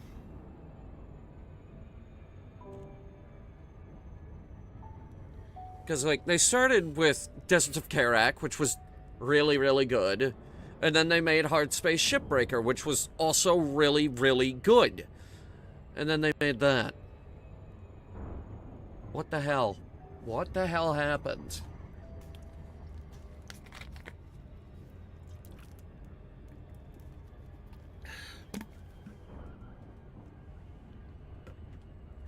Hey, do we have hydrogen fuel here? Let's see.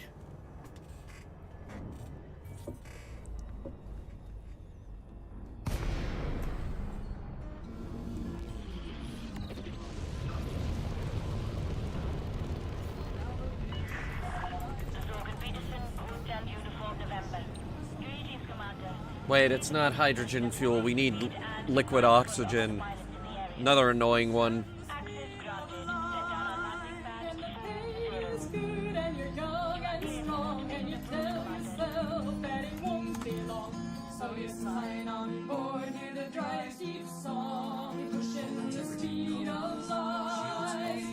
What?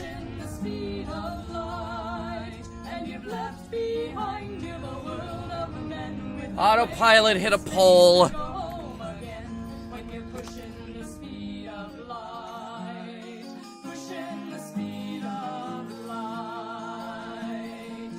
Now it's 2 months out and it's 2 months back when you're pushing the speed of light.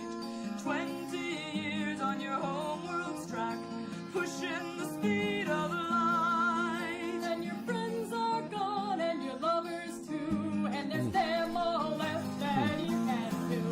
And you try to lie, but you know it's true. Pushing the speed of light, pushing the speed of light. And now how much are these repairs gonna cost me? We're in the hole now.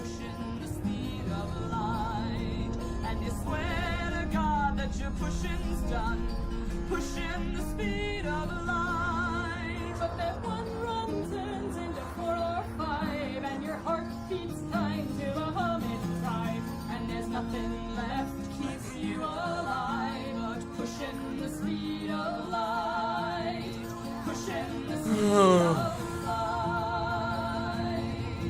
Now you've spread your seed with the star drive's flame by pushing the speed of light. Left sons behind you to carry your name, pushing the speed of light. 37.8. Alright, that's not too bad. The gods are silent when you ask them why, pushing the speed of light. Alright, we actually could have finished this bolt evacuation shelter and survival equipment here. But we didn't because we're fucking stupid. We got building fabricators here.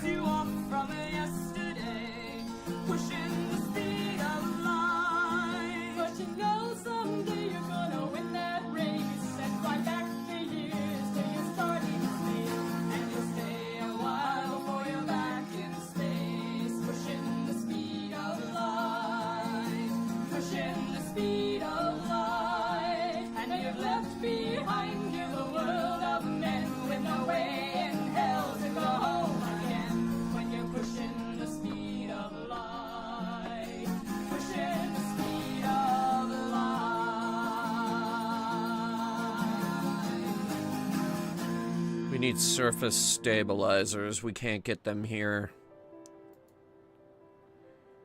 Cooper Station can't give us everything we need. And so we're gonna load up the rest of the cargo bay with structural regulators. Cargo hold at maximum capacity.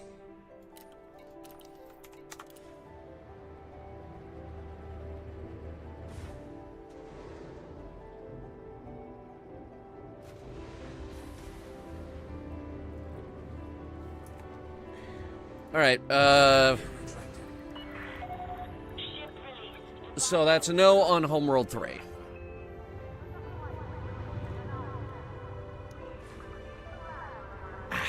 It's really itchy. We've got a game called Jalopy. There's... right, I was supposed to stream that game and I didn't. Shit.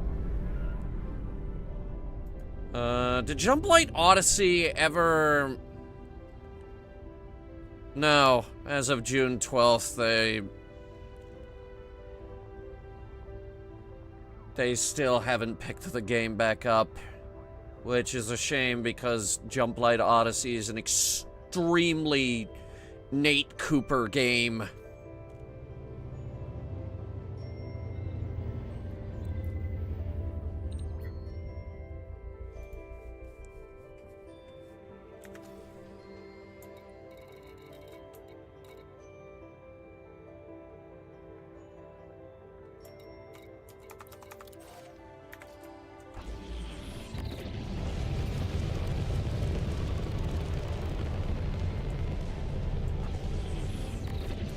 Alright, now don't get beamed by this thing again.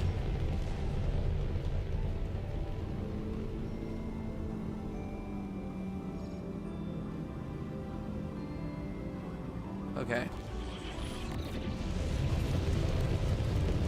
Frameshift drive charging. 4, 3, 2, 1. Engage. I can safely say that has never happened to me before in my entire life. Though in my defense, at least I was on autopilot. It wasn't my fault.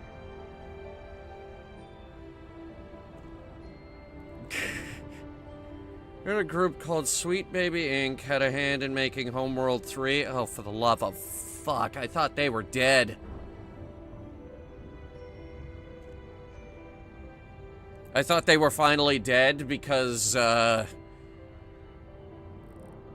for those of you who don't know, Sweet Baby Inc. is a very bad consulting firm that charges millions for,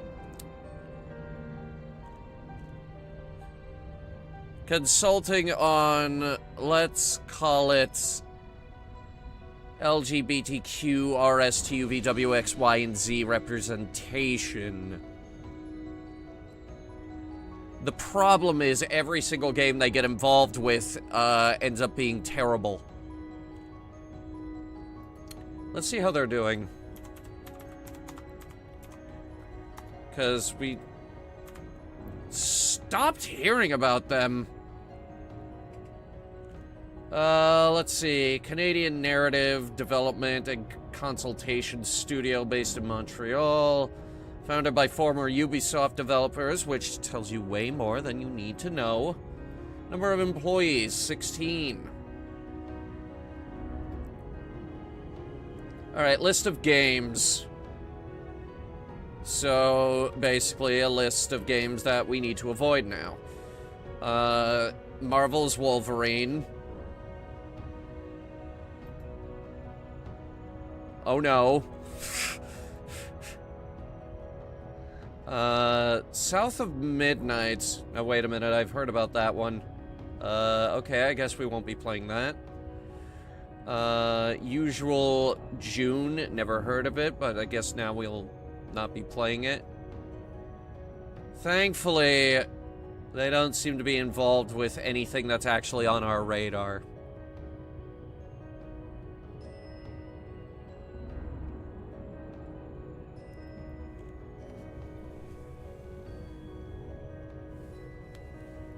And also, apparently, they're only like story consultation for Wolverine. And we don't even have a release date for Wolverine. We're still waiting on that.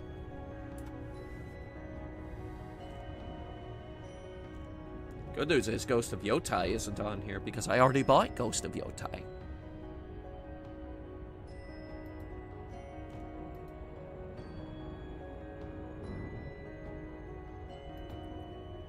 God of War Ragnarok explains why Freya had dark skin. Alan Wake 2. Alan Wake was already a very silly game, and Alan Wake 2 made it much sillier.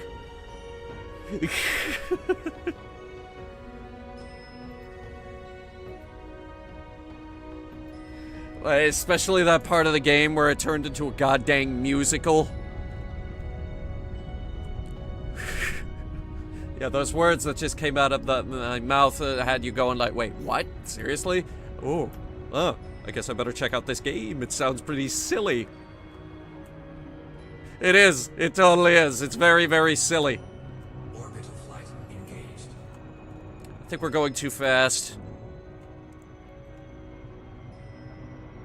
Might need to pull up. Yeah, we're coming in too fast.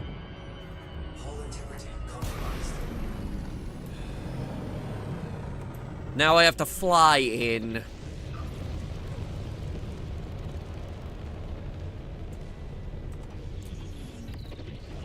Anyway, I didn't see God of War Ragnarok on that list. Oh no, there it is. Okay. 2021's Dungeons & Dragons Dark Alliance. Oh boy. And this is why we can never get a halfway decent Dungeons & Dragons game. Except Baldur's Gate, apparently, which is very, very good.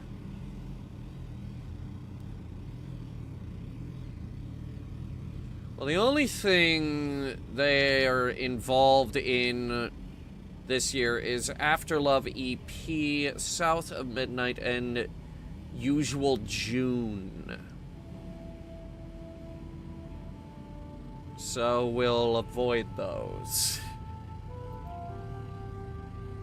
Because, SBI apparently twists and destroys everything they touch. Just haven't heard from them in a while. Because they haven't been out destroying video games. Docking request granted.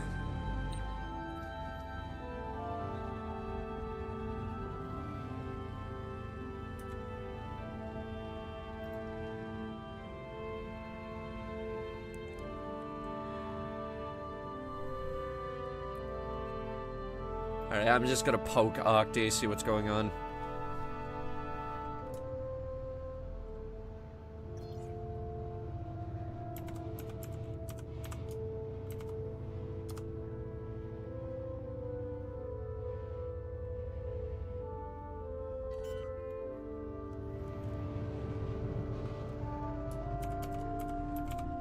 Landing gear deployed.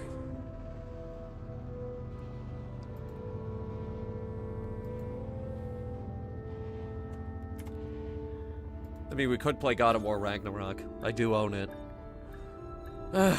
Anyway, so that's a no on Jump Light Odyssey. Successful. Engines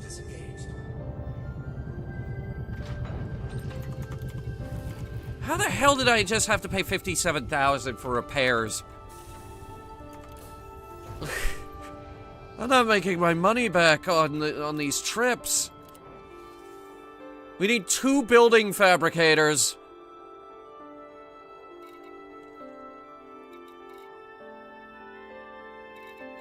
Which is weird, because I could have sworn we did the math right on that.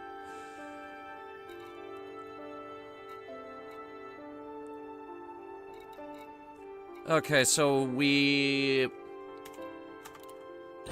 hop back over to Cooper Station, get those 2 building fabricators, and then load up on structural regulators. Frameshift drive charging. Gender identity stuff. Yes, it's... 3, 2, 1. Engage.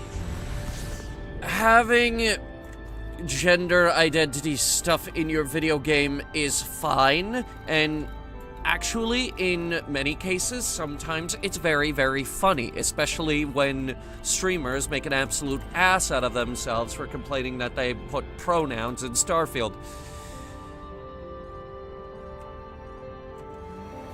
But when it's written this poorly,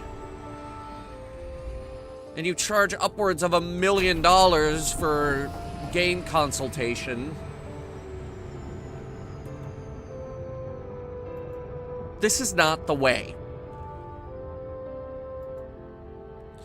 Anyway, that's a no on Jump Light Odyssey then. We've got LA Noire. We've got Kerbal Space Program 2, that absolute disaster of a game, which will never be complete, no matter how much we beg. And I've edited my review on that 4 times.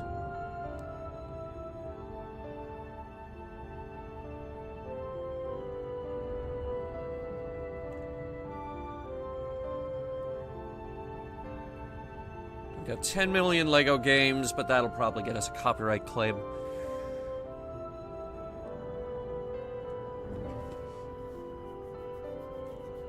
I have an update for Mass Effect Legendary Edition.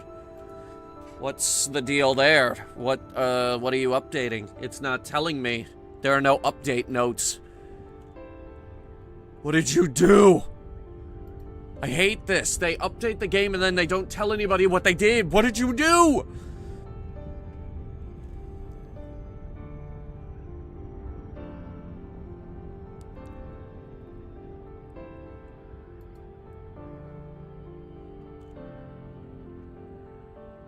I have a game here called Pixel Starships. It does not look good.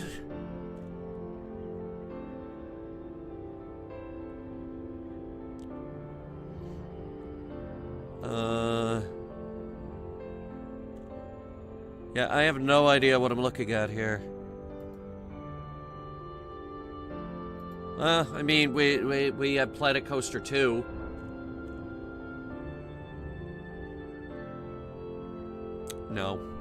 No, we can't do Planet Coaster 2. Need time to refresh our ideas. We're here.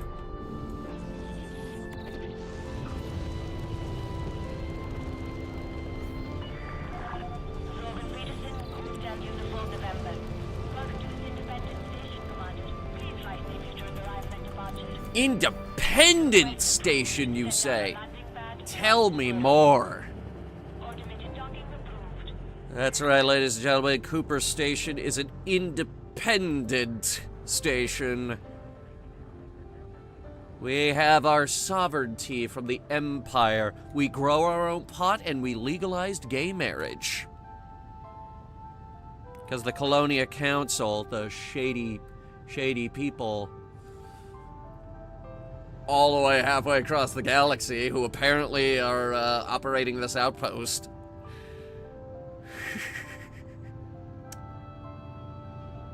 are able to get shit done. How long have we been playing? I don't know, 4.5 hours. It's not too bad. I mean, for us, anyway.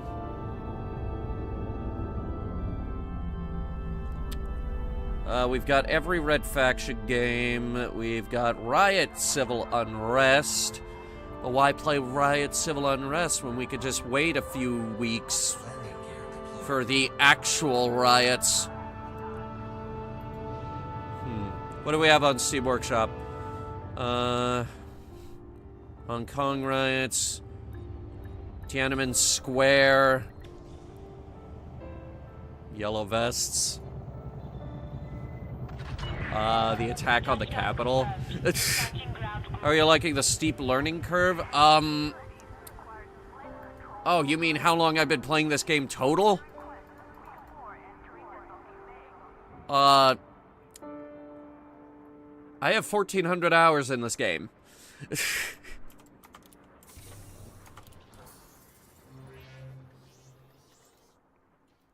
Meow. I need 2 building fabricators, please. Just 2. And the rest is structural regulators.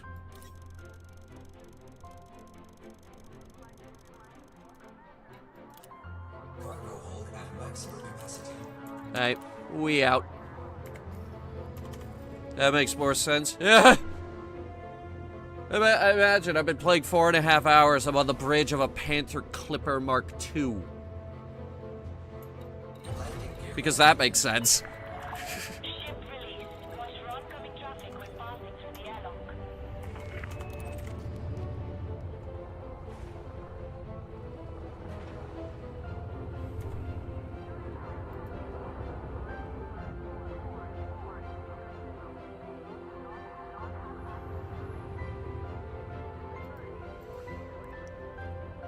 Awesome. Alright, what else we got? I'm just gonna scroll down to the bottom here. I didn't even look at that. Yeah, this is the Panther Clipper stream. It was gonna be a community night, but the Panther Clipper needs a lot of attention. Also, we are getting the community heavily involved in the construction of Cyrus City.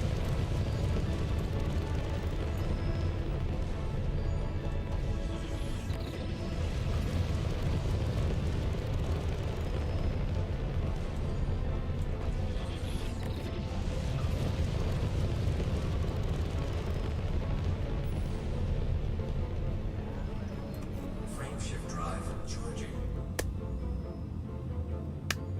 4, 3, 2, 1. Engage. Alright, we've got, Wonderful End of the World. We've got Wolfenstein, the New Colossus. We're still trying to figure out, game number 1 for tomorrow. Got a million different Warhammer games.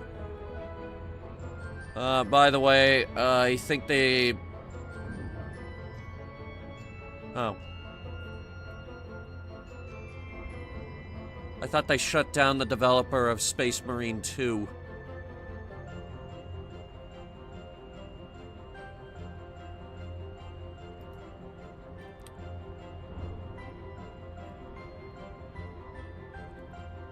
Well, I got Valkyria Chronicles. We could always jump back into that.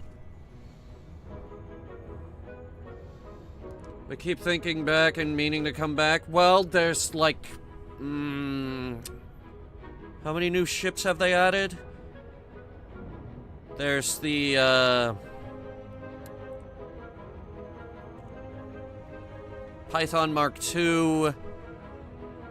The Type 8. The Mandalay. That's my personal favorite, the Mandalay. There's the Cobra Mark 5. I forgot what number they were on. This year they added the, Gudamaya added the Corsair. It looks like a bird.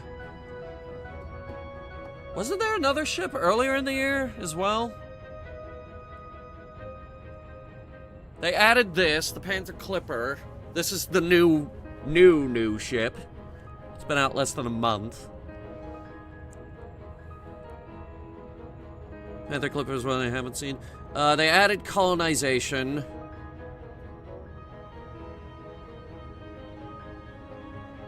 Vanguards comes out in August. We're gonna revitalize the clan system, which is clan fleet carrier, shared ships, guild bank. And we're gonna have the whole thing be centered around Headhunter Productions as well. Oh, the Thargoid War ended.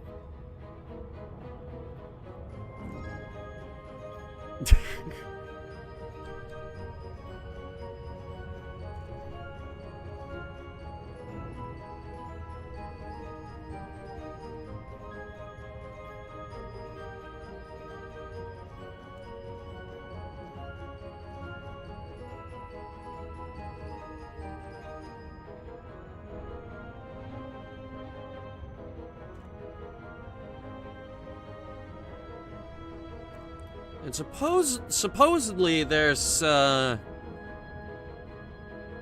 another secret feature on its way. Another new feature to the game, which may or may not be a new form of mining, because they literally yesterday announced the Type 11 Prospector, dedicated mining ship with a new large mining thing that only it can equip. Which is a shame, because it's a medium ship, and I don't like mining in a medium ship. If I'm gonna go mining, I'm gonna do it in something this big.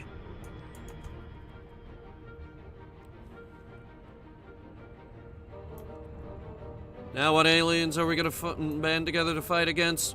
Guardians.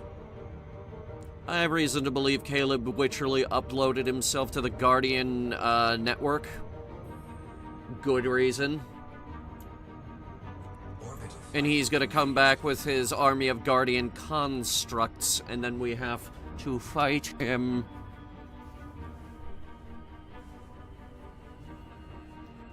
And then, finally, Guardian starships will be a thing. Not just the fighters that we go around in, which looks super cool. Yes, Caleb Wycherley, also known as Salvation, also the reason we were in the goddamn Thargoid War in the first place. In other words, screw that guy.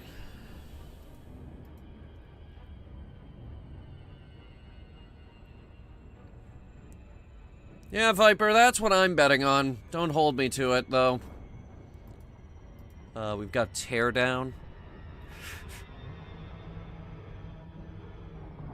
Here's that Bohemia Interactive Mars game I talked about.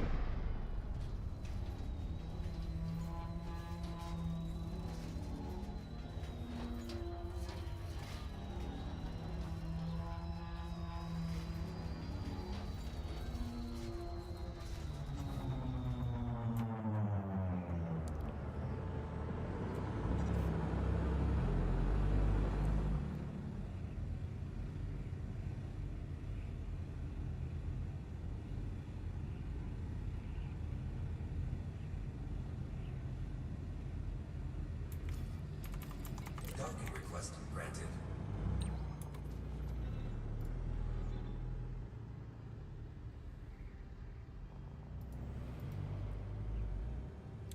Anyway, let's see here. We've got surviving the Abyss. But if we're gonna survive anything, I'd rather survive Mars. Another problem with surviving Mars is anytime we boot it up, it brings back all our save files, which takes up way too much space on my hard drive. Way too much. We also haven't gotten a decent update to surviving Mars in... Landing gear deployed. Well, we haven't.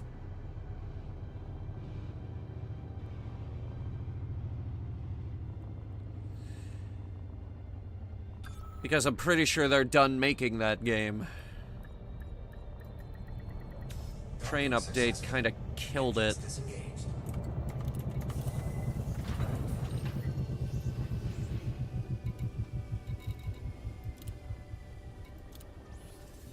Alright, that'll do it for the building fabricators and most of the structural regulators. Landing gear retracted. Ship released. Engines engaged.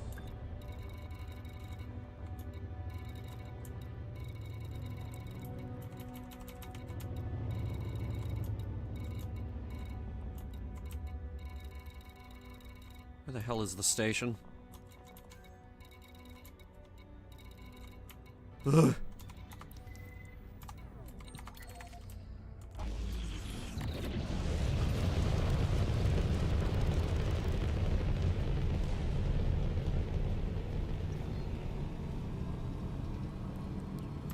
Frame shift drive charging.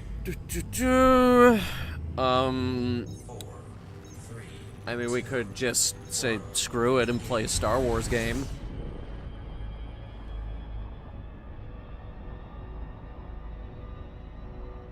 I say, didn't we all vote that yes, play the Battlefront 2 campaign?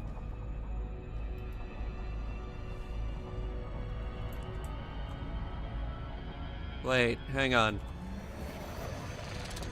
We might be onto something right there. Hang on. Let me lock in this course and look into that.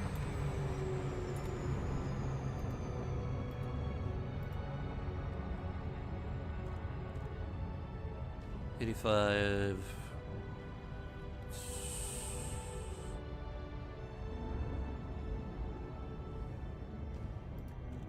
I'd have to free up space on the solid state.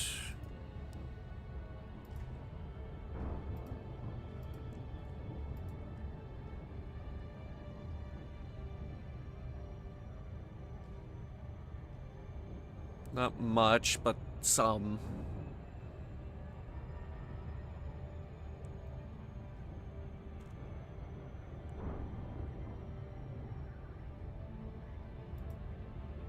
I could get rid of this, and that would be enough. Well, then again, how big is Peak? Because that's going on this, Peak can't be that big, right? How big is Peak? 5.3 gigs. Okay, that's actually bigger than I thought it would be.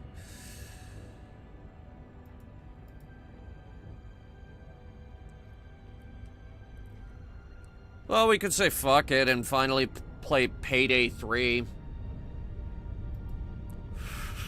Yeah, I know. It sounded stupid the moment it came out of my mouth.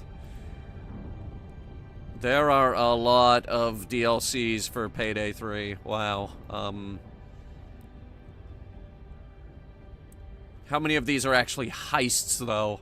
Let's see. There's one, and it's mostly negative. 2, very positive. 3, Houston breakout. Why did he go to jail? 4, mostly positive. And then there's these chapter ones. I don't know what this is about. There's a year 1 pass. I could just buy that and get everything, I think. Is that how that works? I don't know.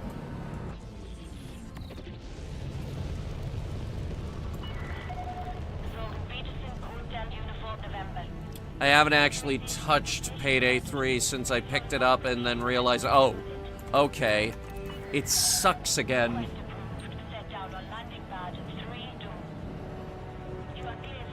Why did I expect any different?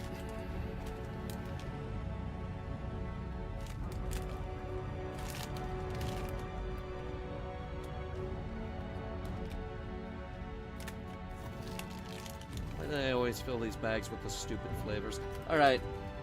Hi, Chew flavors. We're gonna try key lime pie today. Let's see what we got here.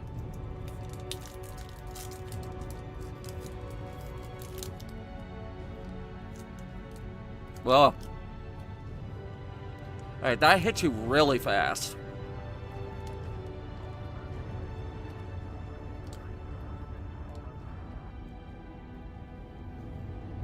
It's not bad. It's kind of lemony.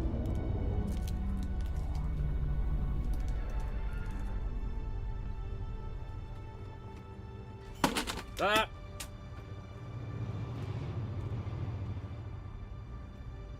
Landing Fell gear off the deployed. shelf again.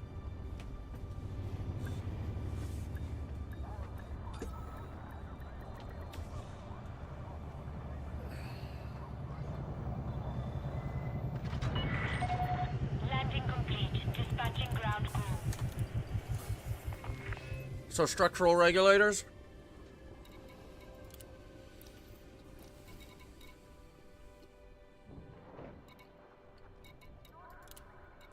Mm-hmm.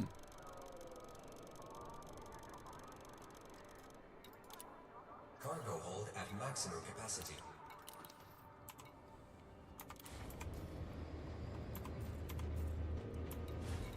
With this shipment, we'll just about finish it off.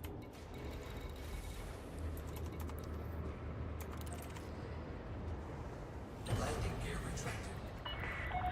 Ship released. Departure authorized.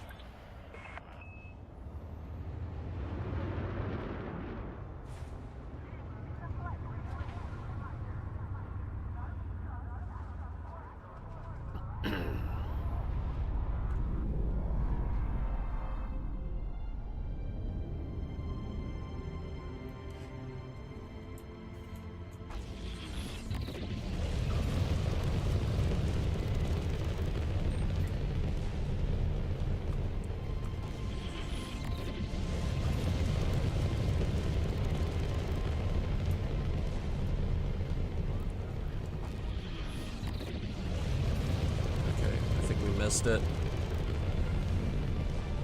Don't want to get Frameshift smacked by the arm again.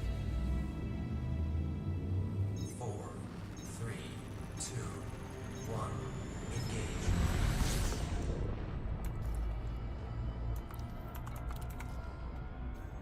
Ally, I own the place, don't I?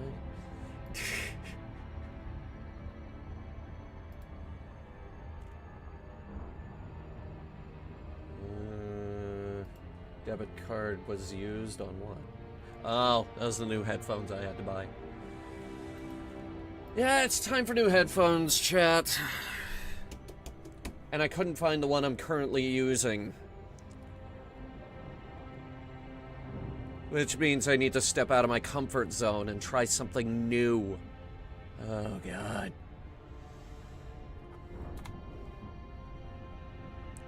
There's nothing worse than getting new headphones, putting them on, realizing they sound like shit, and then having to be like, well, that was a complete waste of my time.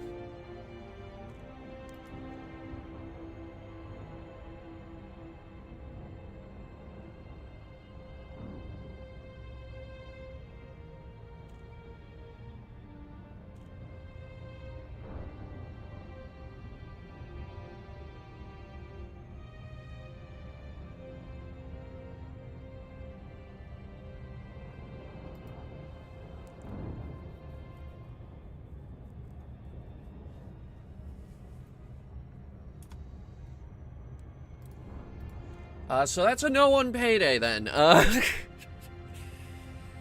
There's a game called Overload. Oh, when we actually streamed Overload, nobody came. You don't have to. That tells me all I need to know. You guys don't want to play Overload.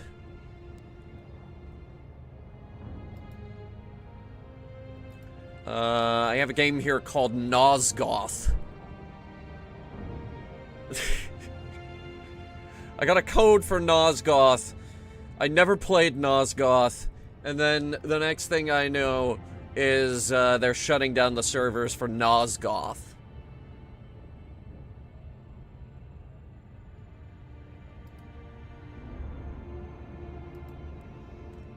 Alright, give me something with space. We have Nebulous Fleet Command. We have Nexus, the Jupiter incident.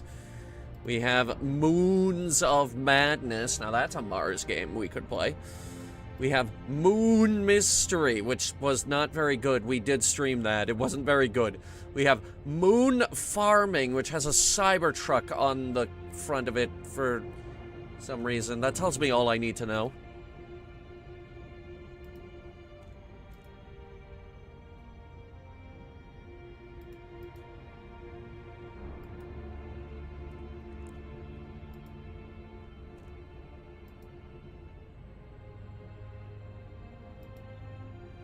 We have the Metro games.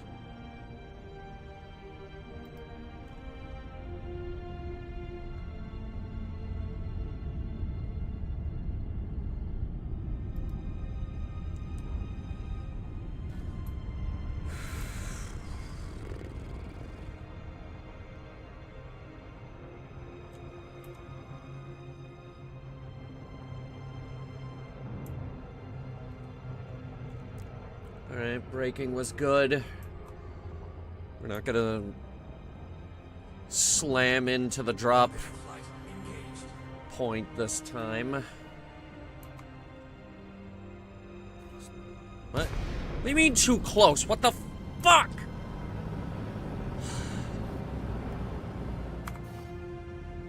Oh, for fuck's sake. Frame shift drive charging. There we go. 4, 3, 2, 1. Engage.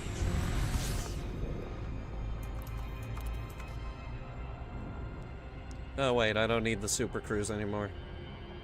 Well, I don't need the assist. I do need the Super Cruise though. Otherwise, this would be masochistic. A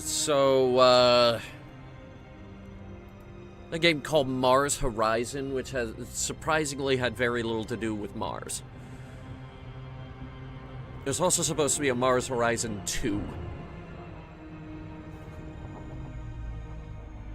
No release date on that.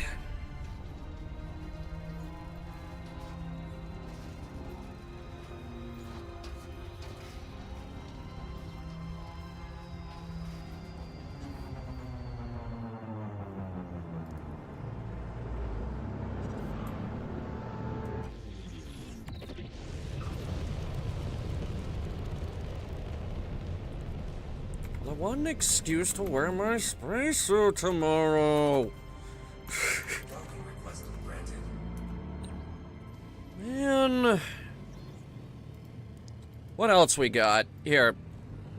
No Steam. Frickin', it's casual, cozy, yada yada yada. Spice! Space Sim? Okay, maybe not Space Sim. Wait a minute, what's this? Oh, it's X4 Timelines. I've never touched X4 in my entire life.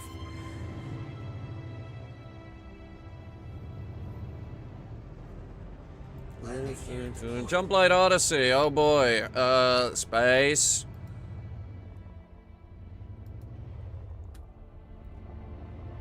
Alright, let's see. Immediately, the space category shoves Star Trek Online in my face. Oh god, Borderlands 4. Oh god, Outer Worlds. Yeah, we're mad at them too.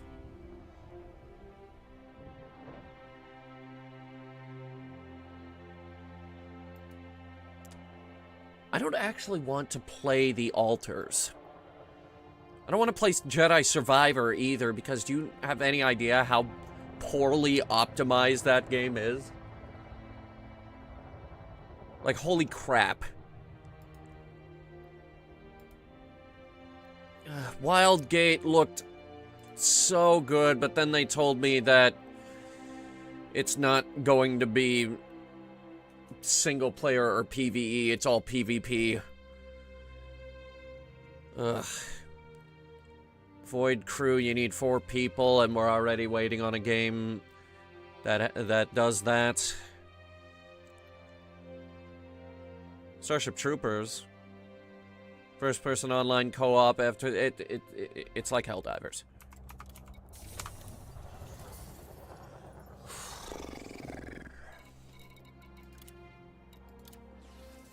Alright, that'll do it for building fabricators and pretty much all structural regulators. Now we need... let's do polymer.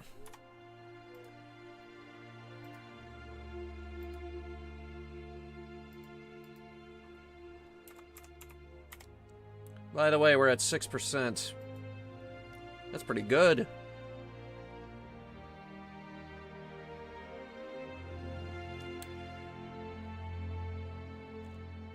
Can we get something that isn't 2,000 light seconds away from the But then again, that's a 29 light year. That's a 29 light year jump from here. That's really good, actually. You know what? I'll take it. Just to see what the station has on top of all the polymer we need.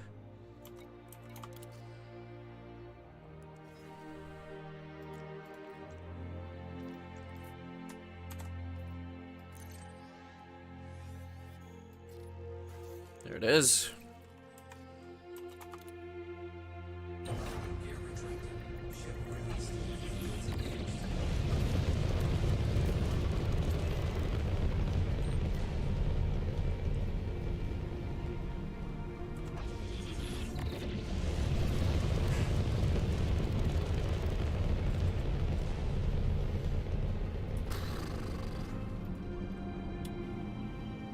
Welcome to Nate Cooper agonizing over what we're gonna play tomorrow.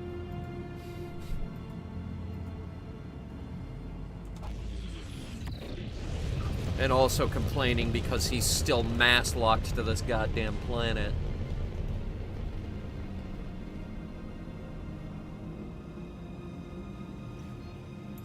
Frame shift drive charging. Okay, here we go. I'm not gonna play Warframe. That's a bullet hell, no. 3, 2, 1.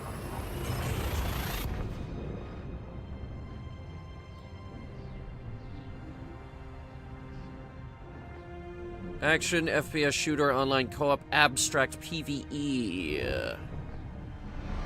Miko Punk.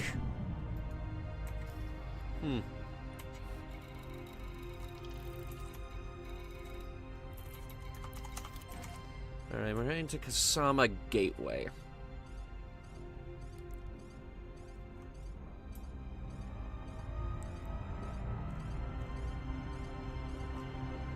It's way the hell over there.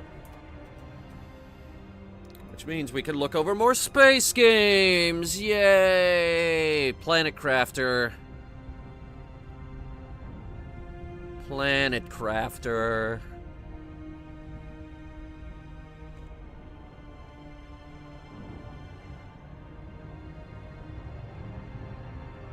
Last time I saw Planet Crafter, oh god, who was playing it? Leaflet was playing it, so now I kind of feel like I don't want to touch it because Leaflet touched it, and we fucking hate her.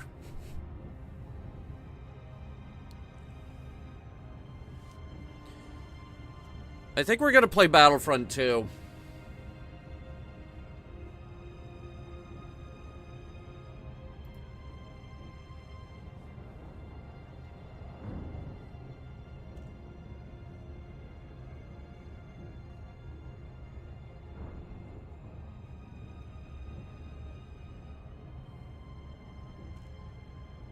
Yeah, it's looking more and more like it's gonna be Battlefront 2. Could be worse. At least we're not playing Kerbal Space Program 2 or some shit. Oh, whoa, mouthwashing is still on Steam? I thought that got taken out. Due to all the goddamn censorship.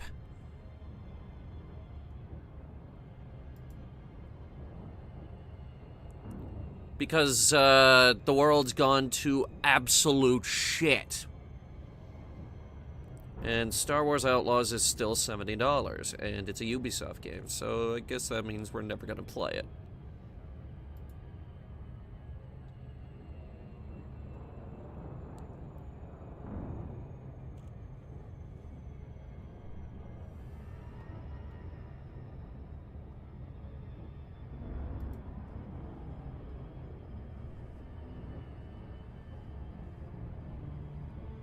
New Tales from the Borderlands. Oh boy. Mostly negative reviews, apparently. Outer Worlds, we can never play that again.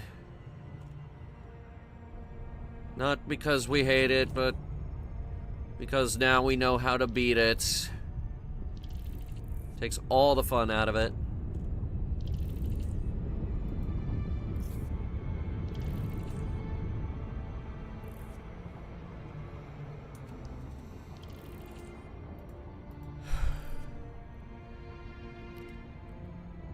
Chat, why is it so hard to find a decent space game?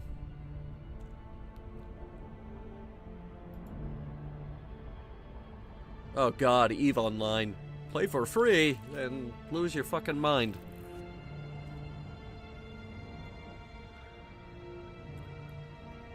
How do I get it? How do I explain to Steam that I would rather saw off my arms and legs with a chainsaw than play EVE Online?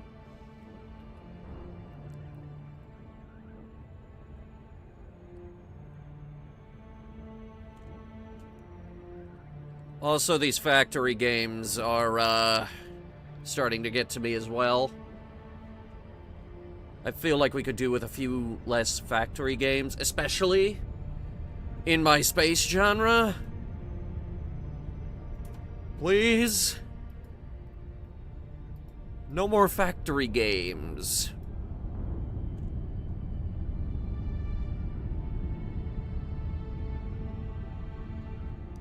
Alright, what's this game? Breachway.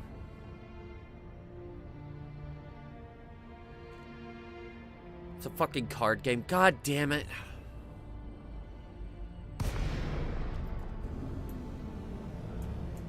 Chat, how do I delete all card games from Steam? Robot Peterson, Hotel Uniform November.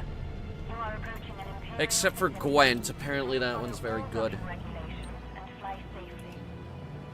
Request approved. Please continue to bay 09er. Ready for automated docking sequence. Oh god. Remember Marauders? The one time we streamed Marauders? The PvP permadeath looter shooter. Also extraction shooter. Which was a weird, like, World War I in space.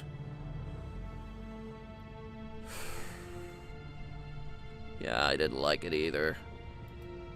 We refunded that immediately.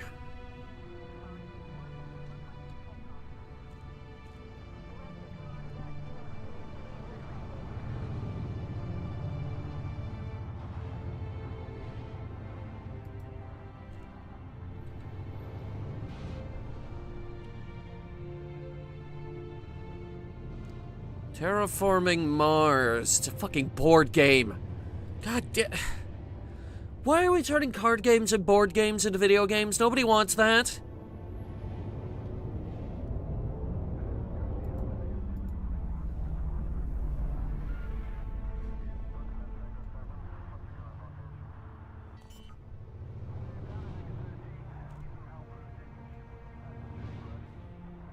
Landing gear deployed.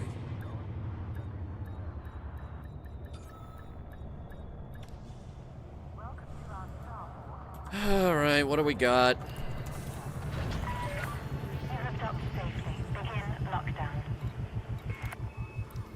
It's a refinery, apparently. Oh, cool. We've got aluminum, titanium, steel.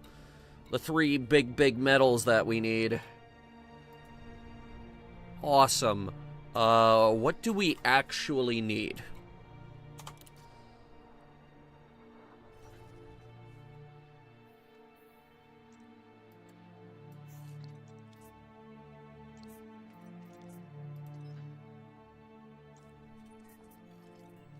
I haven't updated our shopping list in a minute.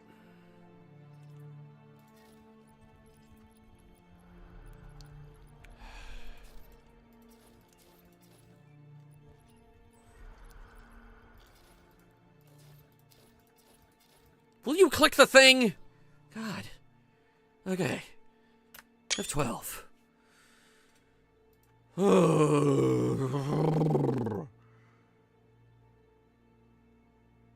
Okay, we still need a lot. Ceramic composites, if you got them. Probably not.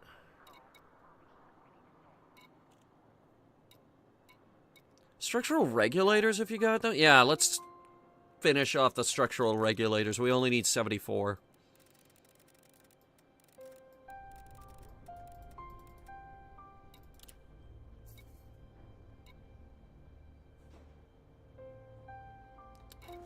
How about locks? You got locks? You do have locks.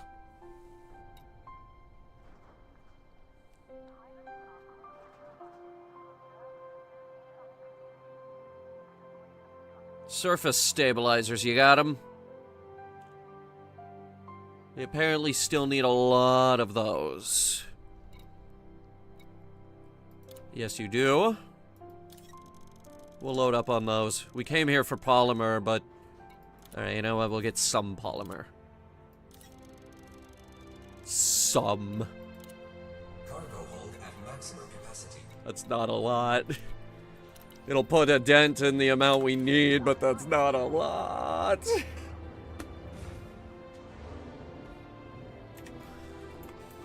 Let me just make sure the added weight isn't gonna mess up our course. Landing gear retracted.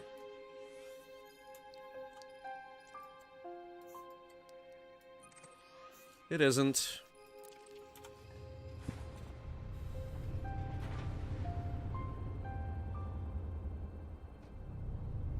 But it's sure as shit pushing our jump range to its limit.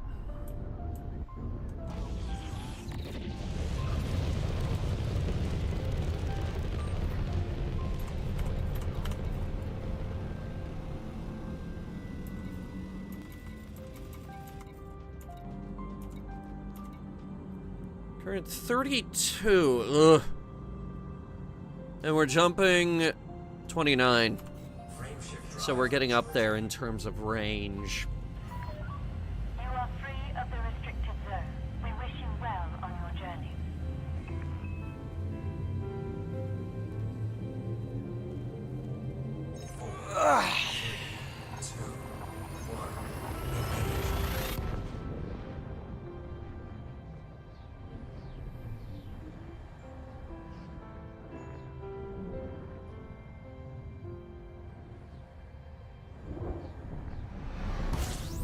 Alright, lock it in.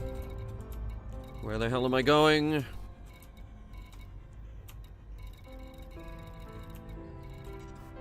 I'm going to Cyrus City, where we're building our very own Disney World.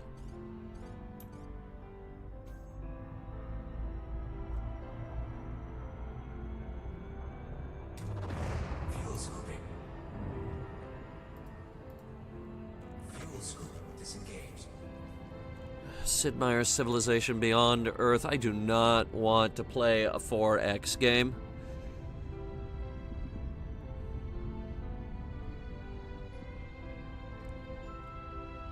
There's a new SCP game here that apparently is in the space category. Mars Site 113. Mars Site, you say?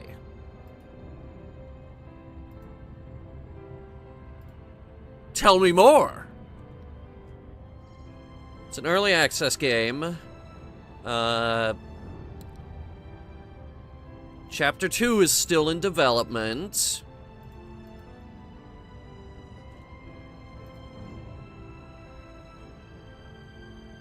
Tell me more.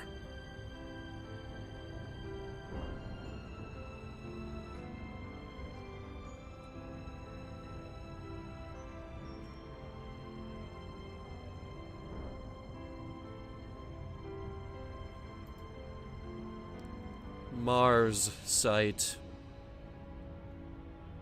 Put it on the wish list.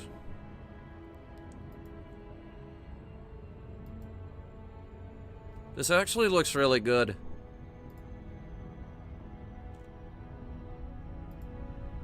Yeah, we might stream that.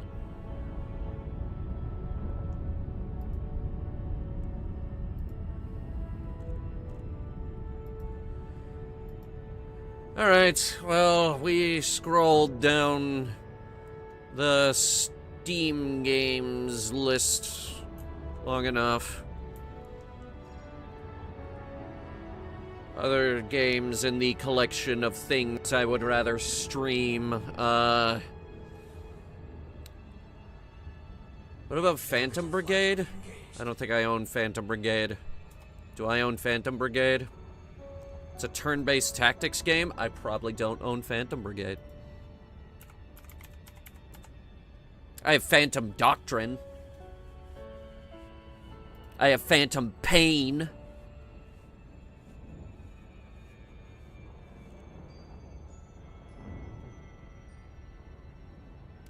Alright, for the record, I have no idea what Phantom Doctrine is about. I think it's an XCOM type of thing.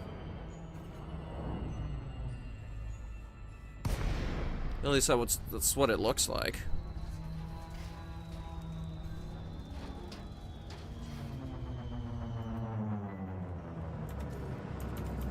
Docking request granted. Whatever, I was off the mark again.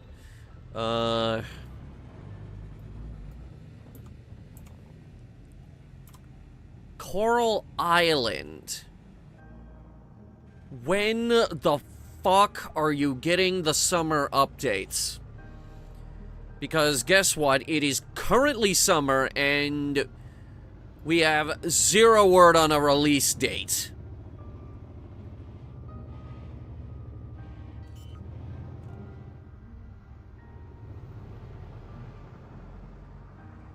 Landing gear deployed.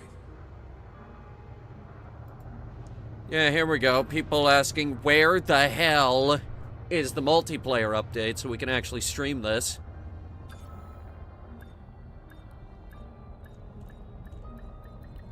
They're currently saying summer 2025. Well, guess what? Summer's... let's see. September isn't a summer month. July ends tonight. So we only have 1 month and a handful of days for them to release that, and I've been sitting here waiting. So, what are we gonna do here, guys? Give us something.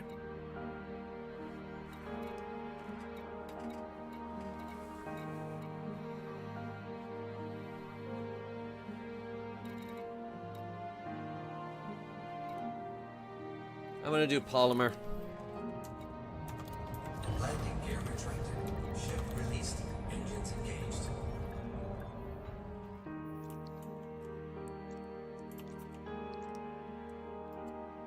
We just came from here, right? Yeah, I think so.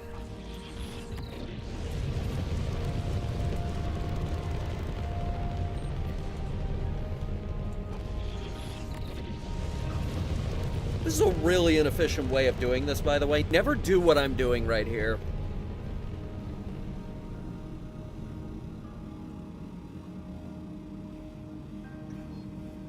Frameshift drive charging.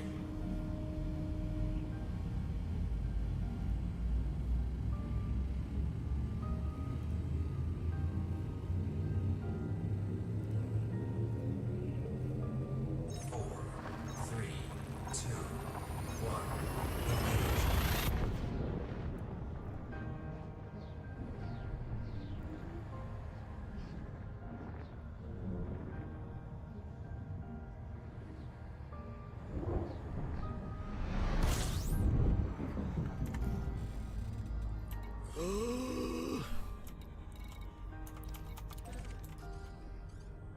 Kusama! I need materials and snacks if you got them. Fuel scoop disengaged.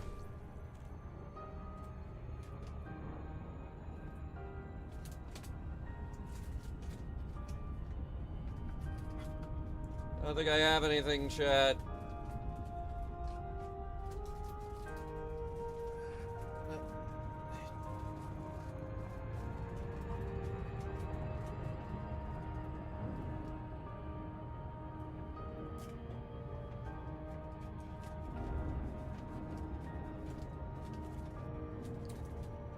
Snack cabinet is empty.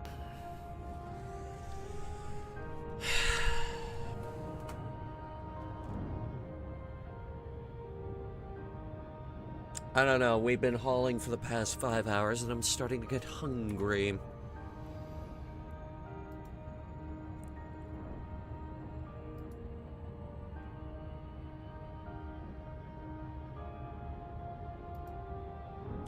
I could eat.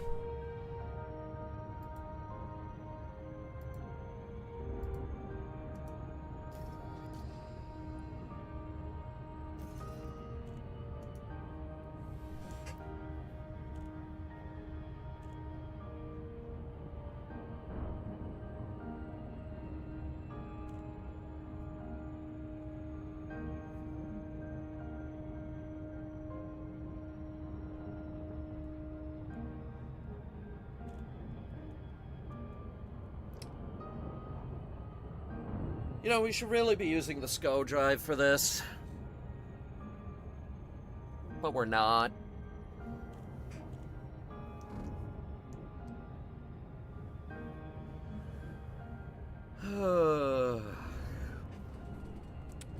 What's the current jump range on this thing? 43.57. Okay. So anything within 43.57. So that's pretty much everything up to Brom Terminal.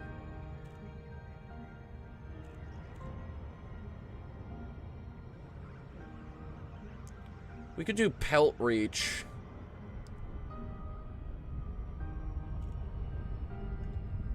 Pelt Reach has polymer in spades. Here, let me see their entire market.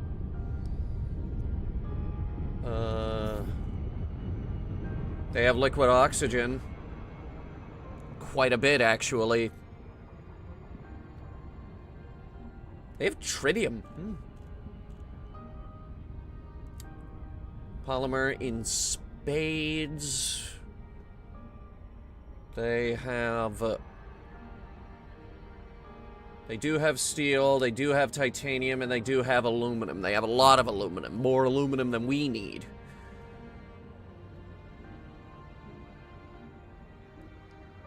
The only thing I'm not seeing here...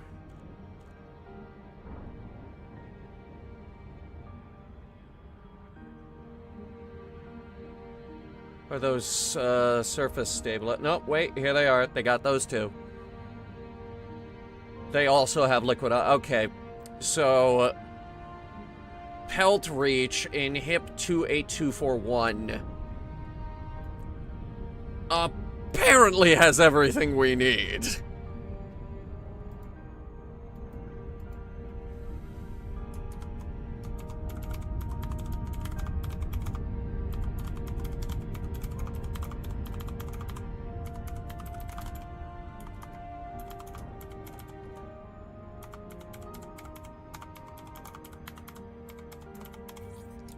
Everything except the CMM composites and the ceramics. Morgan Peterson, Hotel Uniform November. Please follow all Imperial regulations while docking at this station. Request approved. You may now proceed to landing pad 09er. Okay, just gonna see if we can get past the arms first. Yeah. Ready for automated docking sequence. There's little skyscrapers down on that thing. You see them? God, that looks awesome.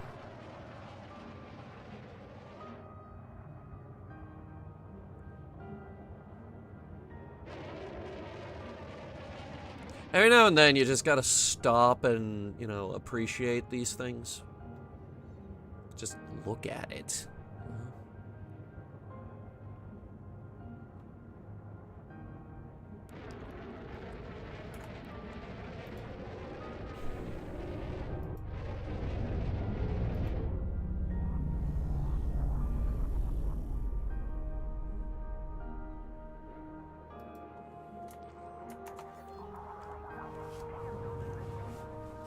Landing gear deployed. Oh, let's see what we got.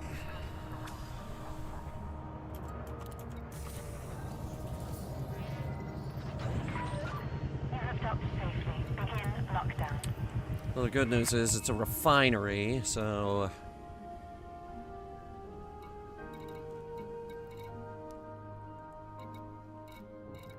Oh, no, I know. This isn't the other... Oh, God, I'm out of it, aren't I? Ugh. Alright, but just get the polymer. That's what we came here for.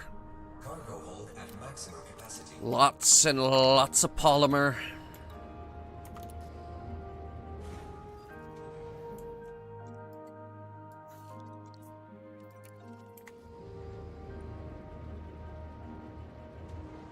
Landing gear retracted. Your ship is now detached. You may leave the docking area when ready.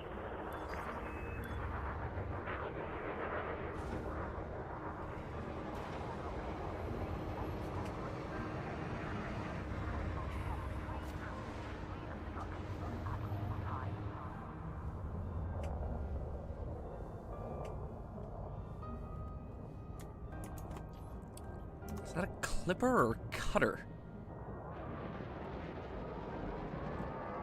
That's a clipper. Dirty one at that.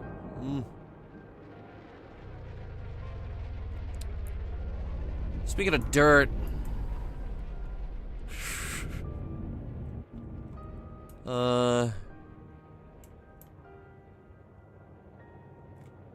Paint starts to chip off if we don't keep up with it.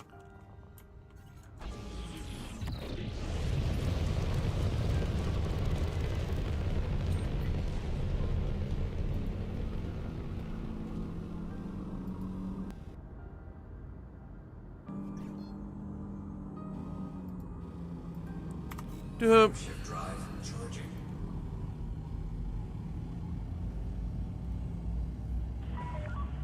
Station restrictions are now lifted. We wish you well on your journey. Well, I mean, the journey is like one jump, so, you know, whatever.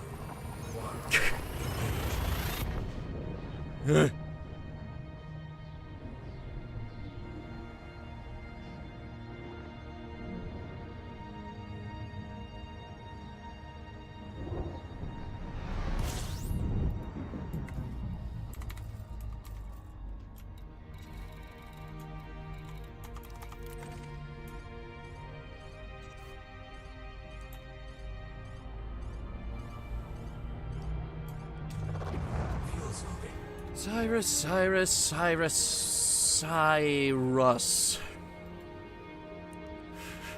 Fuel scoop disengaged.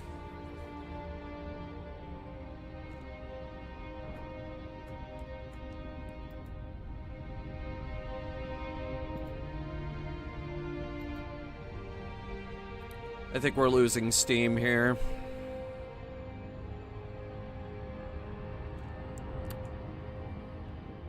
It's kind of hard to commentate over Elite Dangerous. Or at least it is when we're doing something like this.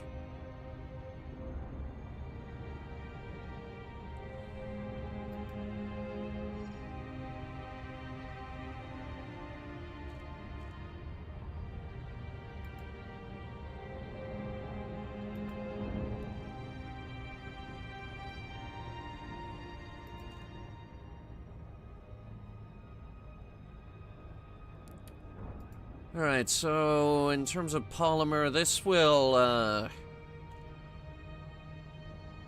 bring it down to just under 900 we still need. But other than that, we've pretty much finished off the polymer.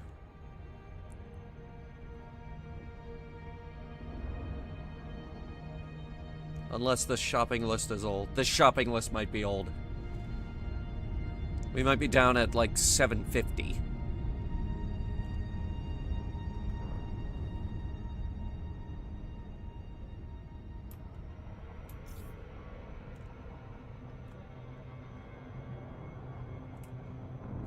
Alright. Now I'm gonna angle it. Watch my finesse and style. And ignore the fact that Sandra's vineyard is right there. Orbital flight engaged. Or the fact that I was thinking about just putting another plantation right on top of this one. Or that I was going to use money for the city fund in order to build my own palace on Mars.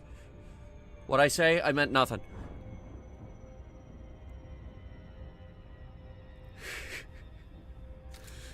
I miss Mars, guys. I miss it a lot. There aren't enough games about Mars.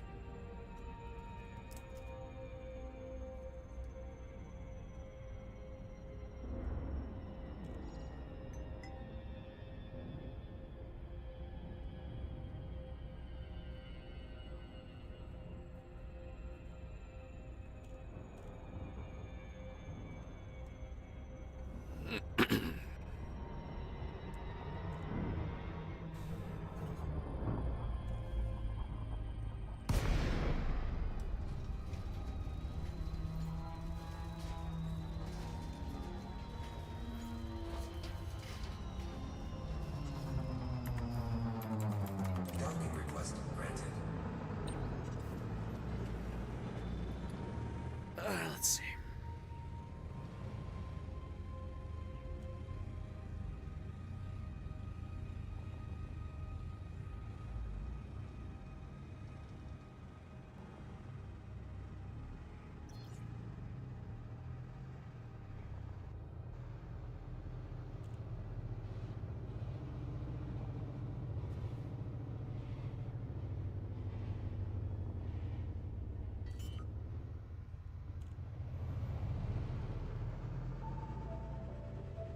Landing gear deployed.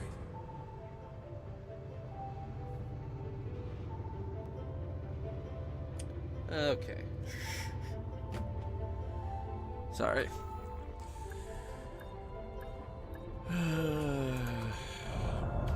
Any other ships around? Engines disengaged.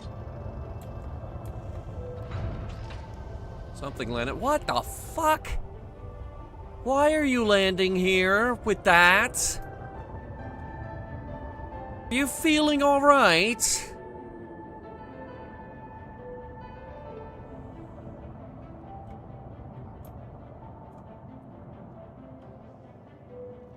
Buddy, this is a cargo yard. I think you're in the wrong place.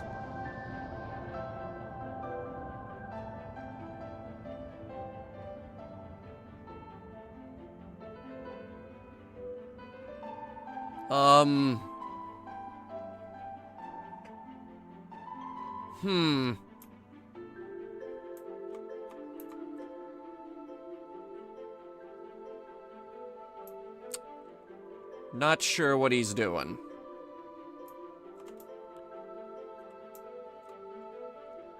Also, the ship isn't blue, so,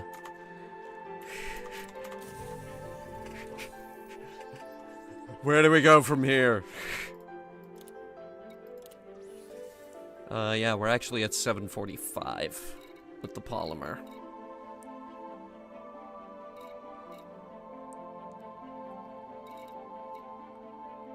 Still need like 3,000 surface stabilizers, 58,000 steel, 34,000 titanium, 14,000 liquid oxygen, 4,800 ceramic composites. Pretty sure we have to get those on the ground, which is kind of annoying.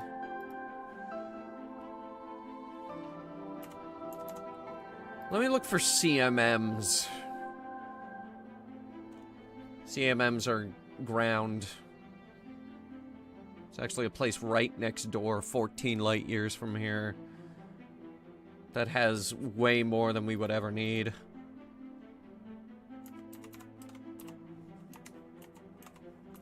Alright, ceramic composites.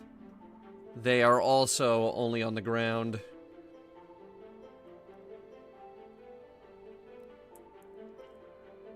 Ceramics aren't the big problem, though. The big problem is the CMMs and well, right now the surface stabilizers.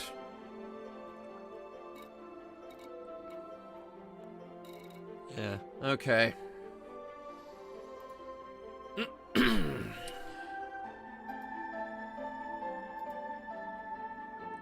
So, I don't know about everybody else here, but I am starving, so I think that's where we're going to end today. Mom at Cookie Box is playing Talos Principle, so we're gonna raid her. We'll be back tomorrow with probably Star Wars Battlefront, The Forever Winter, and Peak. And if that changes, it will be reflected on the thing. The thumbnail. And the stream title. Okay. So, in conclusion, should you buy this ship? Well, yeah. Eventually. If you like running cargo, you're going to find yourself in this ship eventually.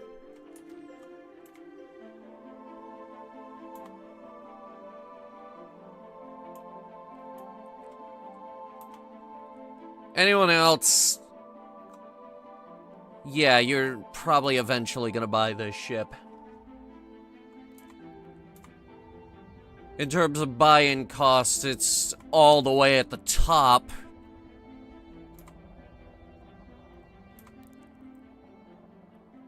And for a lot of people, you're gonna buy it because you can.